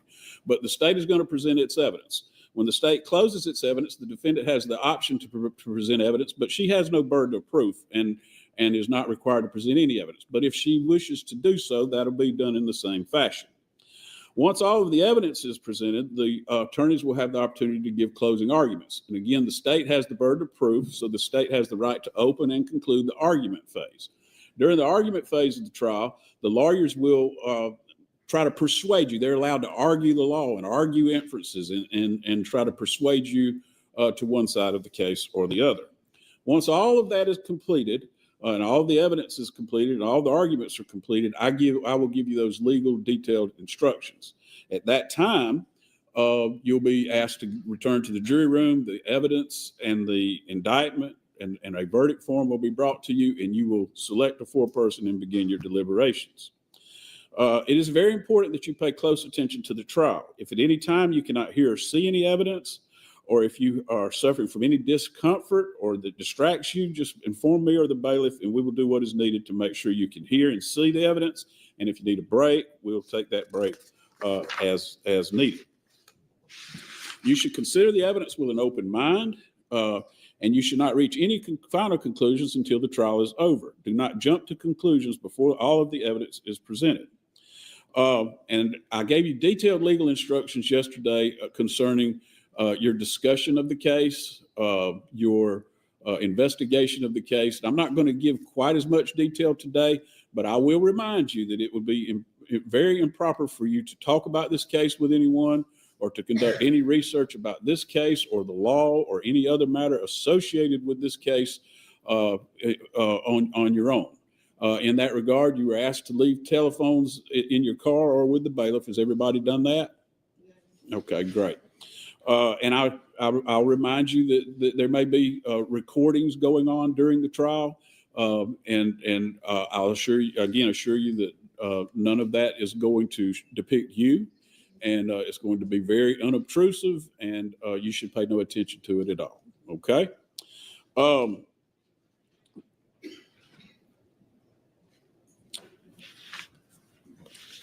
Now, does anybody have notepads? Okay. You're certainly entitled to take notes, but I want to make a few observations about that. You only have to take notes. You don't have to take notes. You take notes if you want to. But if you do take notes, please do not let that distract you from paying full attention to the evidence and the witnesses. You may not share or discuss your notes with anyone until you start deliberating at the end of the case. Once you start deliberating, you can share the notes. But even then, notes are not evidence. They are only memory aids. They are not more important than your own impressions or memory of what the evidence may have been.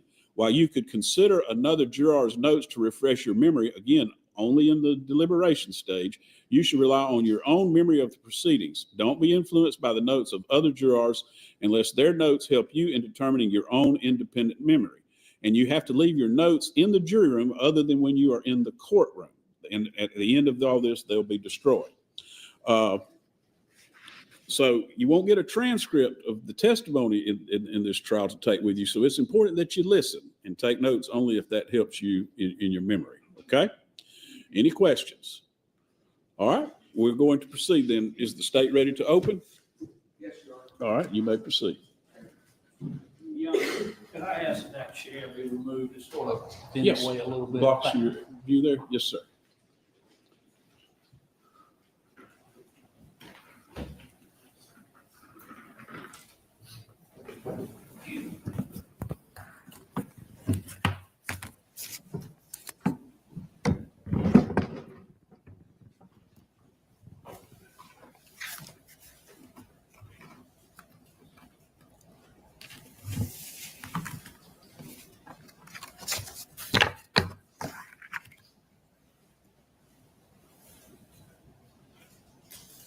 Over the next few days, what you're going to hear in this courtroom is the story of the short life and horrible death of a little boy.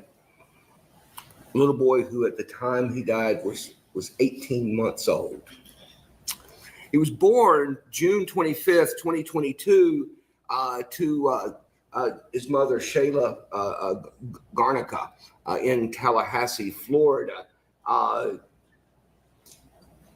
His father was Julian Williams, and Julian knew that Shayla was pregnant, but was expecting the baby to be born the following week.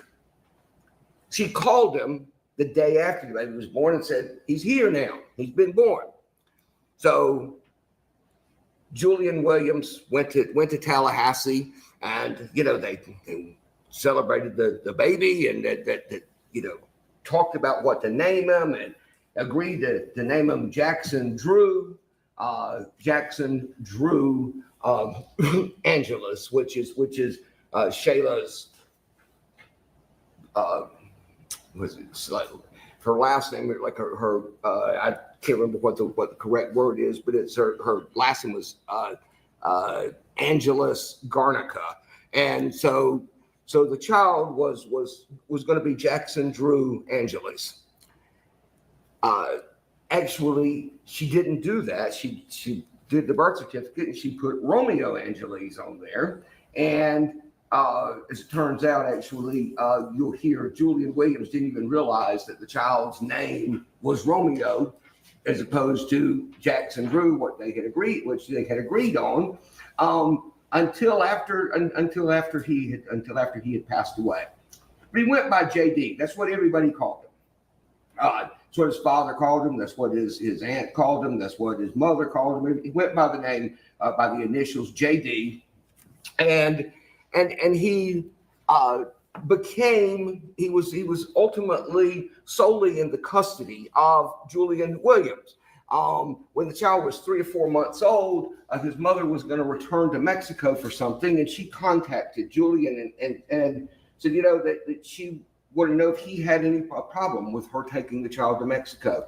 And he said, yeah. He said, I'd rather not. He said, why don't you just leave him with me? And she said, okay. So he went to Tallahassee and he picked up JD and took him back to Colquitt, where he lived.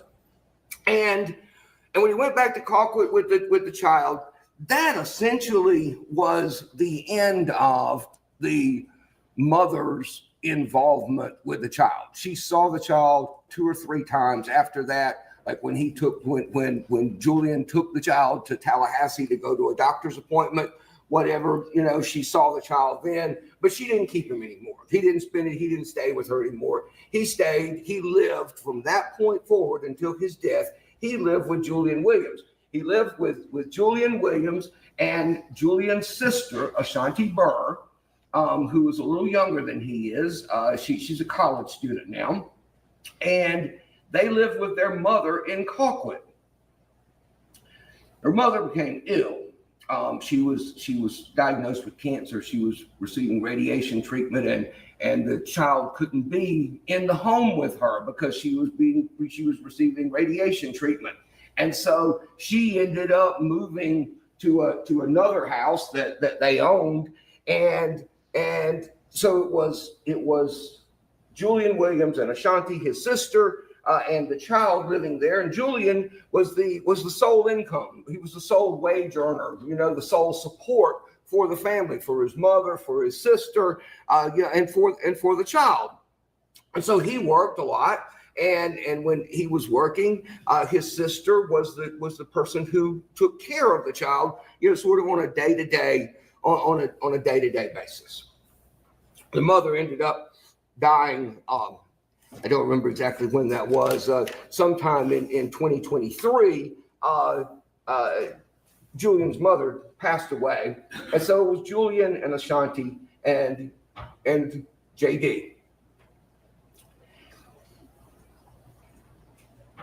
Whatever the original origin was of the relationship, Julian Williams became involved in a relationship with Trinity Pogue, who is the defendant in this case. And she lived in Donaldsonville, lived in South Georgia, down, further south. We're in South Georgia, further South Georgia. When you're in Donaldsonville, this is North Georgia, practically where we are. But she was from there. She was from Donaldsonville, and she and Julian Williams became involved in a relationship. And you're going to hear some things about the relationship, about, as it progressed. And for now, I'm just going to sort of summarize it by saying that what I think you will hear is evidence that the relationship was very rocky, that it was sort of up and down. It was on again, up again. They were breaking up on Thursday and back together on Friday. And then she was going to break up with him on Saturday, and it hurt her feelings because he broke up with her before she could break up with him, and so on and so forth over the course of many, many, many months.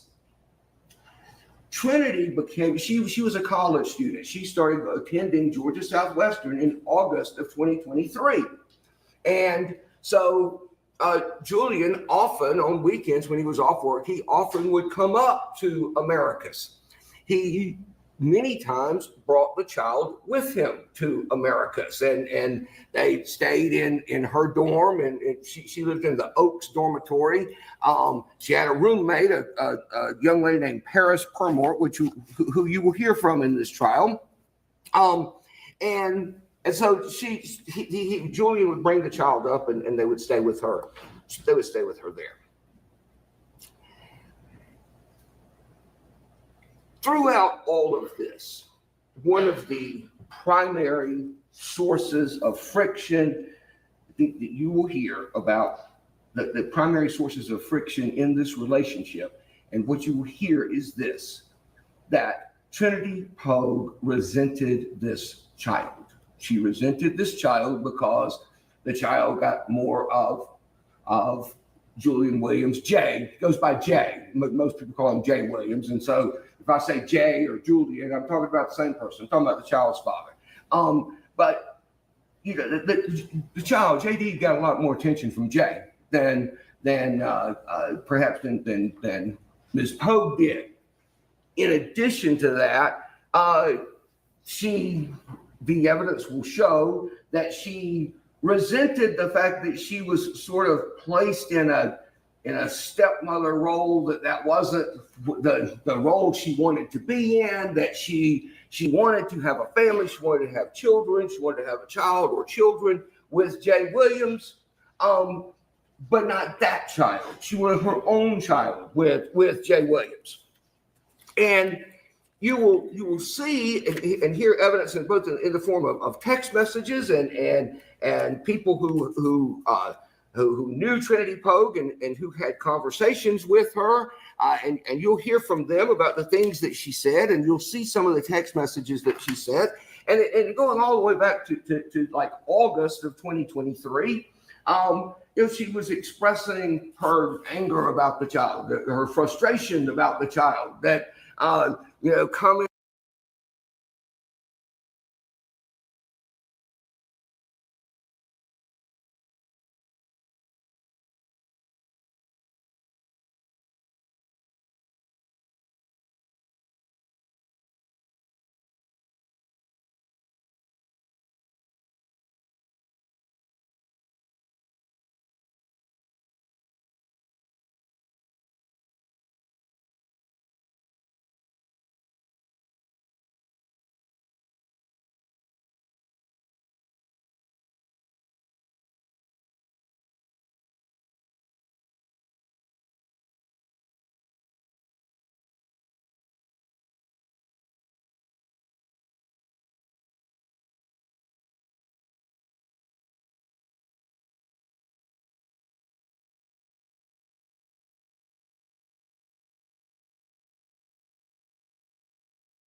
Shite! Really?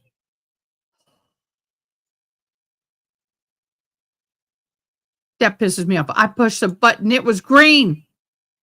The button was green, y'all. Okay, I was saying, I'm going to read you a little bit about this case, and then I need to let you know when the Brian Walshe comes back. I am going to have to run paperwork unexpected. I have to fill out. All right, here we go. Trinity Medicine Pogue is a former GA beauty queen accused of rendering her boyfriend's 18-month-old son, Jamie O. Jackson, angels. In her college dorm, she faces 6 charges, including malice, red room, 2 counts of felony, red room, 2 counts of aggravated battery, cruelty to a child in the 1st degree. She's pled not guilty. The baby or the child was found unresponsive on January 14th of 2024. She was arrested January 19th of 2024. It is alleged that Pogue inflicted blunt force trauma to the toddler's head and torso, causing fatal injuries. She's maintaining her innocence. Okay, so that's what this case is about. And when the other case comes back, hopefully I'll be back within 30 to 40 minutes. Sometimes things happen. It's all tied to Jen. A text message to her roommate that she really would just like to punch him, and it's like, well, I know that sounds terrible, because he's just a little boy, but still, I wish I could just punch him. And she makes those references and things like that continue throughout their relationship. So coming up to the week of January 8th, January 9th of 2024, Jay Williams is here. He comes to America because he's working. He works at he'll tell you, I can't remember the name of the place, but it's in Bainbridge, and they build dams and bridges and things like that. They construct them there and then take them apart and ship them out and put them back together and all that. He's got a good job. And he fully supports this family and has, since even before the child was born. But he would come to America sometimes, and then he'd go to work from here, and then come back to Americas during the weeks. And so he was in Americas for a couple of days and stayed at the dorm with Ms. Pogue.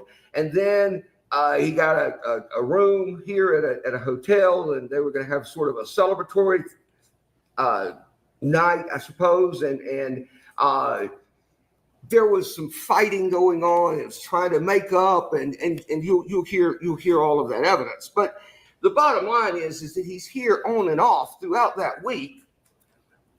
And then Saturday, he leaves here on Friday and goes work and he goes home and so he's in Colquitt and. If there are phones in the courtroom, they need to be cut off. I don't know where mine is, so I'm sure it's not mine. So they're there that night on Friday, January 13th. He's there. I'm sorry, it's not Friday. Saturday, January 13th. He's in Colquitt and she's up here, and she's somebody comes up with the idea of them meeting in Albany. Okay, so he's going to meet her in Albany. They're going to go to dinner and whatever. So he says, but I've got JD with me. Okay, so I'm going to have JD, and Kennedy Pogue says, that's fine. Bring JD. I want to see JD too.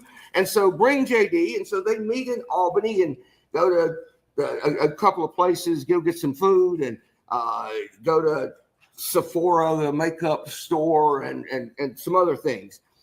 And then they're leaving there, and he's going to come with her to Americas. Saturday night, January 13th, 2024. And they haven't even gotten to Americas, okay? They hadn't even gotten to Americas before she begins texting her roommate, Paris Permort. And she says to Paris at 9:28 p.m. that night, she says to Paris something to the effect of, are you going to be, Paris worked nights. She worked nights at Magnolia Manor. And so she wasn't at the dorm. And so Ms. Pogue texted her and said, are you coming back in the morning?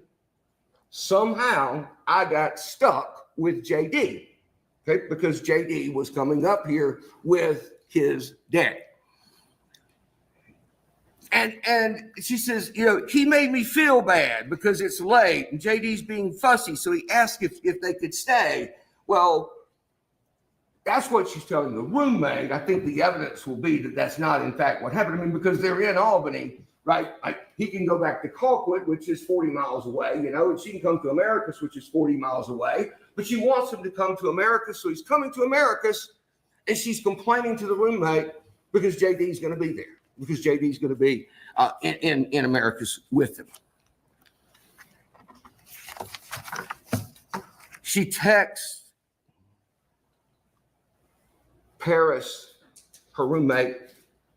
I say roommate, sweet mate. You'll see the breakup of the room. You go in the door and there's a sink and a bathroom and a little lobby area and then 2 rooms. Okay, so she texts Paris and she says, I can't do being around JD anymore. He hates me and I hate him. Is what she's telling Paris, even while she's driving to Americas with the child in her car. She put a child in her car, and Jay was following them up here. So they get here, and Paris wants to see the child. She's seen him. She's met him several times, when he was up here, and she adored him. She thought that he was, the sweetest little thing in the world, and so she wanted to see the child. So she says, she's gonna come over there, and she's, she says, I want to come see my child, and Ms. Pogue says, you want me to stop by your work, and Paris says, no, I'll come to the dorm in a little while. When I have a break, I'll come. And so she does. She goes over there a little after they get there. They get to the dorm that night, a little after 10, and then right after that, just a few minutes after that, Paris comes to the dorm, visits with the child for a few minutes, and then leaves and goes back to work.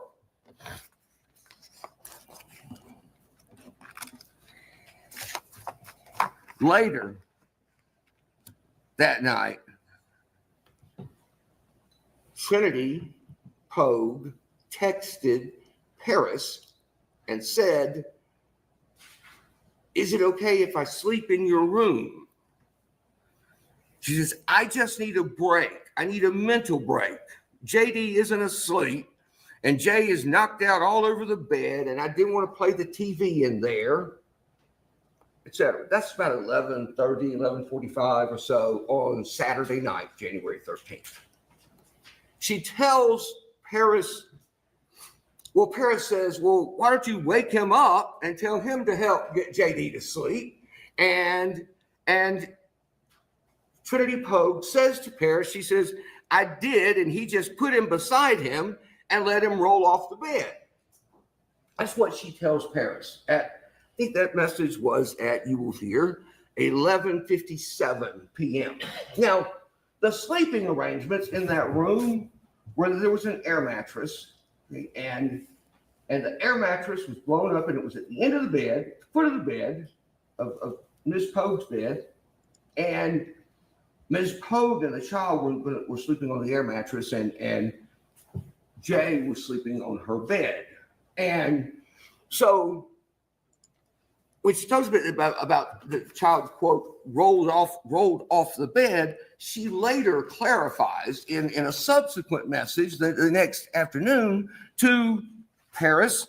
She says, oh, whoa, back up. Paris says, what? Yeah? And she goes, oh, it's fine. He's okay. He's okay. He's fine. And not only does she say he's okay, he's fine, but she has her phone out and she takes some videos, some short videos of the child after the child has supposedly fallen off of the bed. And the child is sitting up and he's calm and he's quiet and looks like a normal, sleepy little kid, who's sort of playing with, moving his hands around, playing with Miss Pogue, and looks for all the world just, like everything is perfectly okay. There's no bruises. There's no marks on him. There's no anything. There weren't any bruises on him when he got here, okay? Like on his face or on his body. There weren't any marks. Wasn't suffering from any kind of medical condition. Wasn't in need of medical care or anything else, okay, when he had gotten here with his daddy. But she says to Paris, she goes, he's fine, he's okay. And the next day she clarifies and she goes, well, Paris says, well, I thought you said he rolled off the bed. And she says, well, yeah, she says, but, well, first she says, I don't know. I was asleep. I don't know if he fell off the bed or didn't fall off the bed. That's what she tells Paris. A few hours after she told Paris he rolled off the bed. Then she tells Paris, when Paris asks about it again, says, well, did he fall off the bed last night or not? And she says, yeah.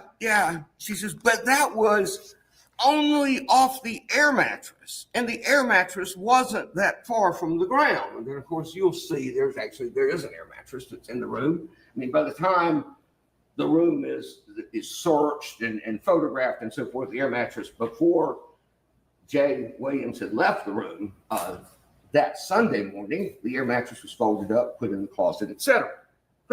So in any event, to get back to that night, she had texted Paris and said he fell off the bed, etc. Well, the child's up. She takes videos. He's fine. He's calm. He's playing doesn't have a mark on him, doesn't appear to be in any distress whatsoever. He went to bed that night, slept all night long that night, okay? Slept until 9:30 or 10 o'clock on Sunday morning, the 14th. He woke up and, okay, I have a 4-year-old grandson and I might do this, okay? So I'm not suggesting there's anything wrong with this, okay? But this is what the child was given to eat, okay? When he woke up on Sunday morning, it was Fritos, Twisty Fritos, the twirly chips, Fritos chips, and Mountain Dew in his sippy cup, okay? But that's what the child has, and the child is sitting in a chair. There's one of those like saucer style chairs, like, big round thing sits on a frame, and the child is in the chair, put in the chair, and is sitting there eating Fritos and drinking Mountain Dew and watching TV, and everything is fine. Jay Williams left. They were going to get lunch. He ordered pizza, okay? He left the dorm, and you're going to see a video that just shows him, it's just a few seconds of the video, but it's just video from the dorm, and you'll see, like, you'll be able to make notes of the times that people came and went at the dorm. But he left, I think it was 11:55, 11:56 or something like that, Sunday morning, to go to Walmart to get some drinks and to go pick up a pizza for food. When he left, his son was in good health. He was gone 35 or 36 minutes. As he was coming back, he gets a call from Trinity Pogue, who says something to the effect of, I don't know what happened, but he's not breathing.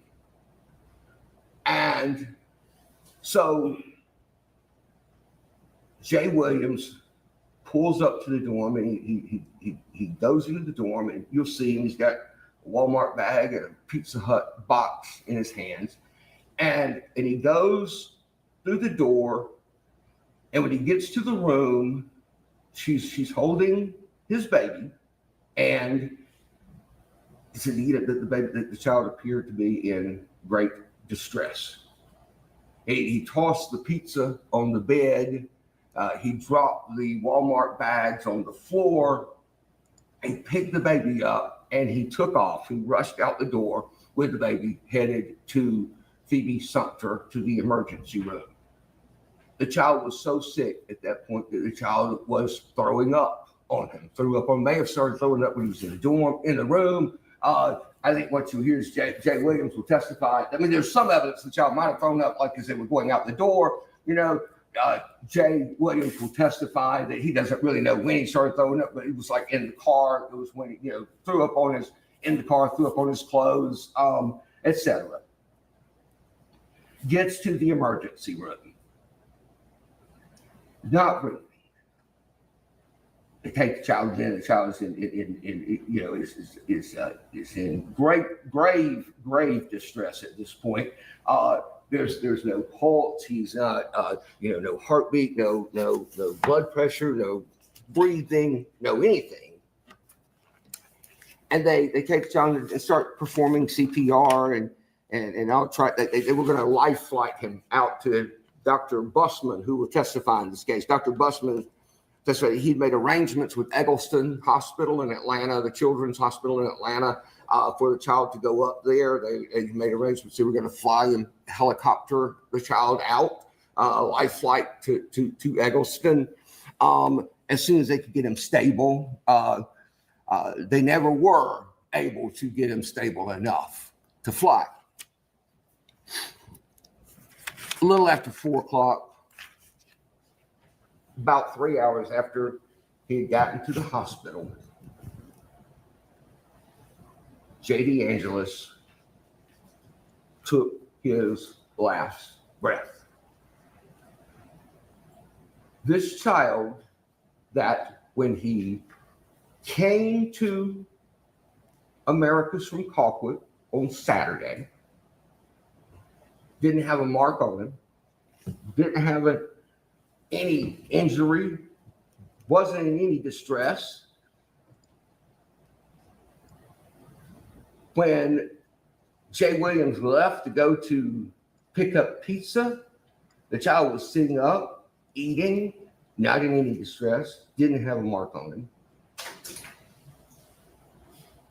But by the time the child got to the emergency room, after spending 35 minutes in that room with Trinity Poe, this is what the child had. Okay, we're going to get back to the other trial. We'll finish this during our next break. But the fans are moving. There's movement going on. And I got to go sign a document. So I'm going to leave this here. Miss June in live and private chat, please let me know if you're good with me being gone for about 30 minutes or maybe a little longer. I got to go sign some documents. Let me know real quick in private chat. Yep, we're all good. All right, I'll see y'all in a minute. I'll leave the fan going. June, if you want to put music on while they wait, that's cool.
You are unmuted.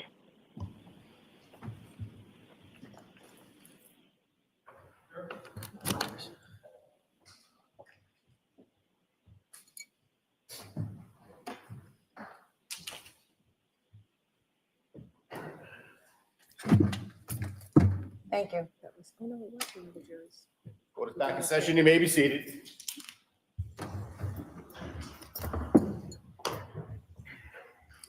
Do you understand, sir, you're still under oath?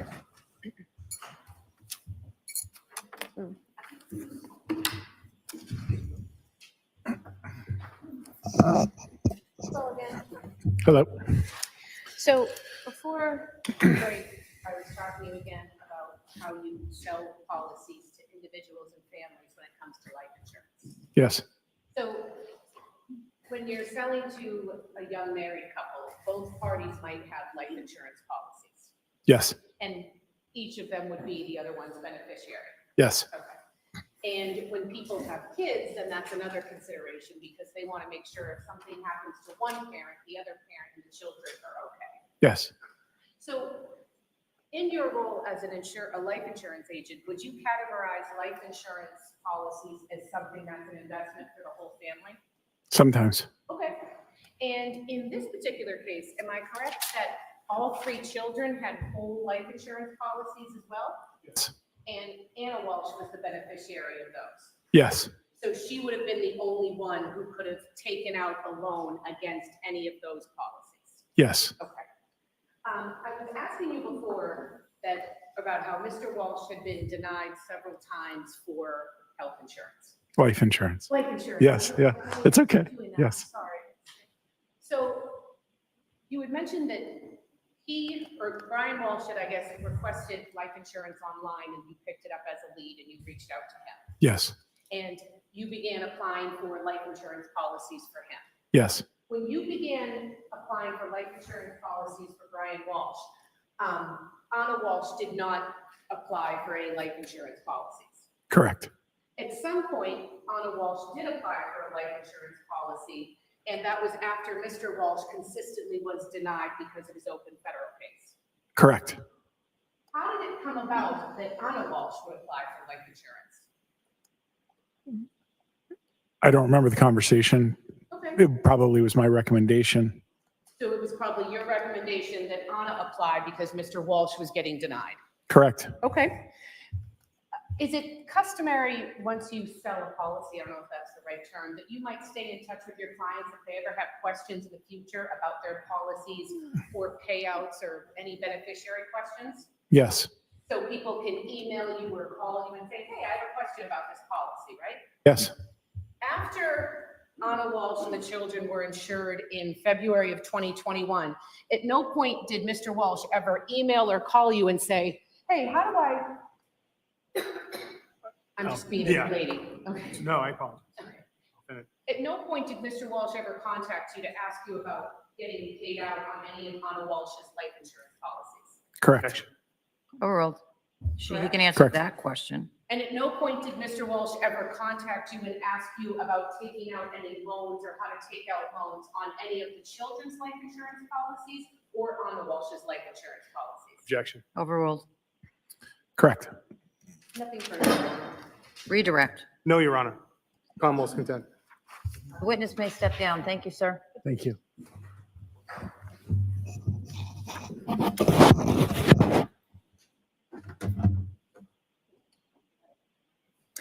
And the Commonwealth may call its next witness. Commonwealth would call Davis Gould.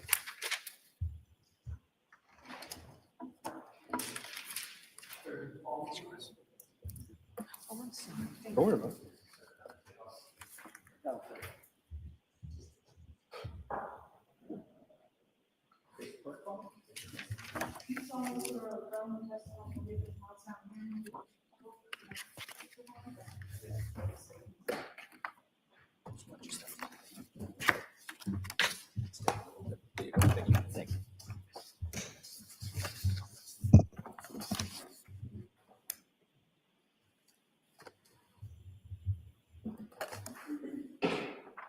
Oh, sorry, you may proceed. Thank you, Your Honor.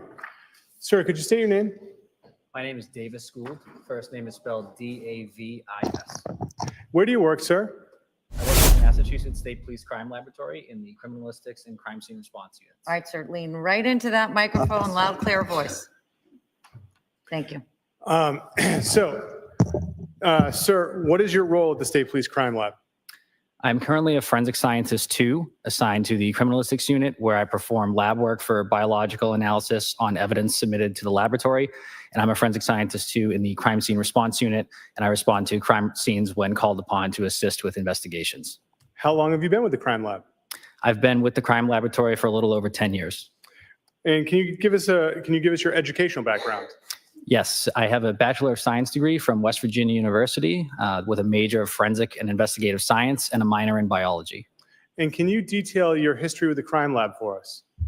I first started working at the crime laboratory in 2015 with the CODIS collection and investigative unit. I was a lab technician. I was at that position for approximately a year and a half until a position opened up in the criminalistics unit, where I joined as a forensic scientist 1. There was about a 1-year-long training period where I went through various modules of training. And upon that completion, I was then promoted to forensic scientist 2, which is when I began working on cases. And you said the CODIS unit. What is that, sir? The CODIS unit is a unit at the State Police Crime Laboratory responsible for collecting DNA standards from individuals who are required by Massachusetts general law to supply standards to the state database. Now, sir, you've said I think you kind of briefly told us that you work for 2 units and the difference, but if you could just help us figure this out. What's the difference between the criminalistics unit and the crime scene response unit? Sure. So the criminalistics unit exclusively works in the laboratory. We get cases assigned to us by supervisors, and we then perform the necessary biological analysis on those cases based on the information provided to us. The crime scene response unit, everyone in the criminalistics unit is also in the crime scene response unit. That unit performs the same biological analysis and trace collections as well. However, we respond to the physical crime scenes when called upon to collect evidence, to perform testing, and then write reports. Are you familiar with competency tests? Yes, I am. Can you tell us what competency tests are? Competency test is a final test that is conducted at the end of training. In the criminalistics unit, I went through a training period where there were separate modules, where each module is a particular discipline of forensic science. So blood testing, other bodily fluids, trace analysis, et cetera. And then upon completing each of those modules, there is a final exam at the end called a competency test, of which I passed prior to working on any cases at the laboratory. So I think you might have answered my question, but you passed your competency tests? Yes, I did. Now, are you familiar with what's a proficiency test? I am, yes. Can you tell us what a proficiency test is opposed to a competency test? The main difference is that a proficiency test is performed periodically in each discipline. So for example, each year I take 2 proficiency tests in the biological screening field. I take 1 trace proficiency test as well, and that's administered through an exterior company that will send us a test to perform, and I'll perform the necessary test in that discipline and then write a report on my findings. And sir, have you ever testified giving your opinion concerning evidence collection or analysis or forensic analysis of evidence? Yes, I have. In the crime lab, is it accredited? Yes, it is. What does it mean to be an accredited crime lab? Accreditation is a voluntary process that the laboratory goes through. An outside agency looks at the standards and procedures that we follow, and that which are guidelines set by the greater scientific community and forensic community. There is a certificate that is given every 5 years that reasserts that we're accredited and adhering to the standards set forth by that agency. I would like to ask some questions about January 9th, 2023. Were you working that day? Yes, I was. And at about 2:35 that afternoon, where did you report to? I reported to the Cohasset Police Department at approximately 2:35. And why were you at the Cohasset Police Department? I was requested to process a vehicle involved in an incident in Cohasset. And was anyone else with you to process this vehicle? Yes, there was. Who? I had a trainee with me at the time from the laboratory. He was going through the training period to become a crime scene responder. There were also members of the crime scene services section to take photographs, as well as members of the State Police Detective Unit. Your Honor, I'm at this point in my examination, as I start questioning Mr. Gould, I'm going to be referring to a series of pre-marked exhibits that are photographs. starting at number 100 going to 128. When you say they're pre-marked, are they pre-marked and agreed to by the other side? Correct, Your Honor. All right.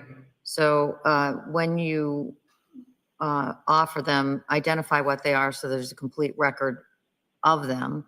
But at this time, they'll be moved into evidence 100 through 128. Thank you, Your Honor. And sir, I might have neglected to ask, did you pass those proficiency tests? I've passed every proficiency test to date so far. So returning your attention back to January 9th, at approximately 2:30 p.m. at the Cohasset Police Station in 2023. Ms. Gilman, can we have what's been pre-marked as Exhibit 100, file number 4239, published? Sir, do you recognize this photograph? Yes, I do. What is this a photograph of? This is a photograph of the Volvo I examined on January 9th. And where is it located, sir? It's located at the Cohasset Police Department inside their garage. Ms. Gilman, can we now have Exhibit 101, file number 4250? Sir, what is this a photograph of? This is a photograph of the front of the same Volvo that I examined. Now, how did you conduct an examination of the Volvo that day? Initially, I did a sketch and diagram as well as take some notes based on the vehicle prior to any analysis. So what it looked like from the exterior before I went inside of it and before I started performing any sort of biological testing. I then gathered information from the investigators on scene that were pertinent to the case so that I could determine what forensic linkages I needed to be looking for, and then proceeded with those biological screening tests at that point. What was the overall condition of the exterior of the vehicle? Overall, the exterior was very clean. There was an apparent hair noted in the front passenger exterior door handle. And what was the overall condition of the interior of the vehicle? The interior was overall very clean with miscellaneous items throughout most of the vehicle. Ms. Gilman, can we now have Exhibit 102, which is file number 4275?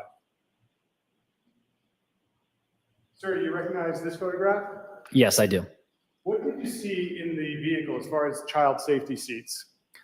There were two child safety seats, one located in the second row on the passenger side and another seat located in the third row on the driver's side. Now, sir, what did you observe as far as any staining inside the vehicle? There were two areas of visible staining that I noted, one being a red-brown stain on the front driver's side visor, and then there was brown stains noted on the front passenger side visor. Ms. Gilman, can we have Exhibit 103, which is file number 4283? Sir, directing your attention to the screen, what is it that we're looking at? This is a photograph of the stain, the red-brown stain on the driver's side visor that I had marked with a ruler and the letter A. And so you're the person who would put that piece of tape there? Yes. Ms. Gilman, can we have Exhibit 104, which is file 4286?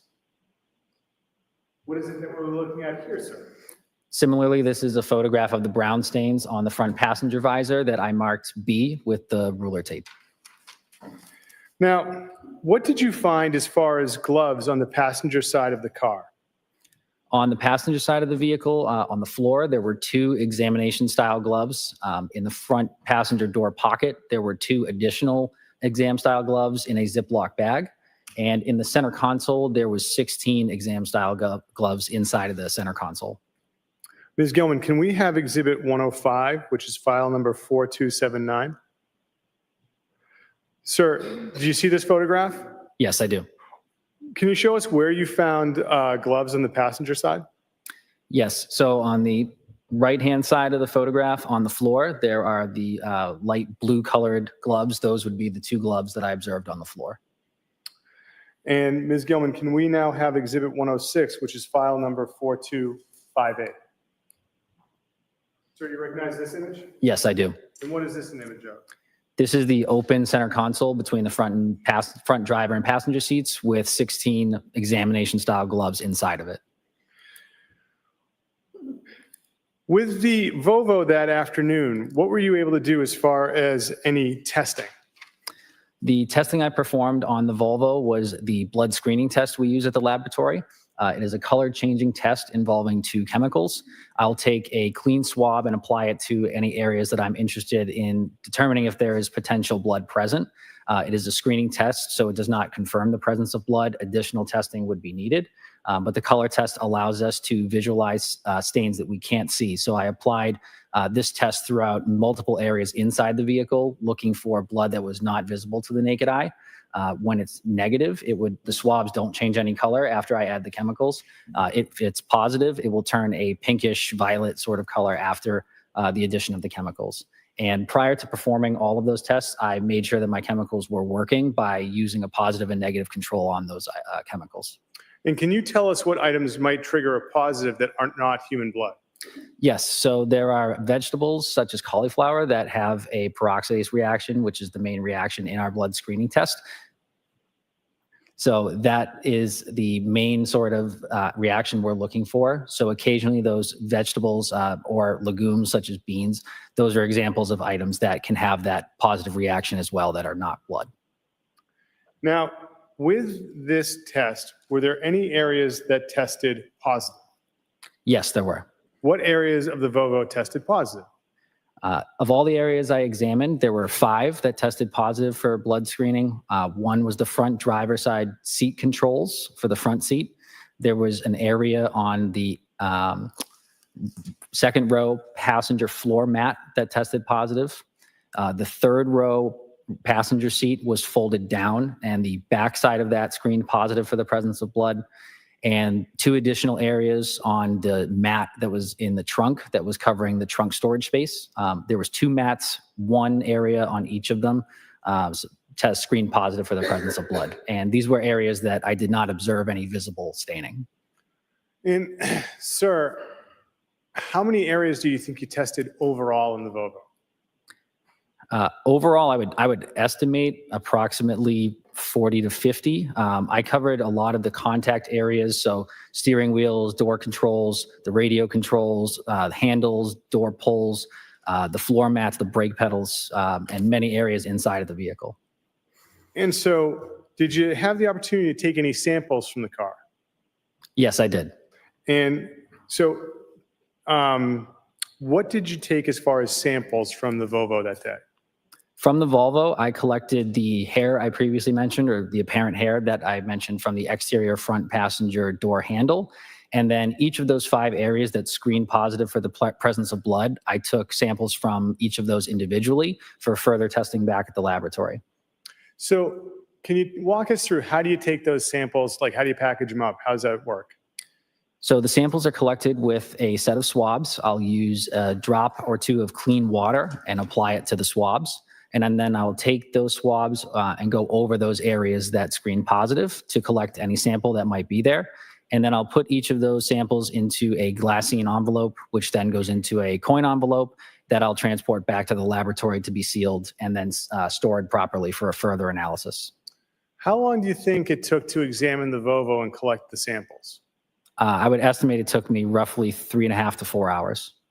And after collecting the swabs, did you go back to the crime lab? No, I did not.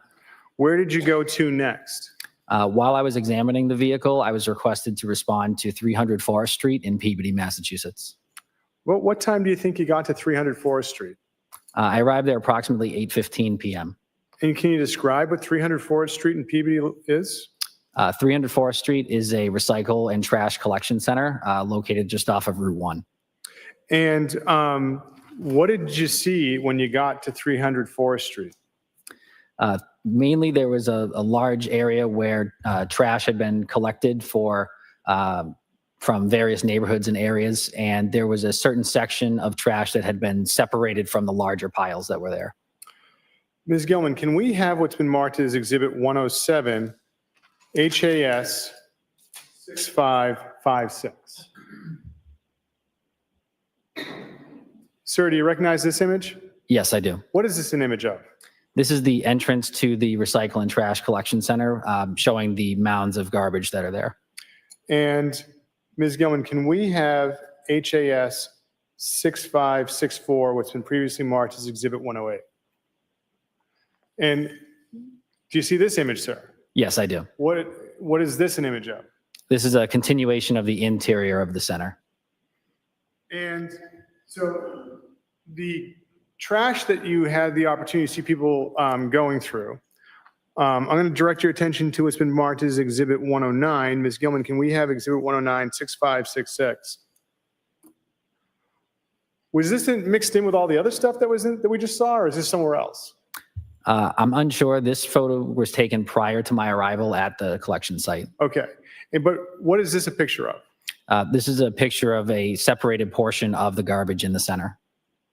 Now, what did you see? What did you see as far as people searching or going through the trash that night? By the time I arrived, the main search had already been done, and there was bags of trash that were beginning to be emptied and inventoried by crime scene services section and the detective unit that was there. And so what was your role as far as dealing with these bags of trash that other officers were going through?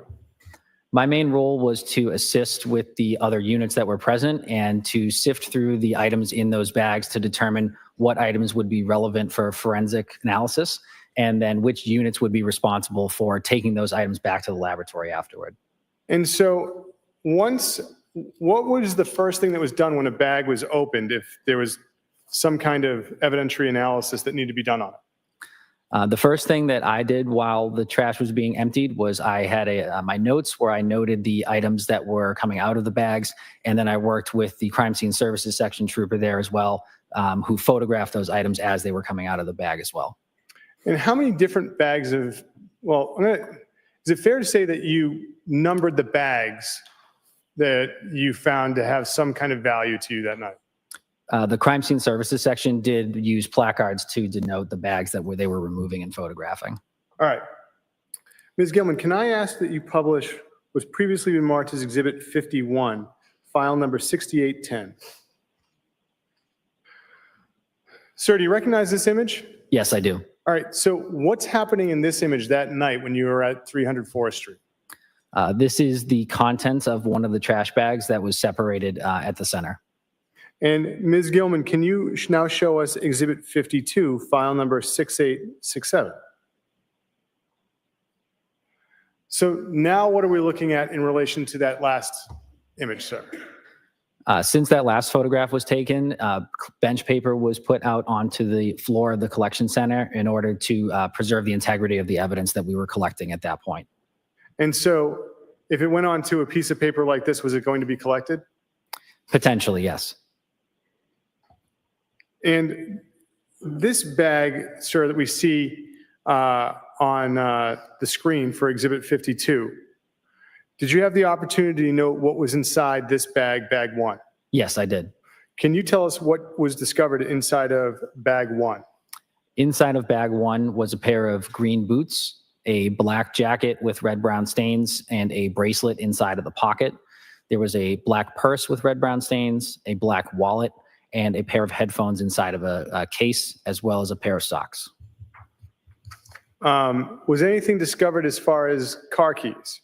Yes, there was a pair of Volkswagen keys as well.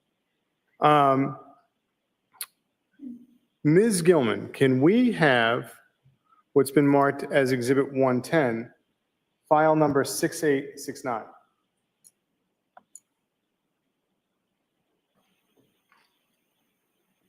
Is this also the contents of that first bag? That's correct. And Ms. Gilman, can we now have Exhibit 111, what's been marked as 6870? Are these also the contents of that bag? Yes. Now, I'd like to ask you about another bag that you found or had the opportunity to examine. Was there a trash bag with a designation 2? Yes, there was. What was discovered inside of bag 2? Inside of bag 2 were 2 white towels with red-brown stains, as well as a piece of tape with apparent gauze and red-brown stains inside of it. Ms. Gilman, can we have Exhibit 112, which is file number 6898? Sir, is that one of the towels that was found inside of bag 2? Yes, it is. And Ms. Gilman, can we have Exhibit 113, file number 6902. Is that the second towel that was found inside the bag, sir? Correct. And what's the other items around the towel? Those are miscellaneous tissues with red-brown stains. Now, was there a bag 3? Yes, there was. What was discovered inside of bag 3? Inside of bag 3 was a white bathrobe with red-brown stains. Ms. Gilman, can we have what's been marked as Exhibit 114, file number 6906? Sir, is this a picture of what was found, the bathrobe and found inside of bag 3? Yes, it is. Now, was there a bag 4? There was. What was discovered inside of bag 4? Inside of bag 4 was a pair of gray slippers with red-brown stains, a pair of dark gray slippers with red-brown stains and trace materials, as well as apparent hairs with red-brown stains. So, Ms. Gilman, if we could have Exhibit 115, file number 6915. Sir, do you recognize this image? Yes, I do. Directing your attention to this image, the slippers there, which ones are those in the top of it? The slippers located at the top are the gray slippers. And at the bottom, what is there next to the left of the jar? There is a leather strap wristwatch located as well. And you had said that there was a second pair of slippers that was recovered from that bag? That's correct. Ms. Gilman, can we have Exhibit 116, file number 6929? Sir, can you tell us where the second pair of slippers is in this photo? Yes, at the bottom center of the photo, you'll see the dark gray slippers with the red-brown stains and trace material noted on the bottom of one of the slippers. What is trace material? Trace material could reference a number of things. In this particular instance, it references the apparent hairs or fibers that I observed on the slippers. Ms. Gilman, can we have Exhibit 117, file number 6934? Sir, what is the trace material you saw that night when you were at 300 Forest Street? In the photo on the right-hand side of the overturned slipper, there are the apparent hairs and fibers that I call trace materials located on the right-hand side at the toe end of the slipper.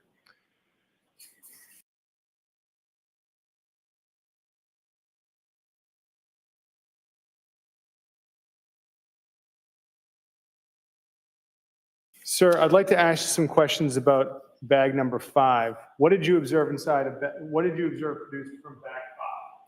Bag number 5 contained pieces of rug with red-brown stains on some of the pieces. Ms. Gilman, can we have Exhibit 118, which is file number 6948? Sir, what are we looking at here? These are pieces of a rug with red-brown stains that I noted on 2 of the pieces. And Ms. Gilman, can we have Exhibit 119, file number 6944? Sir, where did you see the red-brown staining on the rugs?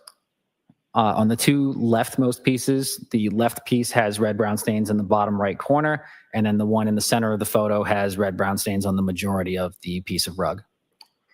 So, sir, after bag 5, did you have the opportunity to see anything produced from the 6th bag? I did, yes. What was produced from the 6th bag? Inside the sixth bag was additional pieces of rug with red-brown staining on those as well. And besides red-brown staining from of rug, what was discovered as far as a Tyvek suit?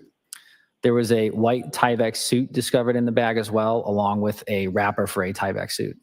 Was anything else discovered as far as a safety goggles or anything like that? Yes, safety goggles were discovered, as well as additional miscellaneous items. Ms. Gilman, can we have Exhibit 120, which is file number 6951? Sir, do you recognize this image? Yes, I do. What is this an image of? This is an image of the safety goggles and Tyvek suit wrappers that were found in bag number 6. Can you tell us what a Tyvek suit is? A Tyvek suit is typically a piece of personal protective equipment that one would wear in order to protect themselves from anything they might be working with. Have you ever worn one? I have, yes. When would you wear one? I have worn one specifically during training sessions where there are biological fluids that we are experimenting with. Ms. Gilman, can we have Exhibit 121, which is file number 6956? Sir, do you recognize this image? I do, yes. What is this an image of? This is an image showing more of the pieces of the rug. And Ms. Gilman, can we have Exhibit number 122, file number 6952?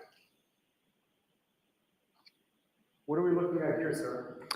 This is a photograph of the lower half of the Tyvek suit from bag number 6. Did you have the opportunity to see the contents of a 7th bag that night? Yes, I did. What was inside the 7th? What was produced from the 7th bag? Your Honor, may I refer to my notes? May.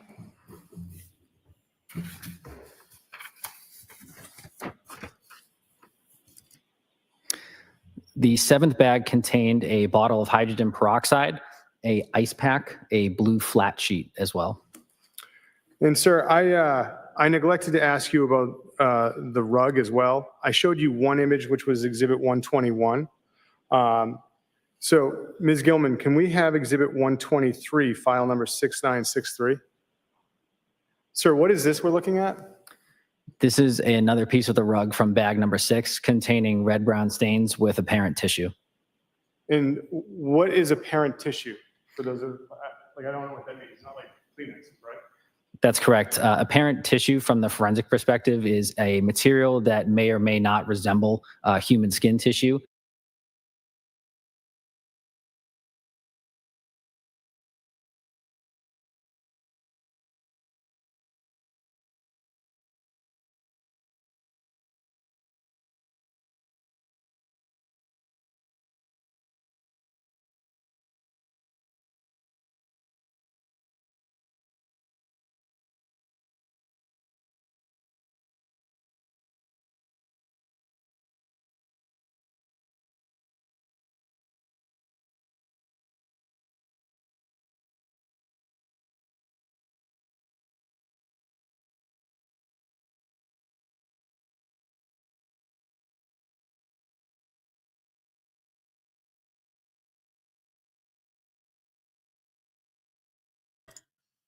Ah!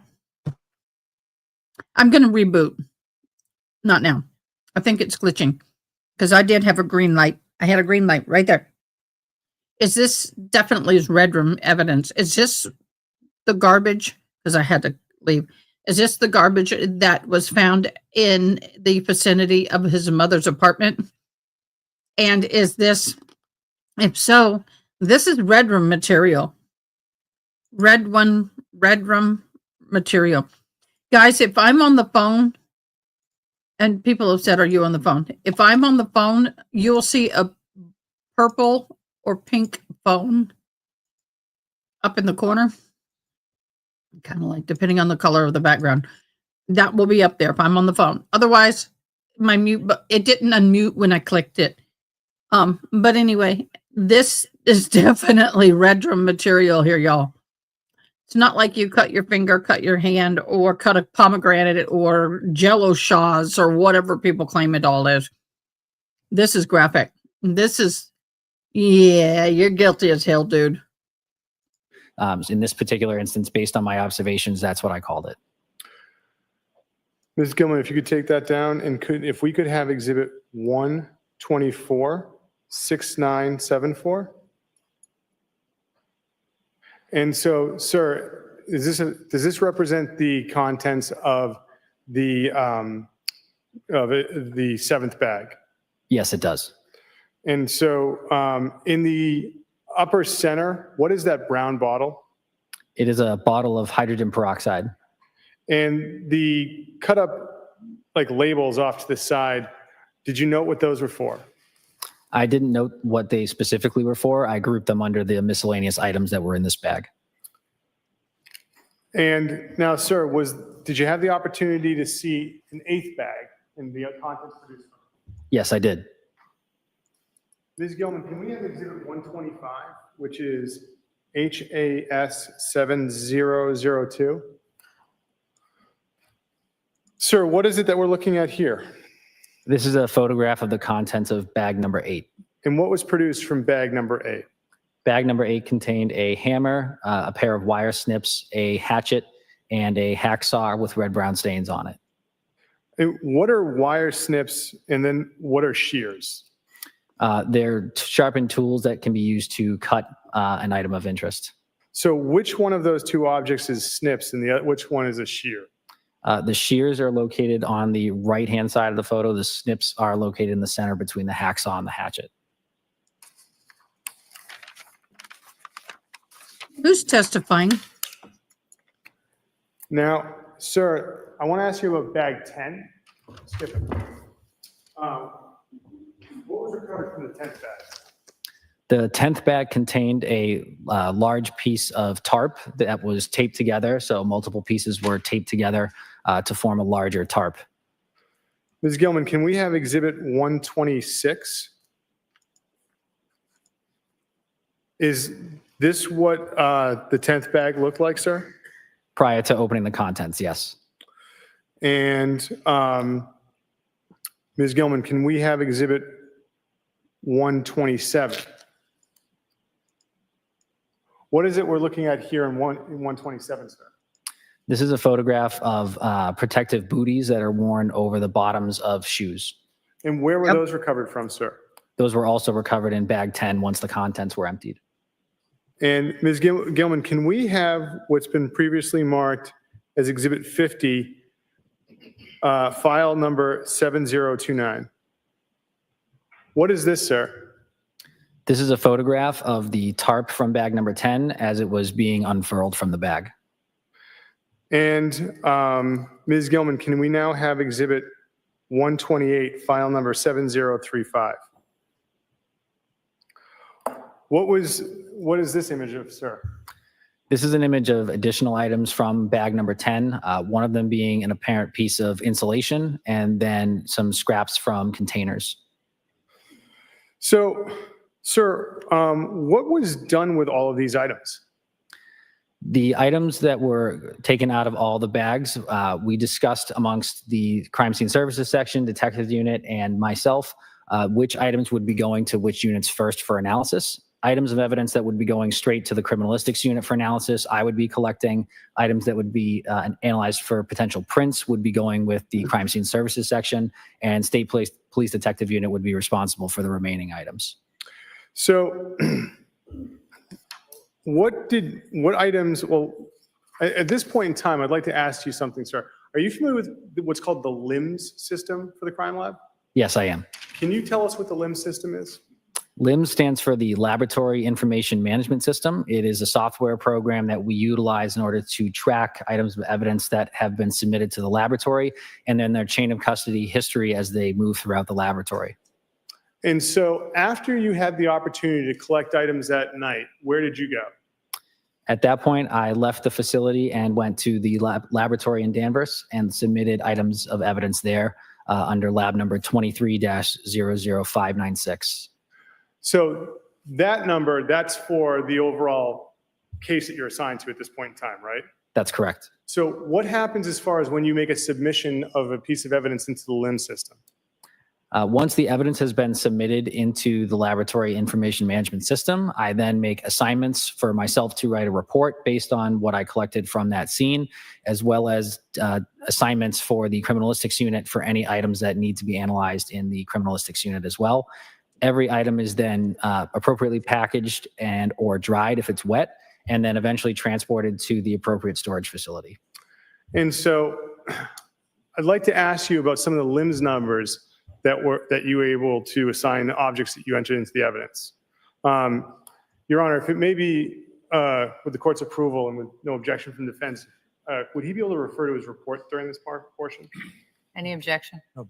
You may. Thank you, Your Honor. Sir, what item number under LIMS did the swabs from the driver's seat controls get? Those swabs were given item number 9-1, 9 referring to the submission and 1 being the first item under that submission. And what item number did the swabs from the rear passenger seat floor mat get? The rear passenger side floor mat was given 9-2. What limbs number did the swabs from the rear passenger third row seat get? 9-3. What was the limbs number for the swabs from trunk mat 1? Trunk mat 1 was 9-4. What was the limbs number for the swabs from trunk mat 2? 9-5. What was the item number for the swabs from the red-brown stain with the letter A? 9-6. What was the item number for the hair sample you got from the door of the Volvo? 9-7. What was the limbs number for the swabs for the gloves? I'm sorry, what was the limbs number for the gloves from the floor? From the front passenger floor, it was 9-8.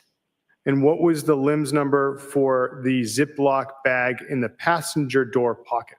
9-9. And what was the limbs number for the gloves in the center console? 9-10. Now, did you seize any Band-Aids from the floor of that vehicle? I seized 2 Band-Aids from the center console of the vehicle, yes. And what limbs number did they get? Those were given item 9-11. Now, directing your attention to the items from 300 Forest Street, what was the limbs number for the black jacket from bag number 1? 9-12. And what was the limbs number for the bracelet from the left pocket of that jacket? 9-13. What was the limbs number for the black purse in bag 1? 9-14. And what was the number for the black wallet from bag 1?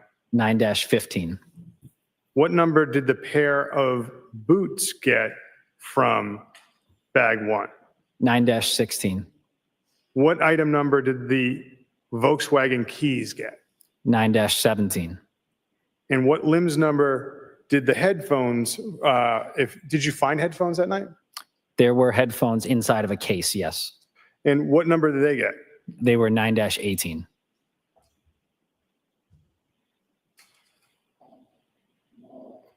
What item number did referring to bag 2, what did you discover as far as any gauze? Inside of bag 2 was a piece of tape that had gauze inside of the tape. So the non-adhesive side was on the exterior and then the gauze was on the interior of that tape. And the gauze appeared to be red-brown stained. And what was the item number that you gave to the tape with the gauze and the red-brown stain? 9-20. And regarding the wipes that you found from bag 2, what was the item number they got? They were 9-21. And the towels that were retrieved from bag 2, what numbers did they get? The white towel, one of them was 9-22 and the other was 9-23. What about the bathrobe from bag 3? What limbs number did that get? The white bathrobe with red-brown stains was 9-24. And the watch that was in bag 4? 9-25.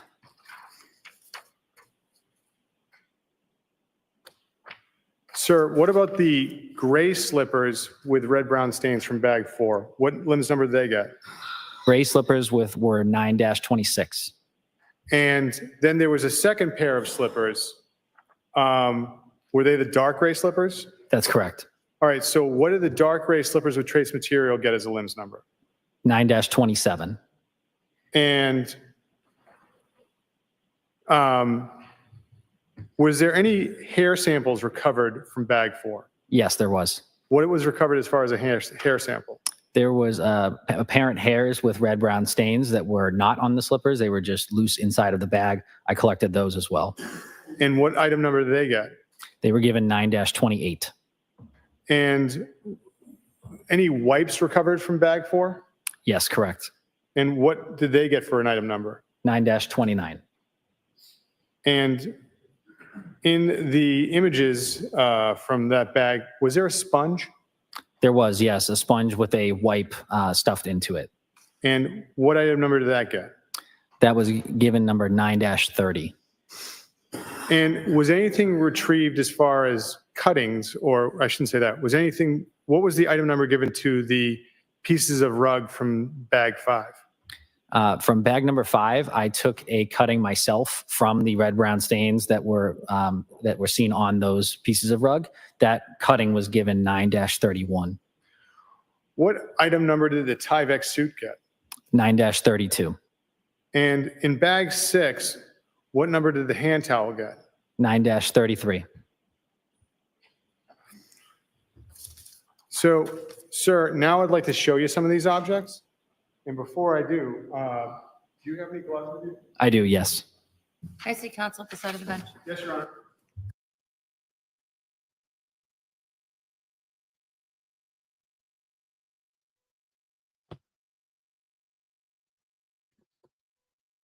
Talking about sidebar, sidebar, sidebar. Thank you, June. Thank you, June. You're so awesome. You sure is. What is this dude's job? David's Gould.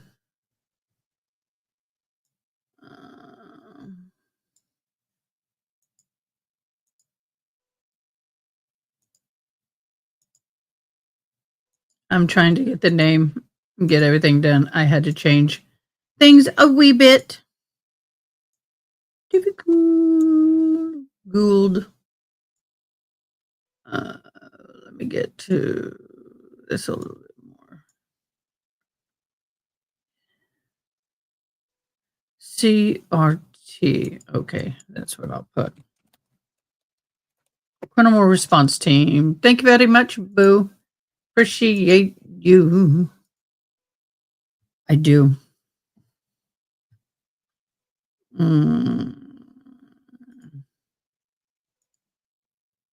Nope. I need witness.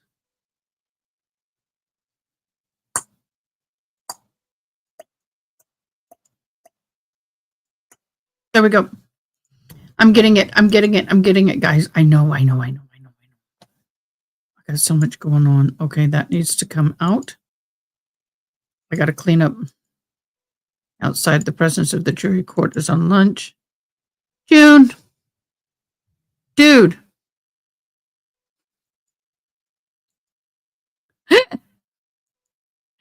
I'm trying, June. June.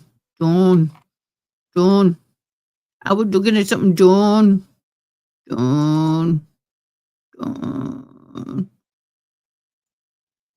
Okay, I dare you. If you get ready, June. That's not what I asked for. Dagnabbit. I know I saved it.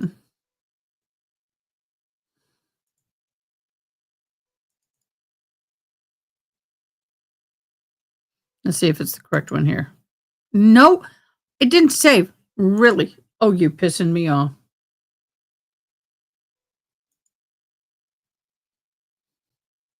No, I'll have to save it again. It's not cooperating. Not cooperating.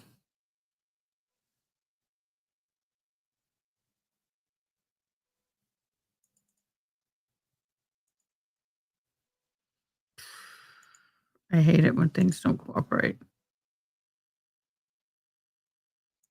Okay. Let's see if this worked. Why are you coming up with the name? That is not who I'm saving it as. What the?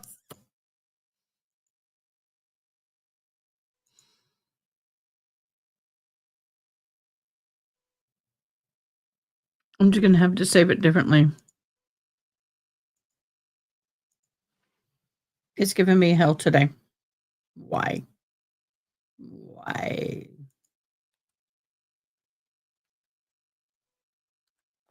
I'll have to do 2 W's. So now it looks like witnessed. Let's see if this is it.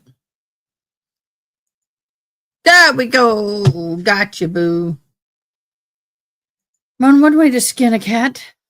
I will tell you that. Yes, I'm a poet and I didn't know it.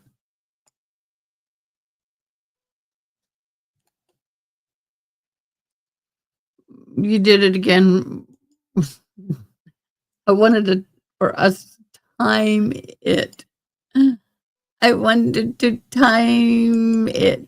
It didn't work. We got gremlins.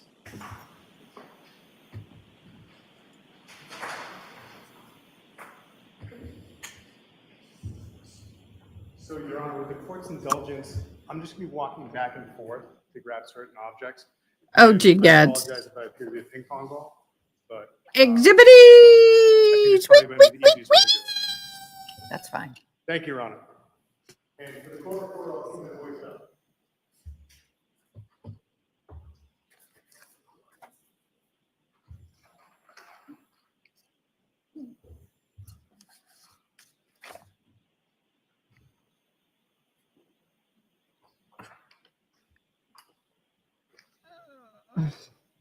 Sir, what I'm going to do is I'm going to hand you an item that's in a bag. I'm gonna ask you to Congratulations. open the bag. Thanks for the announcement. We're not going to ask you to produce anything from the bag, okay? Yep. All right. Good. Thank you for the announcement. So the first item I'm handing you is a manila envelope. Do you recognize that? Yes, I do. What is it, sir? This is a manila envelope containing the COVID card of Ana Walshe that I recovered from the scene. Can you open that envelope and determine if that object is inside it?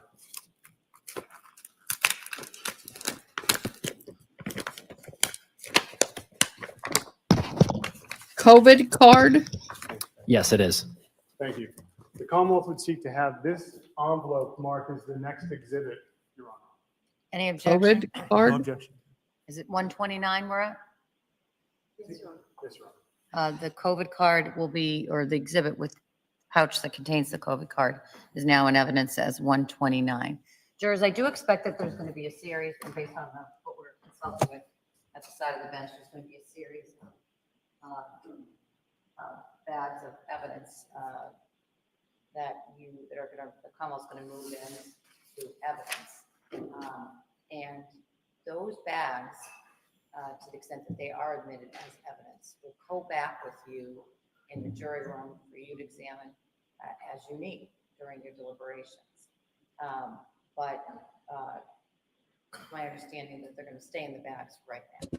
And when they go back with you, you'll have proper gloves, just like the witness now has. All right? Thank you. Thank you. You're welcome. Sir, do you recognize this bag? Yes, I do. What is that? This is the bag of keys and headphones that I recovered at the scene. Could you open it and confirm those items are inside that bag?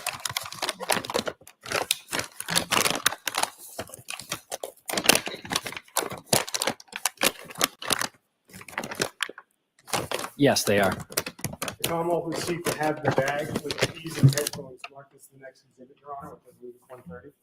Any objection? No objection.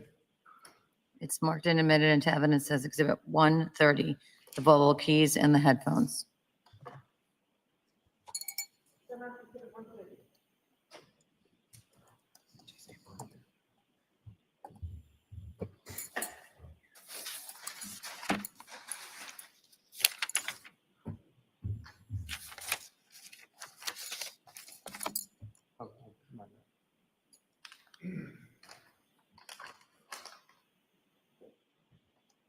Sir, I'm showing you a bag. I'm producing a bag to you. If you could tell us if you recognize it. I had mine. Yes, this is a but bag of the black jacket with red brown stains, a pair of socks and bracelet from bag number 1 at the collection site in Peabody. Could you open that up and confirm that those items are inside of it?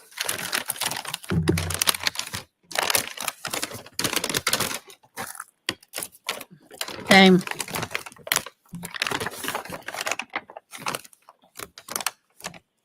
I can see the black jacket. However, without removing it, there's nothing I can see that might be underneath it. Okay. So for today's purposes, that bag with the black jacket, I would seek to mark as the next exhibit, Your Honor, without having to move the jacket around can go underneath any objects inside it. What's the outside labeling say? Black jacket, bracelet, and what else? Pair of black socks, Your Honor.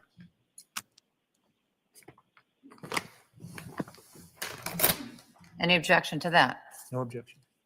The contents of that packet, which has on the outside of it, black jacket, bracelet, and black socks, is now in evidence as 131.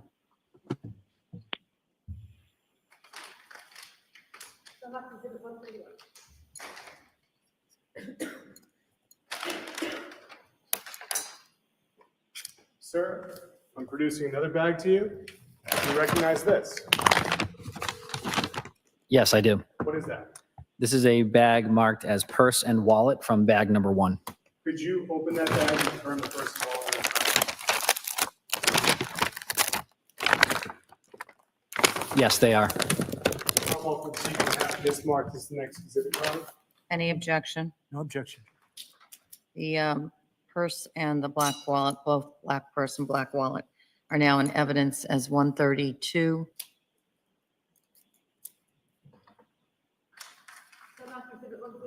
Thank you.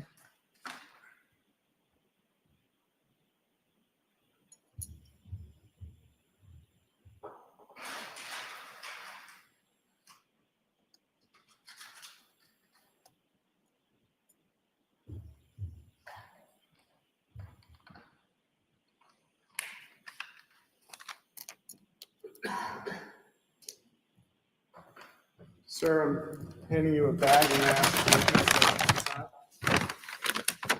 Yes, I do. What's inside that bag, sir? A pair of green boots recovered from bag number 1. And sir, what is the outside of the bag, sir? The outside of the bag reads green boots, bag number 1, with my initials, my trainee's initials, and the date. The Commonwealth would seek to have this marked as the next exhibit. The bag with the green boots is now in evidence as Exhibit 133.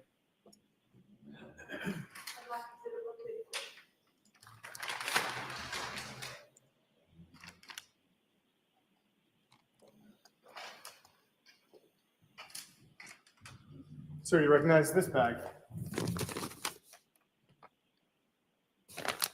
Yes, I do. What is that, sir? This is a brown paper bag containing a bracelet. Can you open the bag and confirm the bracelets inside?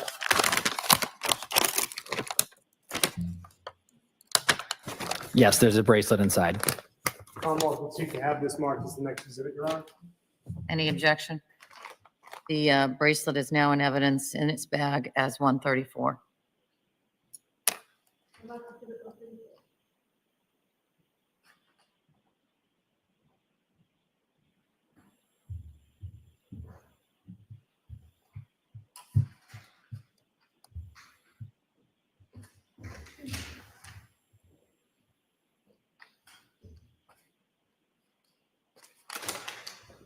Sir, I'm handing you this first bag. Can I ask you to recognize it? Yes, I do. What is that, sir? This is a bag marked white towel number 1 from bag number 2 at the PBD collection facility. And that's one of the 2 white towels you bagged up that night and took back to the crime lab? Yes, that's correct. Can you open it and make sure the towel's inside? Yes, it's inside. The Commonwealth would seek to have this bag and the white towel marked as the next exhibit, Your Honor. No objection.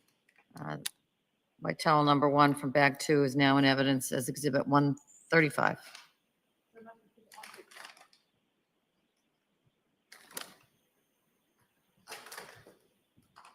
I'm handing you another bag, sir.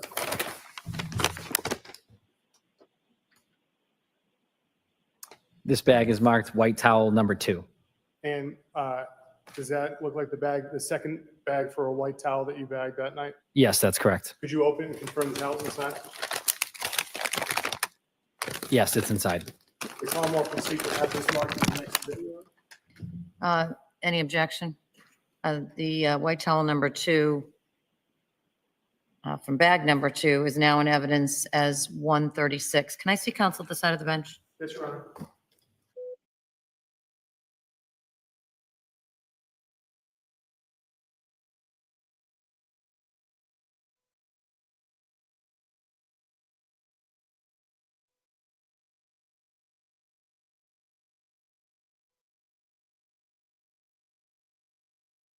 Sidebar. I need to add the sound to it.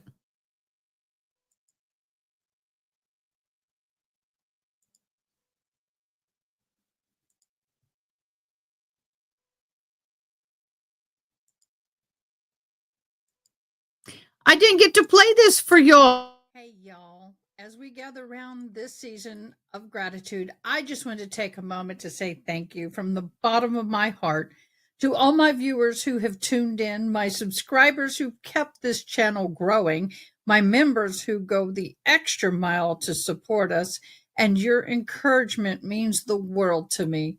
You are the reason this community is alive and thriving, and most of all, to my amazing mods. You are the backbone of this channel. You keep us safe in our space. You're welcoming and you're fun. I can't do this without you.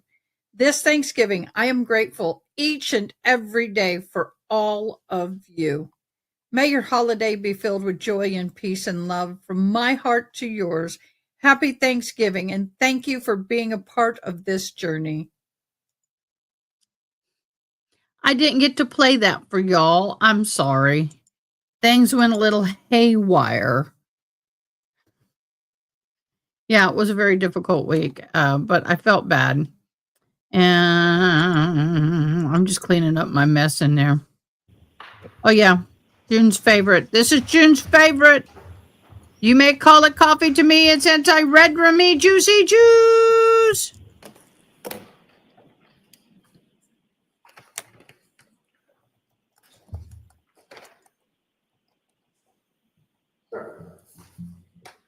I'm producing another bag to you. I'm going to ask you to recognize that.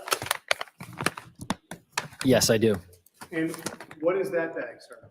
This bag contains a white bathrobe with red brown stains that I recovered from bag number 3. Could you open that bag and confirm that the bathrobe inside? Yes, it is. The Commonwealth of Massachusetts has the bag with the bathrobe marked as the next exhibit. Any objection? Objection. The bathrobe from bag number 3 is now in evidence as exhibit 137.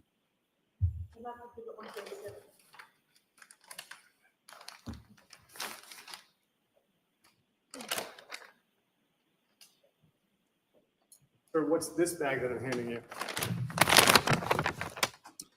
This is a bag of the dark gray slippers with red brown stains and trace materials. Could you open the bag and confirm the slippers are inside? Yes, they are. Commonwealth, so you can have the bag with the dark gray slippers marked as the next exhibit. No objection. That's also from bag number 3, or is that? This would be from bag number 4. That's bag 4. Yes, Your Honor.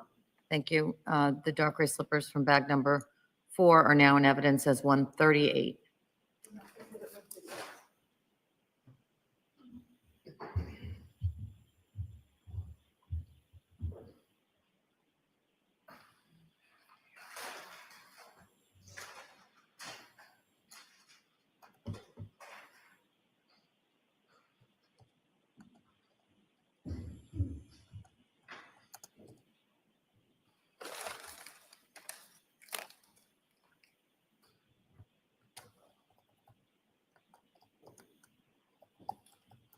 Mr. Gould? Recognize that bag? Yes, I do. What is that? This bag contains the leather strap watch from bag number 4. And could you open and confirm the watch inside?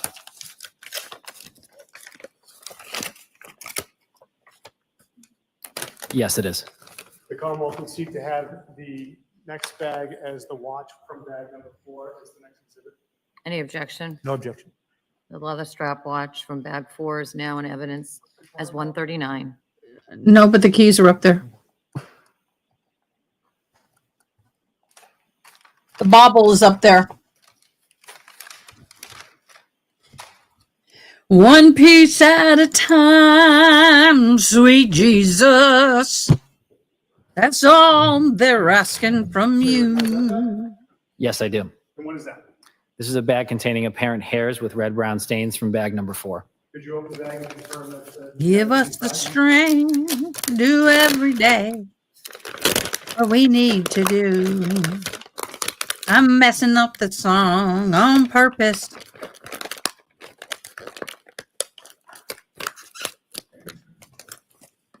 I hear one piece at a time. You didn't get them all? Yeah, I can't quite get it all. Just saying. As well. So your gloves have opened. For the record, I brought you a new set. So why don't I take yours? Thank you.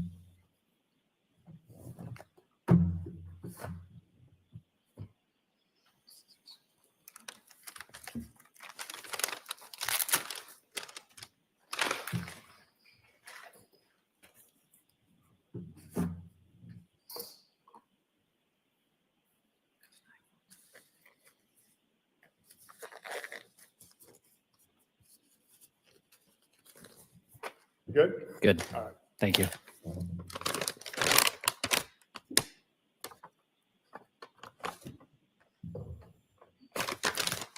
Yes, they're inside. The Commonwealth would seek to have the next bag with apparent hairs with red, brown stain marks next exhibit on it. Any objection? No objection. The hair from bag number 4 is in evidence as 140.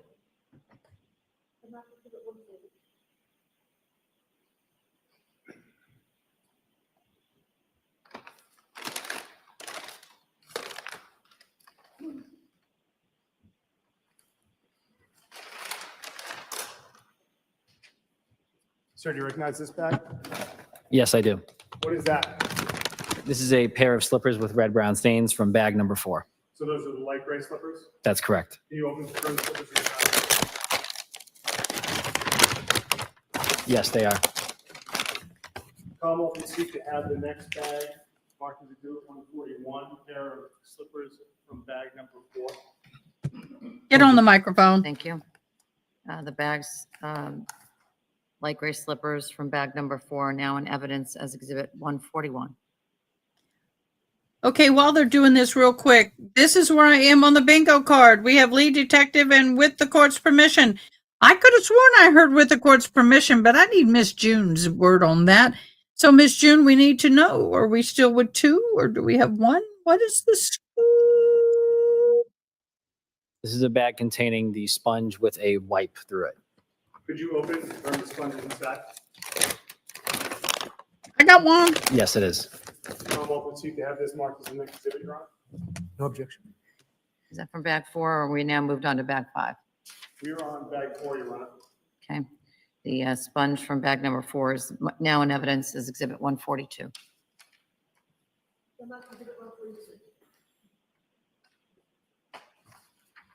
This is the fun part of court. Introduction of evidence. Bingo! What are you putting bingo for? And June, what's the bingo word? June, with the court's permission is a bingo word? Is that what we're doing? I need to know. Yes or no? Because then all we need to do is, yes, ma'am. So what about lead Do detective? you recognize that bag? Yes, I do. What is that bag? Lead This is a detective. bag containing the type. Lead detective is the last on the bingo card. Have we had the lead detective? Who is the lead detective? I don't know who the lead detective is. For 6. Could you open and confirm the Tyvek suits inside? Yes, it is. The Commonwealth would seek to have this next bag, Your Honor, marked as next exhibit. Tyvek suit from bag number 6. No objection. Thank you. Now in evidence as 143 is the Tyvek suit from bag 6.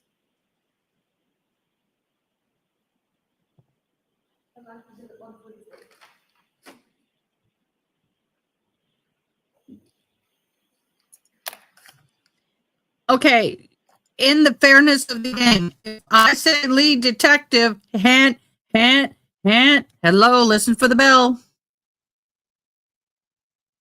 Mark it off. I said, who's the lead detective? Ask Miss June.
Mr. Gould?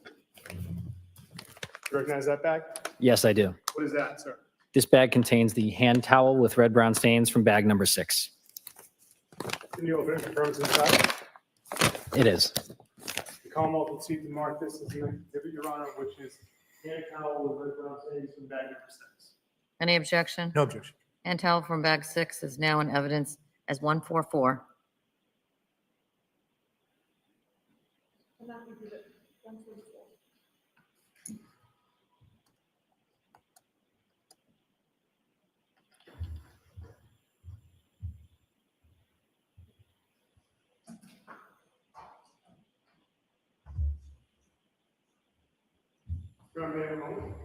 Yes?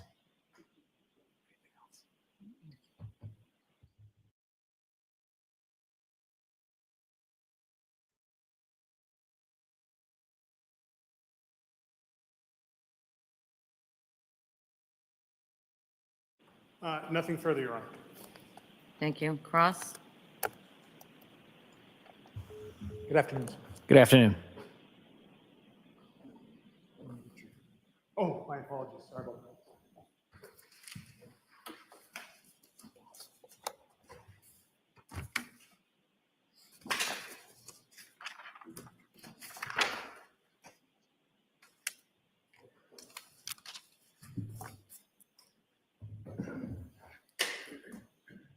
If I just call you Mr. Gould, do you have a Mr. Gould's fine. So you told us as you began your testimony that when you went to the scene of the where all the trash and everything was, that there was people were collecting bags. At one point, you had to then take out some of the evidence and put it on the paper to quote preserve the integrity of the evidence. Yes. And when we talk about preserve the integrity of the evidence, what we're trying to do is what all of you are trying to do is make sure that you keep it in the same condition that it was in when you found it, correct? Exactly, yes. Now, do you know anything about a trash compactor that was taken to that area before you arrived? I don't know any specifics about a trash compactor, no. So can you tell the jury if you have any information that some of this evidence has been introduced that was taken out of a dumpster there, that it had first been in a compactor and then transferred to the dumpster, or you just don't know? I do not know. When you talk about the integrity of the evidence, it also includes trying to preserve the fact, as best you can, of how a particular item that was stained is not stained by another item. Is that fair to say? That's fair to say, yes. So when you're handling this evidence that you're collecting, you're really taking care not to have one item touch another item, because you don't want a transfer between biological evidence between item 1 and item 2, correct? Correct, to the best of my ability, yes. Sure. And in this case, and in the collection of this evidence, it's fair to say, isn't it, Mr. Gould, that you have no way of knowing before you were able to begin your examination of these items at the scene, how they had come into contact with each other, either within a bag or just being pulled out by people before you arrived. Before I arrived, correct. And there is such a thing in your expertise in forensics that includes characterization of transfer of biological evidence, correct? That is within the realm of our responsibilities, yes. And what that simply means is that one item that has some either biological evidence or something else, if it comes into contact with another item, it can transfer that to the other item. So item A that may have had a red brown stain on it, I transfer some of that red brown stain to item B, whereas before item B never had a red brown stain. That's correct. And the term we would use for that is called low cards exchange principle. And that would include, for instance, if you were looking at a pair of slippers like we have in this case, and you see in one of the photographs that there looks to be apparent hairs attached to the slippers. It could very well be that those hairs that are seen attached to the slipper, they could have transferred to that slipper because they were already in the bag or they came into contact with something else. Absolutely, yes. And so it's fair to say then that when you're out there, very careful, and with all the training and experience you have, there's no way for you to be able to tell a jury, with regards to this specific case, how exactly some of this red-brown stain or biological evidence actually came to be on any piece of evidence. Correct. I cannot say the manner of deposition. I can only confirm its presence. And so it's fair to say, isn't it, that there could very well be some of this evidence that now, when you look upon it, it has a red-brown stain on it. That red-brown stain may not have been on that piece of evidence when it was, in fact, initially placed into, for example, a black bag. That's possible, yes.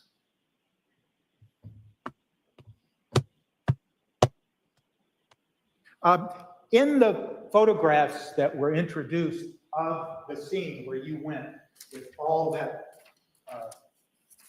trash and garbage, it's fair to say that a lot of that trash and garbage had absolutely nothing to do with this case. Correct. How did you differentiate in the scene what applied to this case and what didn't apply to this case? Mainly once the discovery was made of red-brown stains on items, I was looking for any items of interest that might be in with those bags that have those red-brown stains on them as well, to try to establish any potential biological connections with the items in those bags. And we saw a lot of photographs, but some of the photographs appeared to have some of the items that were eventually taken into custody by you and given a lens number, like you described for the jury. Some of those items, when they were first taken out of the bags, it looks to me like they were placed directly onto the floor of that warehouse. Yes, they do. And the floor of the warehouse actually looks somewhat damp in the photographs. It does, yes. And it was in fact damp. I can't recall exactly the conditions, but it is the floor of the facility, yes. And so it's fair to say that a lot of terrible question, I apologize. It's fair to say that you have no idea what was originally on the floor of that warehouse before you arrived. Correct. You just know that it had the appearance, it may have been damp, but you don't know what caused the damage. That's correct. And then these items were placed on that. Items, like for instance, the items have been admitted into evidence here, and they could have been then be caused to be dampened by what was on the floor of that warehouse. That's possible, yes. And then what happened was, once again, in your very earnest desire to preserve the integrity of the evidence, you then took a lot of this physical pieces of evidence and you placed them on, you would call it, what do we call it, paper? Yes, we would refer to the white parchment paper, typically in the lab as bench paper. Bench paper. And that's what we see in the photographs. Yes. And then, after you collected these items, you then transported them or caused them to be transported to the lab at the Mass State Police? Yes. And I thought I heard you testify that you had them transported to various parts of the lab? The evidence, I believe what I had said was that the evidence will eventually travel to its respective facility where it needs to be stored. But I did submit at one laboratory with all the items. You did? Yes. And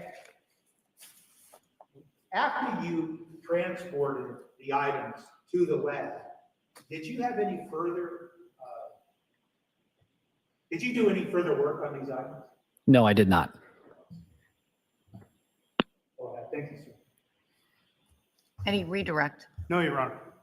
Witness may step down. Thank you, sir. Thank you, Your Honor. Okay, guess not. We're going to get another witness today. Your Honor, may we approach? Yes. Oh, they're probably going to say, let's end it right here. We're going to have another.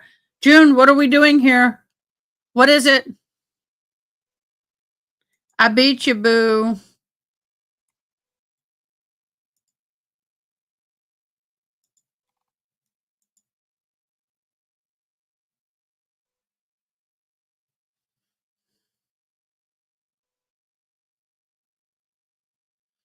So, how much you want to bet they go out today? No more persons today. We're done.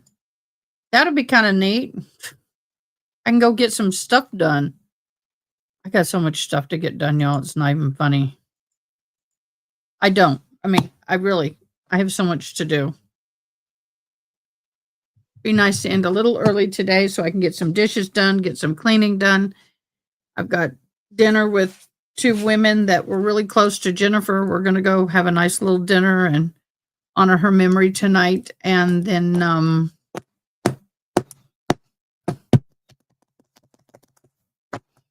yeah. I got to go by the bank. I got to go by the post office. I got a lot to get done today. So if they end early, I can get it done. Yay. Everything, it was funny. Jennifer's family, anytime they looked up something, it always says 8 minutes away. And it's true. If you're in the middle of town, everything's either 8 minutes to the east, to the west, north, or south. It's just the way it is. Yeah, they probably did go through faster than they probably thought. So how much you want to bet they go home? Who wants to know? Don't forget, you guys have an option to be involved in my first and only tattoo. But I have to get to 4,000 subscribers by the end of the year or it don't happen. Just saying, hey. And Angela's going to go and hold my hand and drug me up. I don't drink, but I might drink before that. In Georgia, everything is right down the road. It could be 30 minutes away, but we always say right down the road.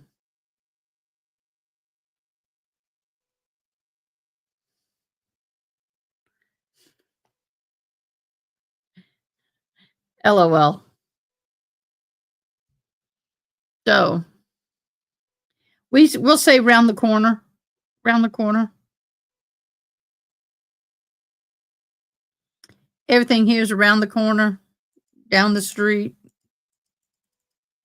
Y'all see all these hearts and smiley faces, celebration, weird, like, ooh, and 100%. Y'all use those. But when I'm talking, if you agree with me 100%, put the 100.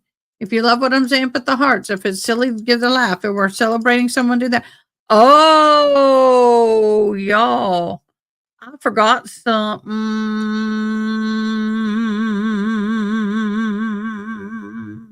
I forgot something.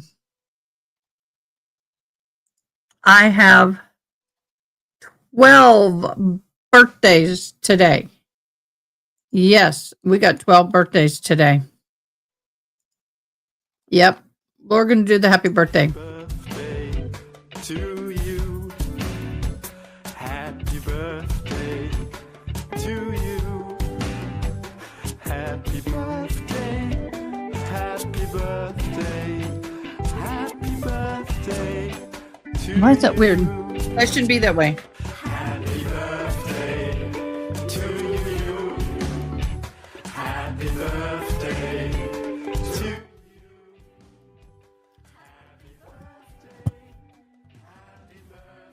Okay, so happy birthday to whom? Heather, Linda, Jessica, Tori, Sean, Marissa, Jessica, Brenda, Carol, Dan, Anita, Xavier, and Destiny. Happy birthday, y'all. Happy birthday to all of you guys. I'm glad you had a good day. And here is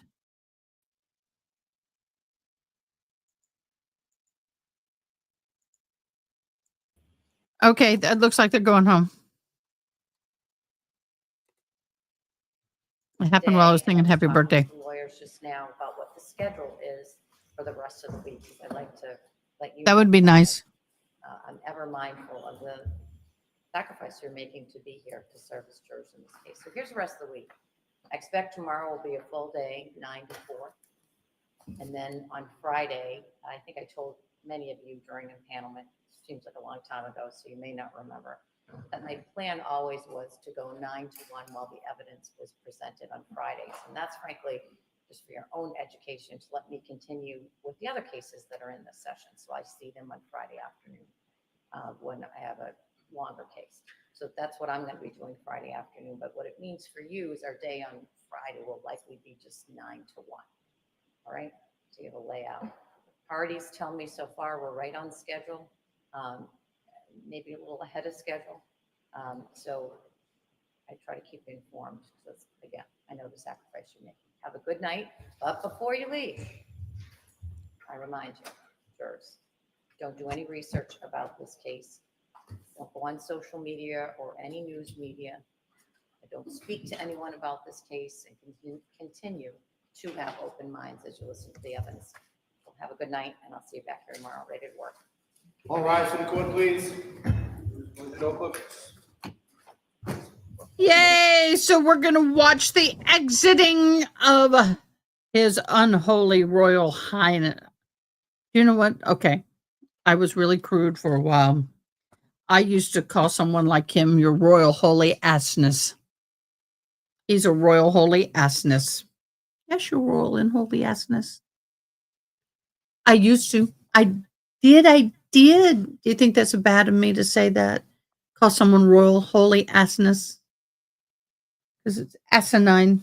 But his behavior is so horrible and inappropriate, and I can't stand the dude. I can't. All right, let's see what they say. We have a coverall, but we only.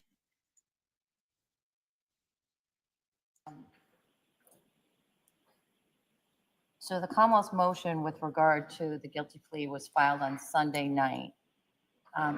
And I frankly, I'd asked Madam Clerk if she could check, because my recollection was that the defendant never filed a written. I know you've been busy. I just want to make sure I have all the paper in front of me. Is it correct that you have not filed a written opposition? I haven't had the chance to address it, but I will have something emailed to the court by tomorrow morning. Okay.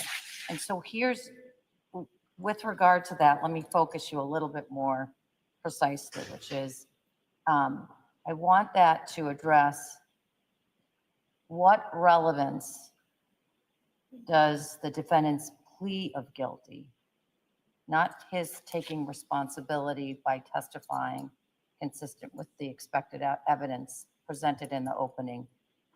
I lied to the police. I improperly disposed of my wife's body.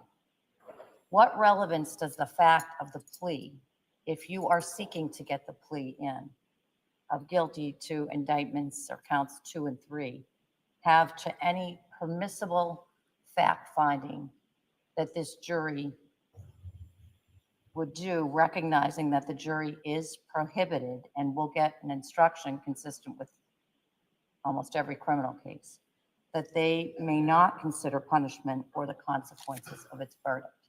So one of the things I'm concerned about is in line drawing, that I'm inviting the jury, if I allow them to hear evidence that he pled guilty, then I'm inviting them to do exactly what I'm going to tell them not to do, which is you are not to consider jurors. You stay in your lane, I stay in mine. So it's not clear to me entirely, and it's, again, no fault of the parties. You may be thinking through a lot of the information I gave you earlier today. But think about now whether A, you are seeking to admit that he pled to those 2 counts. And if you are still seeking that information, what relevance does it have to this jury's permissible job? All right. So let me see if I made myself another note. When's the Commonwealth going to get me the FASTO things? The reduced FASTO text messages. Your Honor, I had a chance to discuss the messages with the Commonwealth. In my position, and I alerted Commonwealth to this, is that if the court was inclined to allow even some of the messages, that my preference is the whole package of the messages that they initially wanted to come in comes in full. Okay. So relevant or not, you wish me to put it in? Given the court's ruling that some of the messages are coming in, it is our belief that the context of all the messages, Is more beneficial as a strategic matter for your client? it's strategic, it's relevance, it gives a full context. I think otherwise you'd be able to cherry pick certain statements and make an argument that another argument could be made on the exact opposite side of the coin had the other parts been admissible. All So right. it is a strategic I request. said this probably a million times. You know the evidence better than I did. I started before I assigned the Commonwealth to reduce. I started to try to reduce it myself. And I was able to reduce it. But again, I don't know your cases nearly as well as you do. I'm just consuming it as the jury's consuming the evidence. All right. Anything, those are the two things that I wanted to talk about before we suspended for today. First, go to the Commonwealth, and then I'll go to the defense. Anything that the Commonwealth needs to talk about. Your Honor, with respect to the text messages, we did send counsel a copy with names and images of certain individuals blurred out and redacted. I don't know that that's an issue with. It's just the text content. I don't care about the photographs that are blurred. All right, so particularly of the third parties, the minor third parties that are in those text messages, those absolutely need to be blurred. But you're not suggesting that the photo, or maybe you are suggesting that the photo that Ana Walshe sent at 10:07 is blurred. No, Your Honor, only the third party minor children. Okay, all right, that seems appropriate.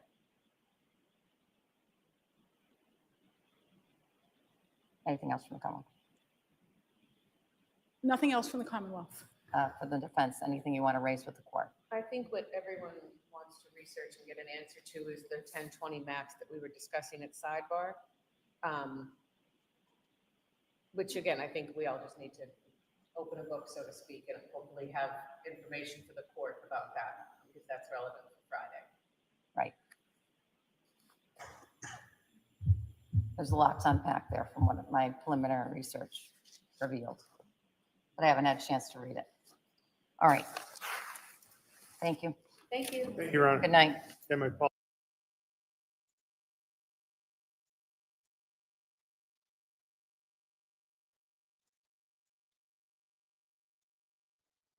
All right, let's watch him walk out. While y'all are watching him walk out, I'm going to go ahead and do the recap.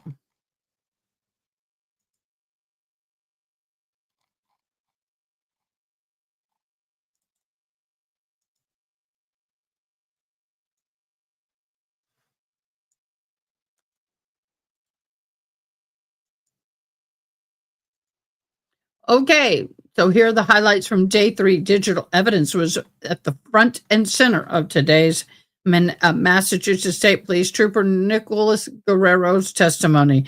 He returned to the stand testifying about the damaging internet searches found on Walshe's devices.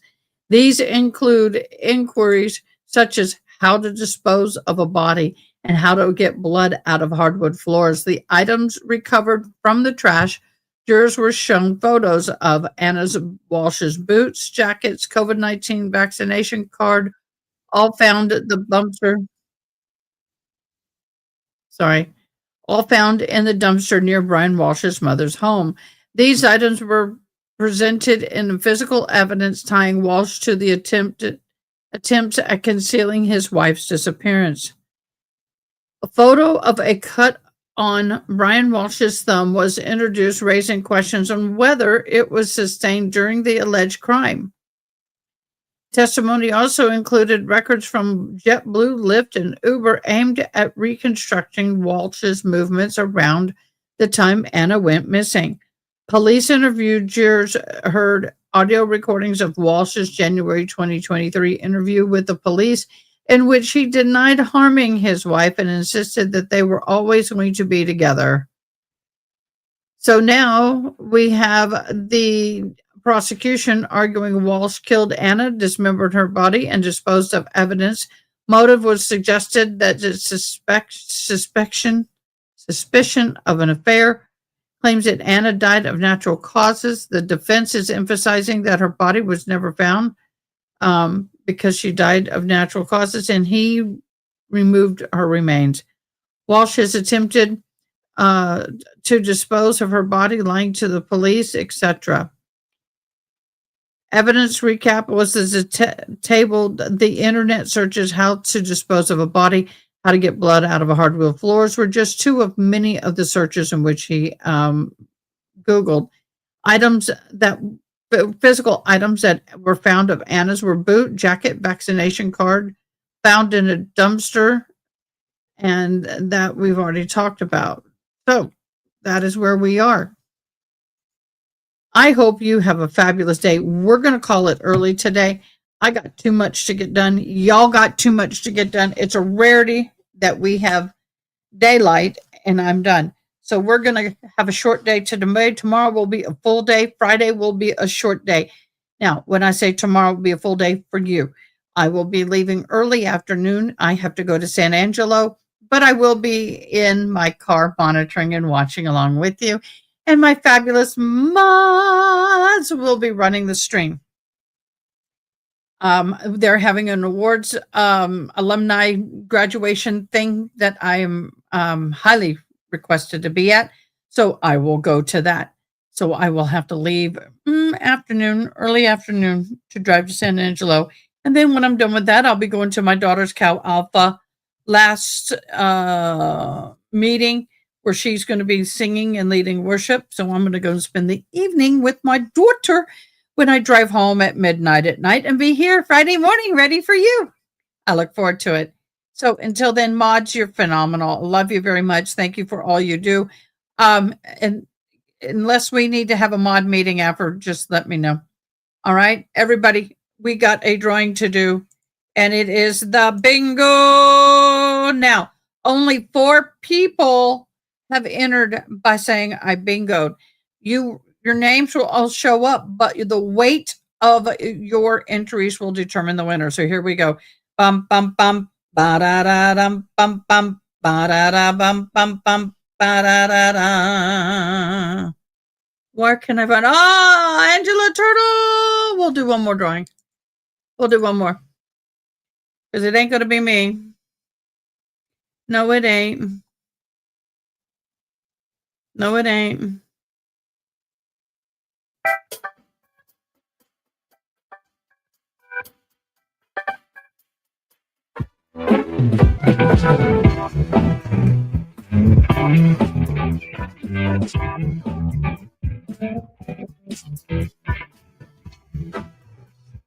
Okay, congratulations to the winners. Y'all have a fabulous evening. Don't do anything I wouldn't do.